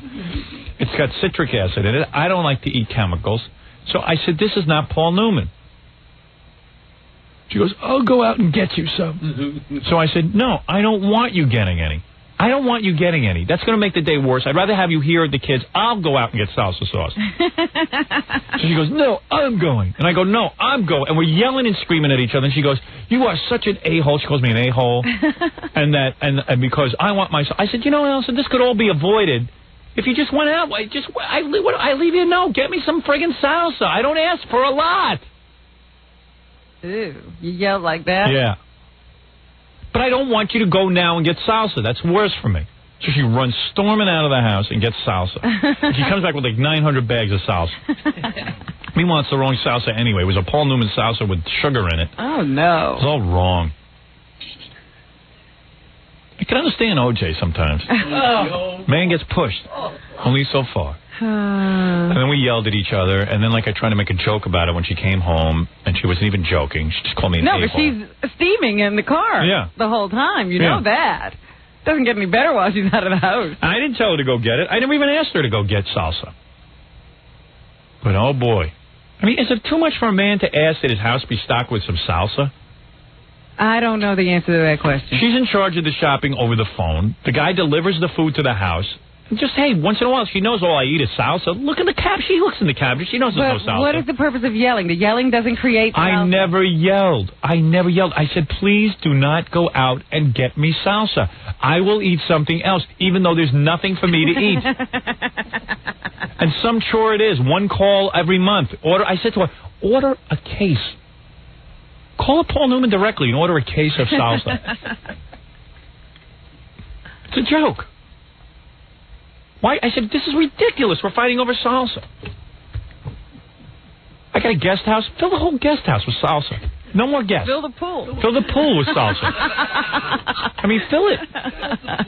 It's crazy. It's crazy what we fight over. Well, you choose to fight over. Right. Because you didn't have to have that fight. Well, we had it. And you have to eat with all that tension going. And I'm eating, and my stomach is turning, and I'm all upset, and it's just like, oh, why can't I be back at work with my Robin? Believe me, Robin, when you are in your most miserable time of the month, you are nowhere on the rag, like my wife when she gets on the rag. You have no idea. And then it was just an uncomfortable day, and then I have to prove my love all day, and then I'm serving her drinks by the pool. And she goes, oh, what is this? Thanks for getting the salsa. Cold, huh? Yeah. It was awful. It was an awful weekend, as usual. Even with sex, it was awful. Yeah. Oh, the sex we were fighting over that. Robin, if I was yours, would you order me salsa, please? Don't ask me about salsa. I can't do that. If I delivered the sex to you and I brought home money for you, salsa is too much to ask? Yes. Oh, you know you in a minute you'd be happy to order my salsa. I wouldn't be ordering anything. Let me take a break. So I can calm down from the nitwit Tom Chisano. Whose new name is Herpes. I don't call him Tom Chisano anymore. He's Herpes to me. He's like a disease that won't go away. He's like something you don't want to be near. You can't get rid of it. Our general manager's name is Herpes. Either that or fallacious. Either one. What do you want? Herpes. Herpes or fallacious? What's fallacious? Think about it. Fallacious. Or you want to name him diarrhea? No, I like herpes. All right. Herpes it is. You can't get rid of. General Manager Herpes. For it. Hi, Herpes. Herpes is in the other room. From now on, when you hear me refer to Herpes, it's my boss. I think it's perfect. He won't go away. Yeah, because he makes me sore, like herpes. That he's irritating. Yeah. And inconvenient. Yes. Gets in the way. Thomas Herpes. Pussy. And there's nothing you can take for him. Right. There's no known cure. That's right. You can only deal with it so it doesn't act up. There's always going to be an outbreak, though. Yeah. Like herpes, he's all over my genitals. The genital manager. Con Herpesano. All right, let's take a break. I'll calm down. And then let's for God's sakes, do some news, Robin. All right. Do what you do best. Right after these words. We're back with the Howard Stern Show. Well, Robin, give us some OJ news, for God's sake. Well, first, let me just say that this weekend I went to see the movie Wyatt Earp, the new Kevin Costner film. How is that, Robin? Kevin Costner now believes that in a 3-hour or more film, he must be on camera every moment. So you're saying it was bad? It was horrible. You know how you sat through Schindler's List and you didn't know how long you were there? I wouldn't know. I didn't sit through it. Well, you know every moment you're in Wyatt Earp. Really? It's way too long. The camera never leaves Kevin Costner's face. He's he obviously gorgeous. Thinks that he's Gary Cooper or somebody now. He is Gary Cooper. He's just really taken with himself. And we spend all of Wyatt's life with him. There's no cutting in this film. Everything Kevin did was obviously so incredible that he didn't know how to leave any of it on the cutting room. Well, you sound angry. Well, did you see it for free or you paid? No, I paid, and it was a waste of my money and my time. Not as good as Last Action Hero, huh? Not at all. I'd sit through that twice more. You know, I'm sitting here listening to your review, and I'm trying to pick something out of my nose, and I realize this camera's watching me the whole Good. time. I hope we see that tonight. Yeah, I'm going to dig it right out. Who cares? Screw 'em. Let's see what you got there. It's a little hair with some stuff attached to it. You done? Yeah. Can I move on? I'm done excavating. Well, there's going to be another hearing in Los Angeles today regarding O.J. Simpson and his murder case. I didn't do it, baby. This time it's to consider a media request to release some information that revolves around that 1989 case in which O.J. pleaded no contest after being charged with battering his wife. Of course, we all remember that the bodies of Nicole Simpson and a friend, Ronald Goldman, were discovered outside of her Los Angeles condominium on June 12th. Over the weekend, we found out that O.J. took on more legal help. He has hired F. Lee Bailey and Alan Dershowitz. He's hiring every lawyer in the country. I know. If you need a job, call O.J. Hey, by the way, what did I say at the first day of this O.J. Simpson case? I said those lawyers will go through his money. If they hear he's got $10 million... It's a feeding frenzy of lawyers. I am telling you, he's got everyone on that legal team except... And they're still looking for more. Yeah, they haven't hired Calhoun from Amos and Andy yet. Now, look here, Your Honor. My client is innocent. Listen to this. I said at the beginning of this trial, the lawyers, I know how they work. I've watched these guys before. They all jump on the bandwagon. They will hire more legal advice, expert witness advice, experts, psychologists. By the time they're done, O.J. Simpson will be down to zero in his bank account. He'll still be on death row. He'll just have the O. He'll have the he O. He won't be able to afford the J. The J will be gone. 1 O, no J. He'll be 0 J. That's right. Not O.J. 0 Simpson. Hey, by the way, your news is brought to you by Budweiser, the rock and roll king of beers, and that is the truth. Thank you, Budweiser. This Bud's for you, Robin. I understand that Johnny Cochran, the black lawyer who eventually represented Michael Jackson, has also been contacted and had another meeting with O.J. this weekend. Yeah, it's good for black guys to have a black lawyer as part of the team. It's a whole thing. That's why Michael Jackson got that guy. He wasn't the main lawyer, but you have him talk to the press. Guarantee you. Are you sure that he wasn't the main lawyer? Johnny Cochran will be the one who talks to the press. But he's never the main lawyer. No, he's the main lawyer. He's what the are main. You saying on this one, there? he wasn't calling the shots. They try to make it seem that way. I know what's going on there. You do? Oh, yes. All right. Johnny Cochran will talk to the press. You say that anytime you see a black person doing anything. Well, he's just the figurehead. There's another guy pulling the string. There will be 17 lawyers on this case. I guarantee you, out of the 17, the one that will address the press will be Mr. Cochran. Johnny Cochran. Whether he's leading the team or not. And you will never know whether he's leading the team. You'll just say he's never going to lead any team. He will be there to convince the black community that O.J. is one of the guys. You know, it's a funny thing. I said, it's very interesting. O.J.'s not one of any guys. Oh, he's not, but they're going to paint him to be. As Al Sharpton said, as soon as a black guy gets in trouble, he's got to go now looking for his roots quickly. That's right. He's better. Because one thing about the very vocal black, and I don't call this the middle-class black press, but there is a certain element in the black community. There is no such thing as a middle-class black press. Where would that be? I don't know, somewhere.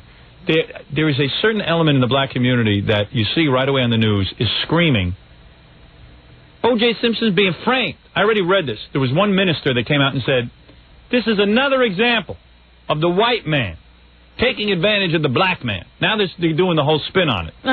I said right away that just wait and see. You'll see a bunch of people screaming about the amount of publicity afforded to the O.J. Simpson case, like any famous person wouldn't have gotten wife this. was murdered this way wouldn't be in the press every day. And there's a certain element in the black community that embraces any guy who gets in trouble with the law. Embraces criminals.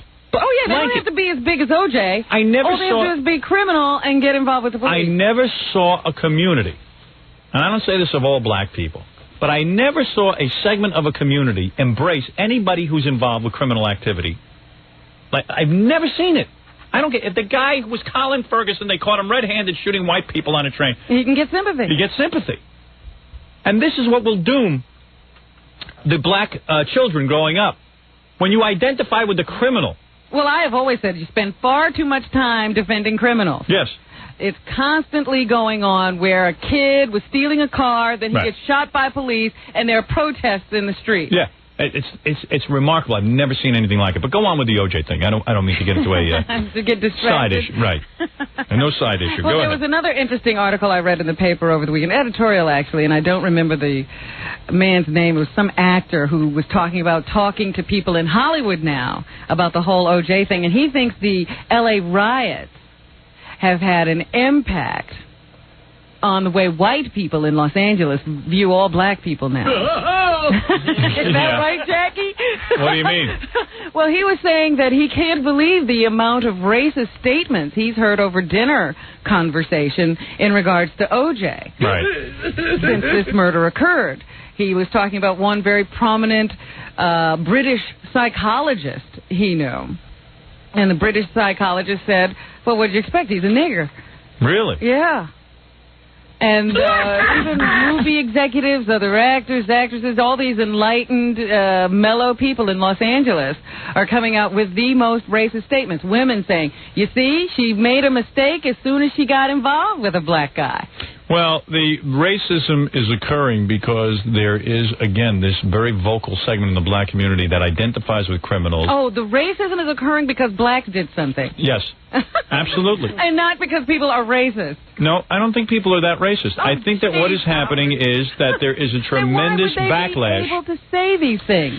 Because there is a tremendous frustration and backlash on the part of the white community with these cases where they see the criminal being identified as a hero, where they are seeing lawlessness. Oh, so in other words, you're having the same problem? I didn't say me, but one would be led to believe this. One would see the L.A. riots. One would see the constant sort of after See, I have crime. another feeling about this. I believe that racism always exists, and when you have an opportunity to voice these opinions where you think that no one will call you down for them, then you do it. Yeah, I think that America is a place where it's not always fair. It's not always where let's say, there'll be a teaching job open for a black man or something like that, but there You're going to tell me you don't believe that whites think blacks are inferior in general? Oh, I don't think that people feel that way until they have an experience where they turn on the news every night and they see an inordinate amount of crime being committed by black people. You are amazing. No, this is what I think. You asked me what I think. Amazing. I am amazing. You're absolutely and utterly amazing. Well, then you're living in a dream world. You are living in a dream world if you don't get it. There are many people I know who are, I would say, at least outwardly liberal. You're telling me that most white people in America would marry a black person? That they don't fundamentally think blacks and whites are different? Oh, I think that they do. All right, I think that most people feel that way. That is racism. No, but here's what I think. I think that most white people are pulling for black people to do well. I think that fundamentally... But they basically know they can't. No. You're finishing sentences for me, and I resent it. But I'm telling you how they feel, well, and I know white people. I'm with them every day. Well, then if you know that, then why are you asking me my opinion? I didn't ask you your opinion. You decided to volunteer when I was telling you about an article. I don't care about an article. What I am telling you decided to tell me why it was. What I am telling you is that the average white guy is pulling for a black person or any person to do well. All right. And that I'm telling you what I feel. And I think that when you take a look at America today... Do you understand that that's a feeling, that's not a fact? It's the same feeling you have, sweetheart. No, I know. Oh, no, you don't know anything. You live in a tower. And I'm going to tell you something. Whether racism exists or not is not my issue. We know it exists. What I'm saying is white people, I think... Generally, I think all people want to see other people just be industrious. It's America. Go do your thing. But that's not what I was discussing. And there's a feeling that the black community is lost to the point where there's an inordinate amount of crime. Well, you keep talking about this community again. Yes, community. And I don't belong to any particular I didn't say you. community. I said there's a large population of black people living in this country who have cast a very bad identity for all black people. And I would say this, that it doesn't matter whether you're O.J. Simpson or Robin Quivers. If you are black and you do something wrong, then you are cast into that lot. Wrong. Of that burgeoning group of people you're talking about that is constantly depicted on the news. I think O.J. Simpson belongs to a wealthy class of people. I don't think that O.J. Simpson... I'm telling you what was stated in that article. He's a nigger. What did you expect? I don't care about any article. I'm telling you the comments people are making. This is what we're discussing. Yes, but what I'm saying is that the big problem exists not with O.J. Simpson. It's the amount of news coverage given toward, you tune on Live at 5 here in New York, the first 3 or 4 stories are a listing of all the black guys who have committed rape for that day. But the point is, Howard, that because of racism, whenever any black does anything that is bad or considered, they get lumped in with that group. They get lumped in, and it's always because he's a nigger. It's not because he's a bad person. Robin, he's a nigger. I have hardly ever called O.J. a nigger. Hardly ever. And I am telling you... When were those times that you fell off the wagon? Never. Just a joke. I don't use the word nigger. Well, you just say all these things without using the word nigger. Exactly. But I don't use that word. Some teabag that said that. Right. I want to see the black man do well. And yes, your point is well taken. Yes, whoever commits a crime is thrown in with that group. That's right. It's because he's a nigger. You can't expect. It was just like Daniel Carver said. Right. And everybody has those feelings. Why don't you admit it? It's a funny thing. No, I don't have that feeling. I did not sit there and go, it's because he's a nigger. You in particular, but the vast majority of white people have that feeling. I never sat there and said it's because he's a nigger. I said it's because he's crazy. Stop talking about yourself. No, I'm only going by myself. This show is about me. I would beg to differ with you. A minute ago, you were explaining everybody. Well, you know what I mean. You know exactly why I'm right, even though you can't say it. You know exactly what I'm talking about. And, hey, talk about O.J. Simpson going wacky this weekend, talking to the ghost of his wife. Yes, I was going to say the latest news from inside the cell. Now, that's because he's black. Is that O.J. is being visited by his wife constantly. He says every time he opens his eyes, she's there. Wow. Holy and that she keeps saying to him, why? And you'd think, why did you murder me would be the question. Right. And he says, no, the question is, why did you divorce me? Oh, because you beat me. I can give him the answer. Why didn't our relationship work out? Oh, my goodness. Because maybe he beat her once too often. I think O.J. also has a hearing problem. She couldn't possibly be asking that. Yeah. Why? Leave me alone, you old gokes. They say that O.J. has said he's having trouble sleeping because of her presence. Wow. And he's been calling his girlfriend from jail and talking about Nicole as if she's still alive. Hello there, Casper. Holy mackerel. How am I going to beat you? You was invisible.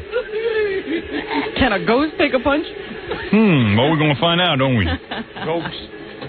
There's also a big story in the New York Post today about O.J.'s phone call, the 911 call we were listening to last week. Yes. They used some special equipment so that they could hear what O.J. was saying, so they could figure out exactly why O.J. was so upset on that particular day. Mm-hmm. Turns out that O.J. was screaming about an old relationship Nicole had had during their separation before their divorce. And he was referring to a gentleman by the name of Keith. And it turns out that one night O.J. came to visit his wife in her condo or wherever she was living at that time, and he walked in and she was having relations, shall we say, with Keith on the couch. Well, they said oral sex. Yes, well, that's what they say in the paper. What does that mean? He was doing it to her or she was doing it to him? Sounds like she was doing it to him because in the article they go on to say that O.J., they went back and then found friends who could discuss this particular subject to see if they were on the right track. Mm-hmm. And the friends say that O.J. was very calm at the time he walked in on the two of them. Now, go figure that one out. Now, why would O.J. be calm during the oral sex thing and then go off when he just sees some guy deliver a pair of glasses? Apparently, O.J. only went off like that when he and Nicole were alone. I see. So in the presence of this other gentleman, Keith, O.J. was very calm, said, don't worry about it, man, I'm not going to hurt you. And then he asked if his wife was any good at it. Well, let me ask you something. They were married at that time, but obviously separated. Yes. Now, why is it that Nicole, her door is always open, that O.J. can walk in at any given time and see oral sex going on? Well, you remember during that 911 phone call, O.J. broke down the door. So do you think he walked in and broke down the door? I mean, this guy was constantly breaking through the door like Superman. I mean, here you got this O.J. who's a maniac. Why is this one, if she knows knows O.J.'s coming over, why would you have the door open? Why would you go to a hotel? Because what O.J. is screaming on the tape is, Nicole keeps saying, O.J., the kids are asleep. He says, you're worried about the kids now? You weren't worried about them when you were doing the thing in the living room with Keith. Oh, I see. Now you're worried about him because it's me. Yeah. Always O.J. Because he's black. O.J. busts his ass to get this family a house and Is that what he said? with Keith. Yeah. O.J. hardly busted his ass for anything in this life. Football's supposed to be kind of hard to Played play. games. I bust my ass. He's busting his ass on the golf course. I bust my ass. Speaking of the golf course, a lot of analysts have now been looking at that suicide note that turned out not to be, and they question some things about it. They question the fact that O.J., if he thinks his wife was killed by some stranger, doesn't say anything about hoping that the police quickly find the real culprit. He also doesn't really shed any remorse or show any remorse for the death of his wife. He does give his condolences to the family of her friend who's also killed, but he really seems to have no sympathy for his dead wife. He also names 22 of his golfing buddies. Okay, now what's that Now, all you're about? about to kill yourself. Right. You put 22 names of guys you play golf with They're my in good your friends. letter? That's amazing. He does mention his children, but he seems to have a hard time identifying with their emotional loss, according to Stanton Peele, who's some kind of a therapist, a psychologist. And he also says that O.J. seems to take no responsibility, really, for beating his wife. He claims that their relationship was no different than any other family. He doesn't seem to see the importance of actually hitting his wife. He dismissed the 1989 incident, saying that, look, I took the rap for it, even though nobody was hurt. It wasn't a big deal. So he doesn't seem to really have a handle on what his life was all about. I think it's called losing touch with reality. That's what the therapists are now saying. Right. About O.J. Simpson's suicide note. Meanwhile, F. Lee Bailey went on the attack. He's one of the new attorneys on the case. They still haven't chosen a lead attorney, so we don't know exactly who will be. Jackie Marlowe. How many attorneys does he need?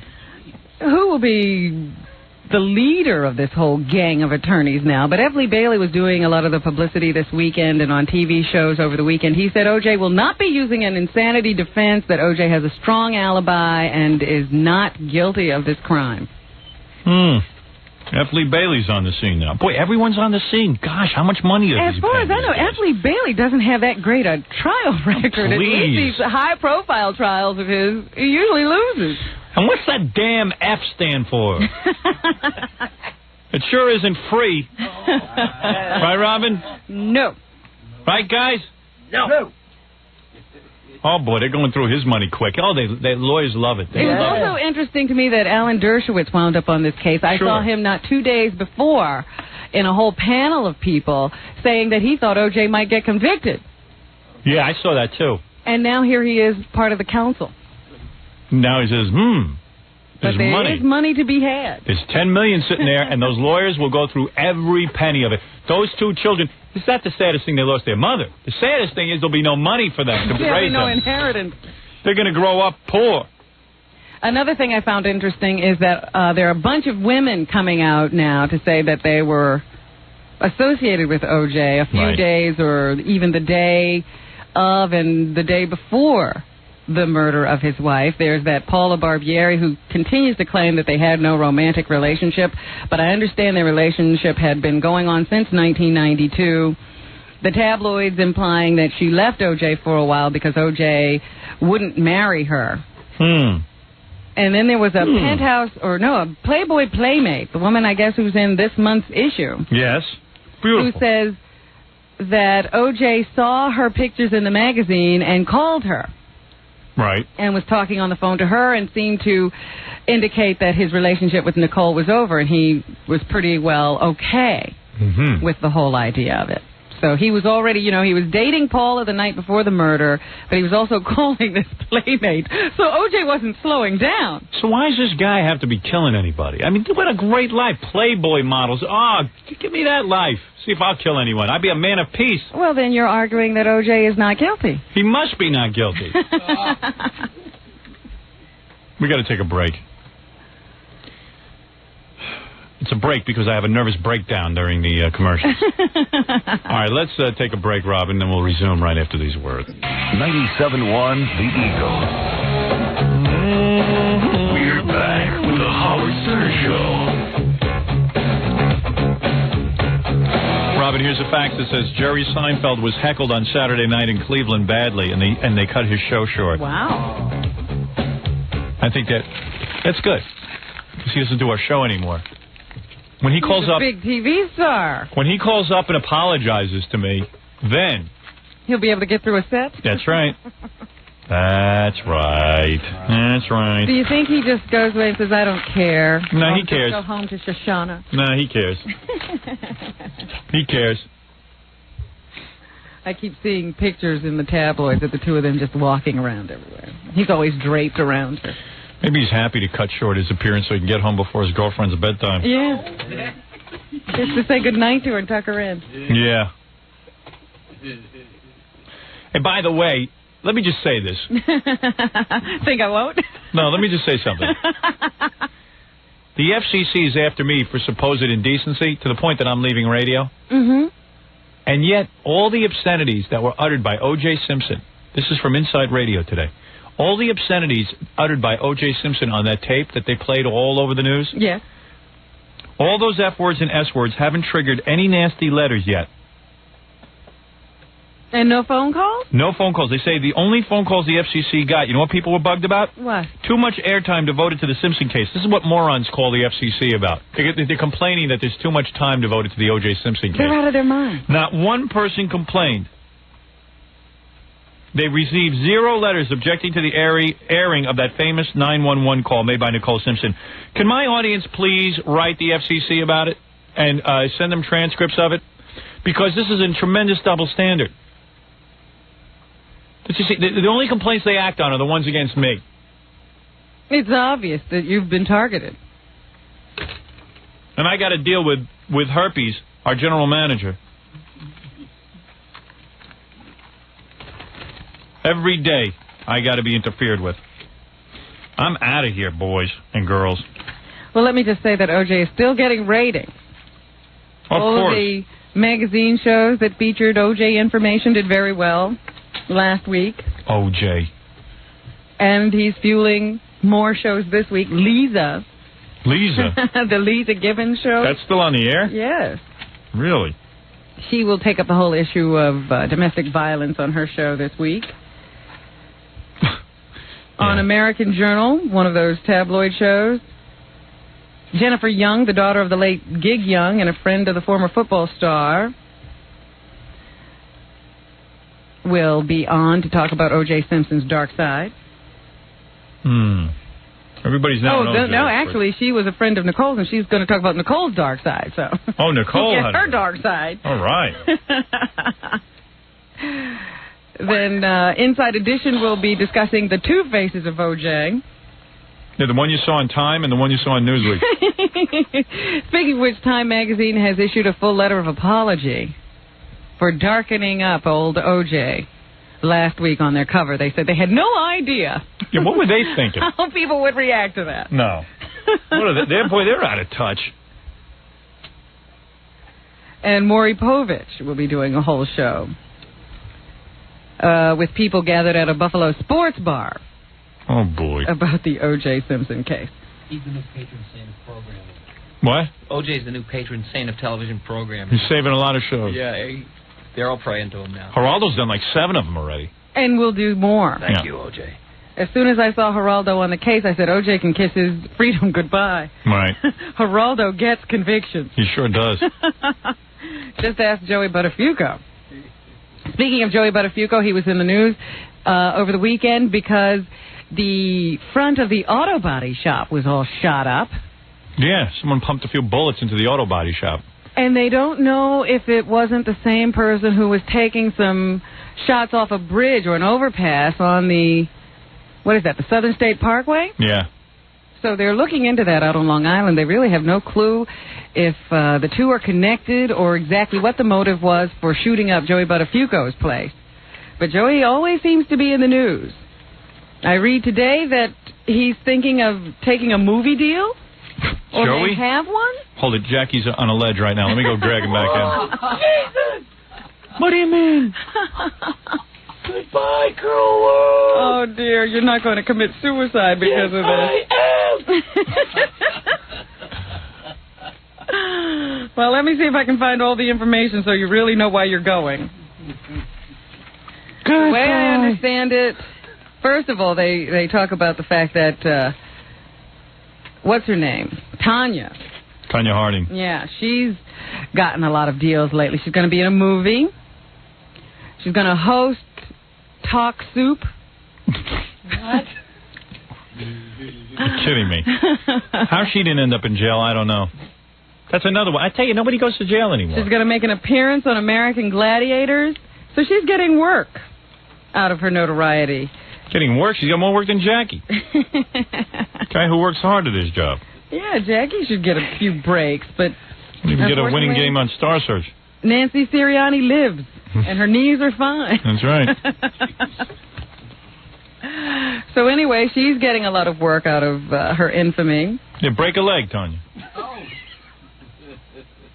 Don't know where she'll turn up next. And then they say that Sylvester Stallone is considering Joey for some movie role. Really? In his next film. Sounds like a good movie. The premise being that Joey would get shot up more than anybody has ever gotten shot in the movies or something like that. Sounds like a good movie. Sounds like Sylvester Stallone really taking things seriously. And then I see that John Wayne Bobbitt has signed with an agency. Really? Now, the first thing I heard about this was that he had signed on with some agency that was going to market him for stand-up comedy. That he was now looking for writers. He'd put an ad in a trade paper looking for writers to develop an act for himself. What? And in the paper today, they say, expect a big announcement featuring John Wayne Bobbitt sometime this week. Oh, boy, are they trying to keep him going. What? And it said in the paper, too, that supposedly they're trying to get me to be the best man at his wedding. Oh, I didn't see that, are you? That was in the Daily News. I never heard anything about it. What? I just read that today. No. Here's the John Wayne Bobbitt stand-up act. Go ahead. Okay. How many people here hate to get their penises cut off? Thank you. What? Now, we know this guy. The last thing he should be doing is stand-up comedy. What? Can't talk about that.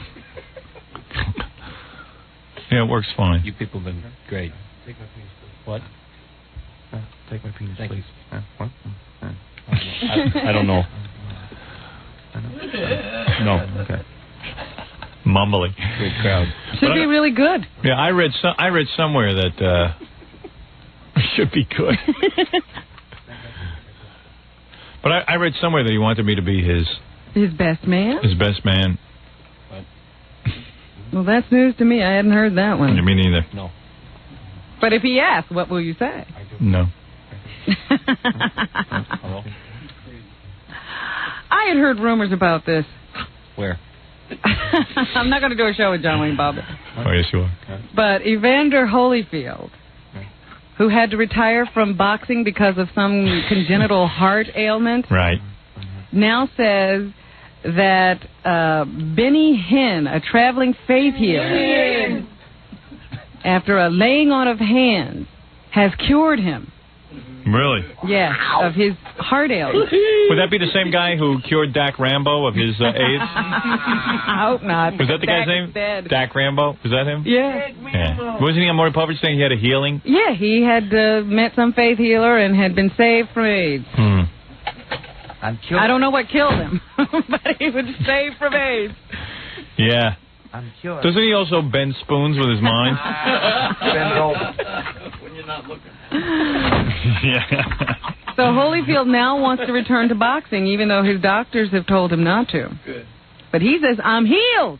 Healed. Hello. Hello there. I don't be sitting around. Hello, Ring. Goodbye, heart mimer. He says he wants to donate $265,000 to Hinge Church. I will lay my hands on you, Evander. And how do you feel now? pretty good. My heart's beating like a drum now. Boom, boom, boom. Boom, boom, boom, boom. Boom, boom, boom. How, how. Is that your heart? Yeah. Boom, boom, boom, boom. How. Well, you sound much better. Now I'm going to bend the spoon. Turn around for a second. What? With my mind, I'm going to bend the spoon. Where?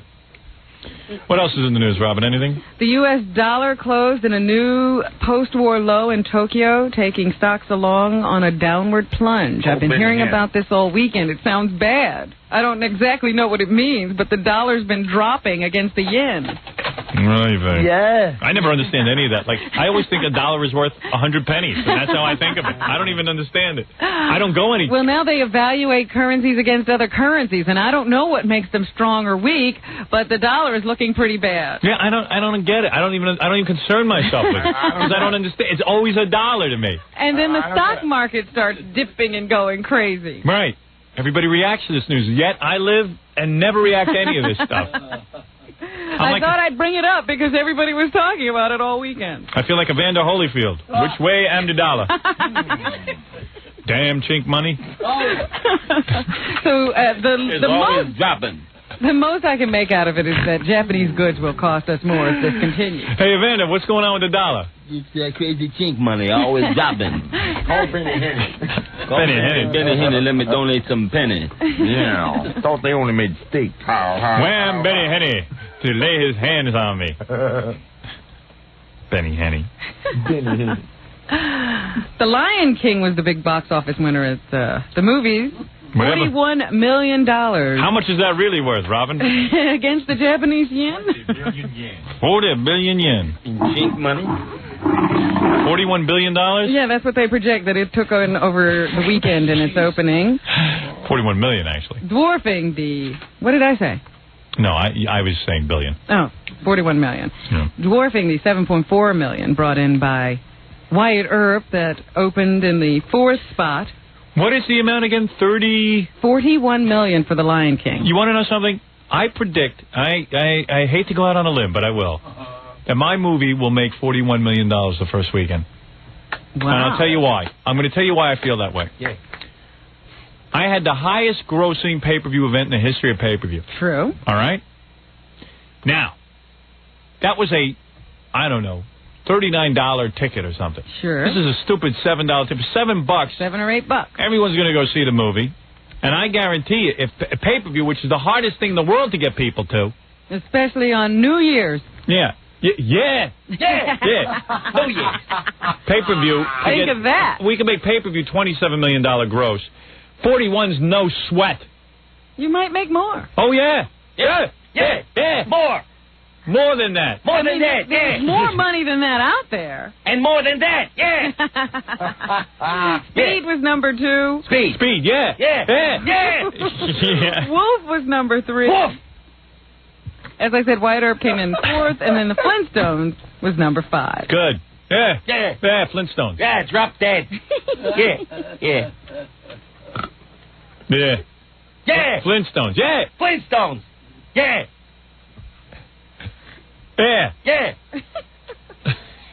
A new study says 1 in every 4 women on welfare abuses drugs and alcohol. Oh, no kidding. They should stop welfare tomorrow. Just eliminate it from the planet Earth. Oh, would that be the greatest? They also say mothers on welfare are 3 times as likely to be addicted or to abuse alcohol and drugs as mothers who are not on public assistance. Yeah. Flintstones, yeah. Free ride, yeah. Yeah, Rosie O'Donnell. Yeah. Aunt B, only not as cute. Oh. What? You heard me. Yeah. Yabba dingbat. Another report out of Los Angeles says that NBA star Magic Johnson is going to become a part owner of the Los Angeles Lakers. Yeah. The LA Times says Johnson will have a front office job with the team. Johnson's agent tells the Associated Press to stay tuned because a deal is imminent, but he's not naming the team. Johnson living like there's no tomorrow. But wouldn't you? I don't know, but I'd really be bothering What buying. would you do if you were HIV positive? If I was HIV positive, I would just mellow out. If I had Magic Johnson's money, spread it out. Yeah, just mellow out. I wouldn't be buying teams. You'd save your money? Is that what you're saying? Save my money, that's right. You wouldn't live high. I mean, you wouldn't just live. It's true, I'd buy a team. Maybe you're right. Yeah, now that you mention that, yeah, I would buy a team. Sure. Yeah, I'll buy a team. Team. Yeah. Yeah. Time to be the ultimate gambler, isn't it? Maybe you're right. Yeah. Yeah. I'd buy a team. Gambler. Yeah. I'd buy a team. Team. Yeah. I understand what? I'd buy a team. Buy. Yeah. What else, Robin? I understand that Whoopi Goldberg had an engagement party. Oh, boy, she doesn't learn. There's another one. The weekend. But she falls in love easily. I love these people in Hollywood. They're always talking about how in love they are. They met somebody 3 weeks ago. They're madly in love. And they're all in rush to get married. Yeah. They have to be married. They have to be engaged right away. Yeah, anxious. And then they have to get married shortly after that. They don't want to know the person. They want to get to know them while they're married. And you know what's crazy? Everyone who goes to the party goes, I wonder if this relationship's going to make it through the party. Will it last as long as the party? And you know what else is funny? The reason that they all get engaged is someone like Whoopi Goldberg sits there and goes, I know what everyone's thinking. This guy doesn't really love me. And this guy's just after me for my money. I'm going to prove them wrong. I'm going to marry him. They'll see. They all go through that. Instead of just having a good time, she's going to marry him. So he can take some of our money. I'm going to marry her. Get some of those whoopee millions. Well, you wonder, where does the ring come from? Who pays for it? Because she's marrying some union guy. Listen, maybe the guy has every good intention, and it's possible that he's the one in a billion that doesn't want her money and this and that. Let him sign a piece of paper and say, I want zero money from Whoopi. That's it. Then I believe it. But why can't he just stay there for a while? Why is there a rush? I don't know. Whoopi, stop doing these silly things. You sound like Whoopi's mother. It's the same thing she says. And this is the motion. Believe me, I take that Whoopi. Uh-huh. Grab her by one of her chests. Hello, knees. Can you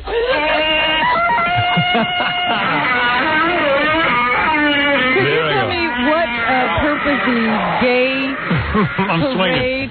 Excuse me, I have to go on. The gay parade. The gay parade serves when you have naked people walking up and down the street. It doesn't serve any purpose. It's obscene. I said the Irish don't get naked. No, it's ridiculous.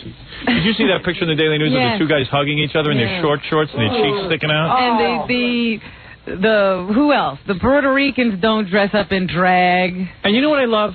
I love Puerto Ricans do much worse. They leave garbage all over the streets, but never mind that. You think this group wasn't messy? They left their clothing. People attack you all the time. They go, I say, you know, that's really disgusting. And they go, what are you, a homophobe? I go, no. They don't want naked people walking I go, I'm down not the a homophobe. I think it's wrong to walk around the street naked like that, hugging each other.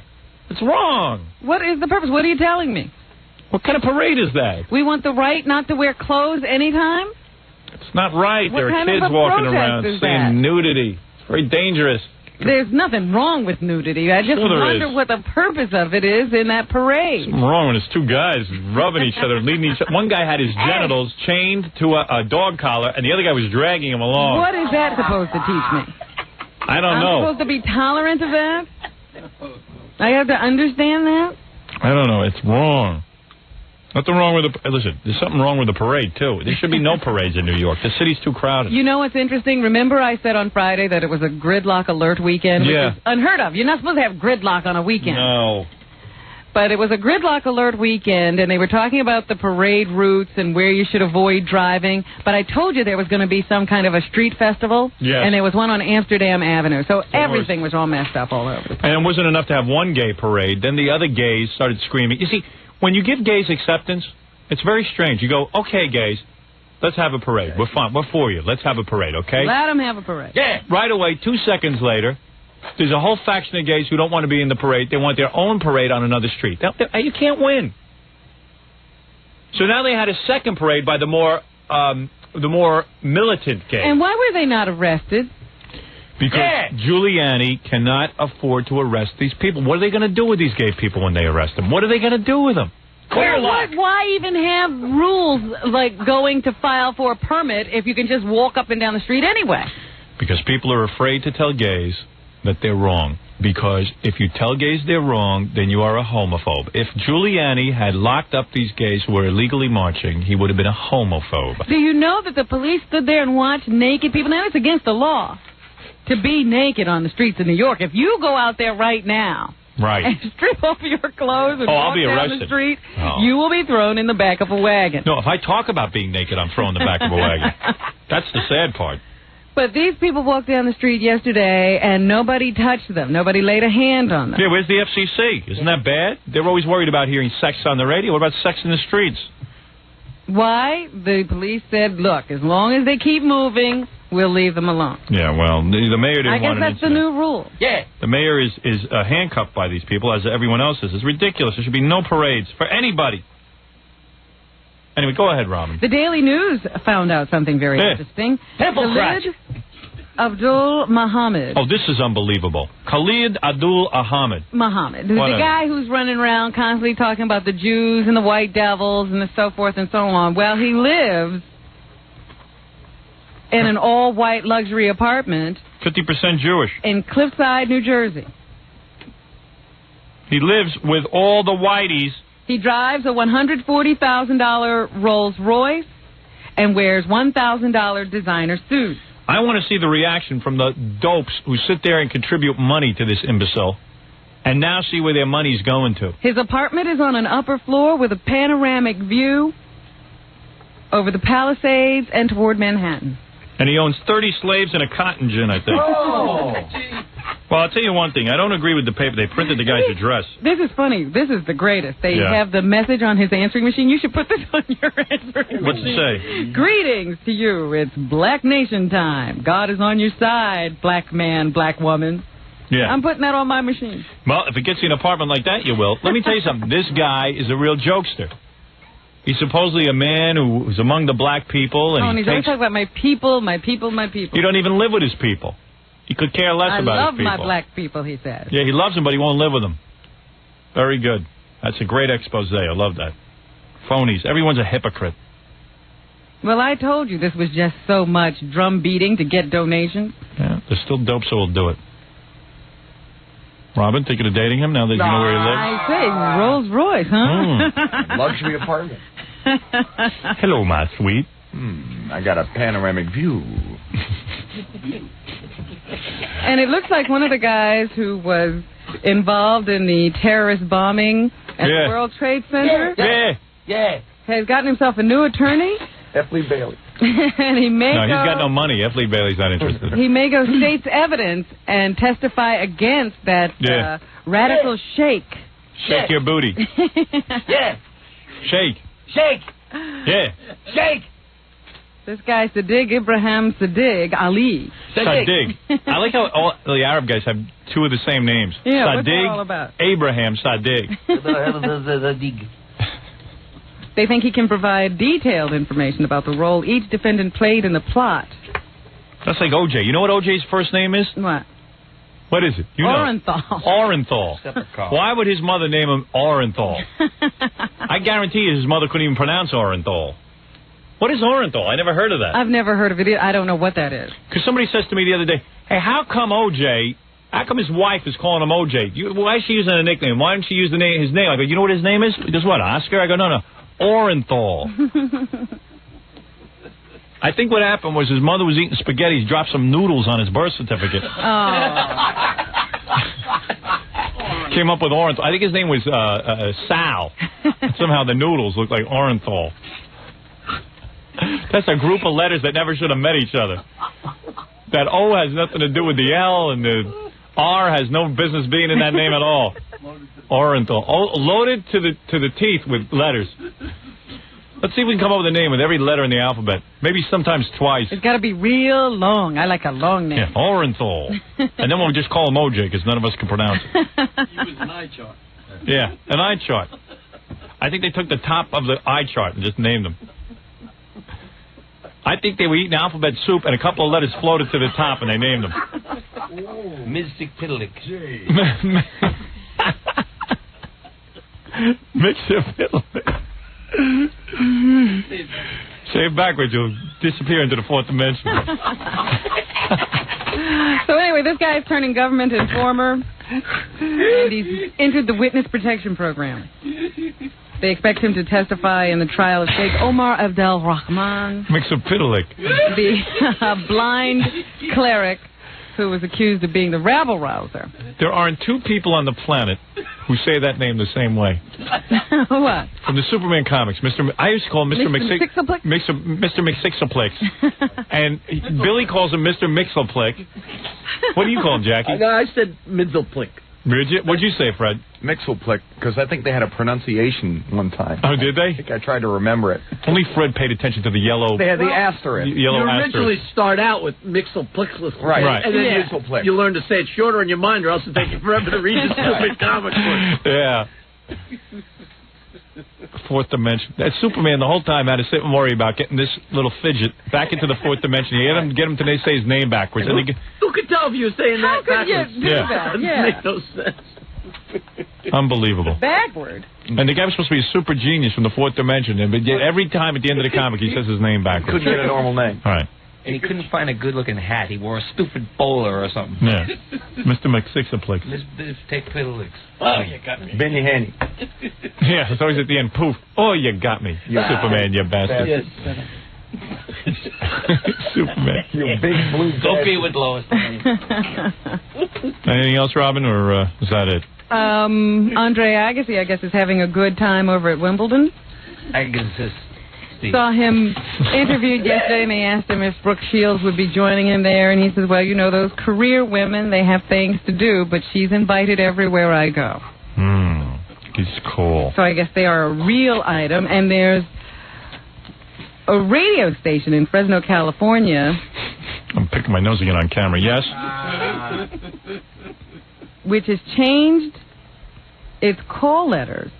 To Mr. McSixelplex. No, from KNAX FM to K-Garth. Garth. All Garth Brooks radio. That's a great idea. How long do you think that's going to last? 2 weeks till they get all the press they can get, and then they'll switch to a country format. It's a new owners coming into a new station, just trying to drum up some publicity. Yeah, I want to put a giant hat over that radio station. Very good. And they say now that babies may know their name as early as 4.5 months. Pop, pop, pop, pop. That seems a little late to me. My cats learned their names a lot earlier. Papa Flunky. What Gary's going to name his baby? I don't know. Have you talked to him about that? No. Monkey. No, he won't go with that, will he? That's an old family name, I know. Orenthal. Orenthal. If you name your kid Orenthal, I'll give you $1,000 right now. Monkey. 1,000? Yeah, Orenthal. Kid has to go through his whole life with that name. Hello? Yeah. So what? OJ did it. Look how he turned out. Yeah. OD, his name will be. Have you thought of any names? We really haven't come up with anything yet. We sort of wait until the end because... Gary likes to keep everything top secret. How about Elvis? We really... What name? Elvis. Haggis. We're thinking about How Haggis. about Harenthal?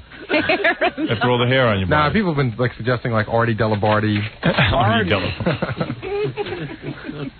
And by the way, I got 2 letters about my Letterman appearance about my legs because I wore shorts. Yes, I didn't realize that you were showing off your gams on the TV show. Dear Howard. Howard, when you walked in, yeah, I thought that was the outfit you wore just because it was hot out and that you were going to get changed. No. I was really surprised. That was my outfit that I chose. I decided to go showing my legs. Ah. Dear Howard, you had the most gorgeous legs I've seen on the Letterman show. Were you shaved and oiled down or just naturally beautiful? It made my night. Love, Laureen. Yeah? Is it Laureen or Lauren? Who knows? Oh, maybe it's Lauren. Laurenthal. Oh, here's a guy who didn't like my legs. This is a guy. You see, the woman liked my legs. Yeah, well, you don't care if a guy doesn't. Yeah, he goes, Dear gubernatorial candidate Howard, what's up with your Letterman appearance? You came out dressed like, acting like, and pronounced yourself a real happening guy. I don't remember that. But then as you sat there, you crossed what appeared to be your shaven legs like a woman. Ooh. Real happening. Brian. Hey, Brian, dickhead. I got a letter from a girl here who just got herself off to it at night. He's looking awfully close, isn't he? Fred, did you see my legs?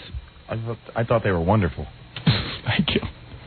The Reverend Jesse Jackson says Fox's cancellations of Rock, South Central, and In Living Color demonstrate that TV lacks sensitivity to blacks. Oh, my God. What about ratings? He's researching the institutional racism among media outlets. Has he ever seen In Living Color? What?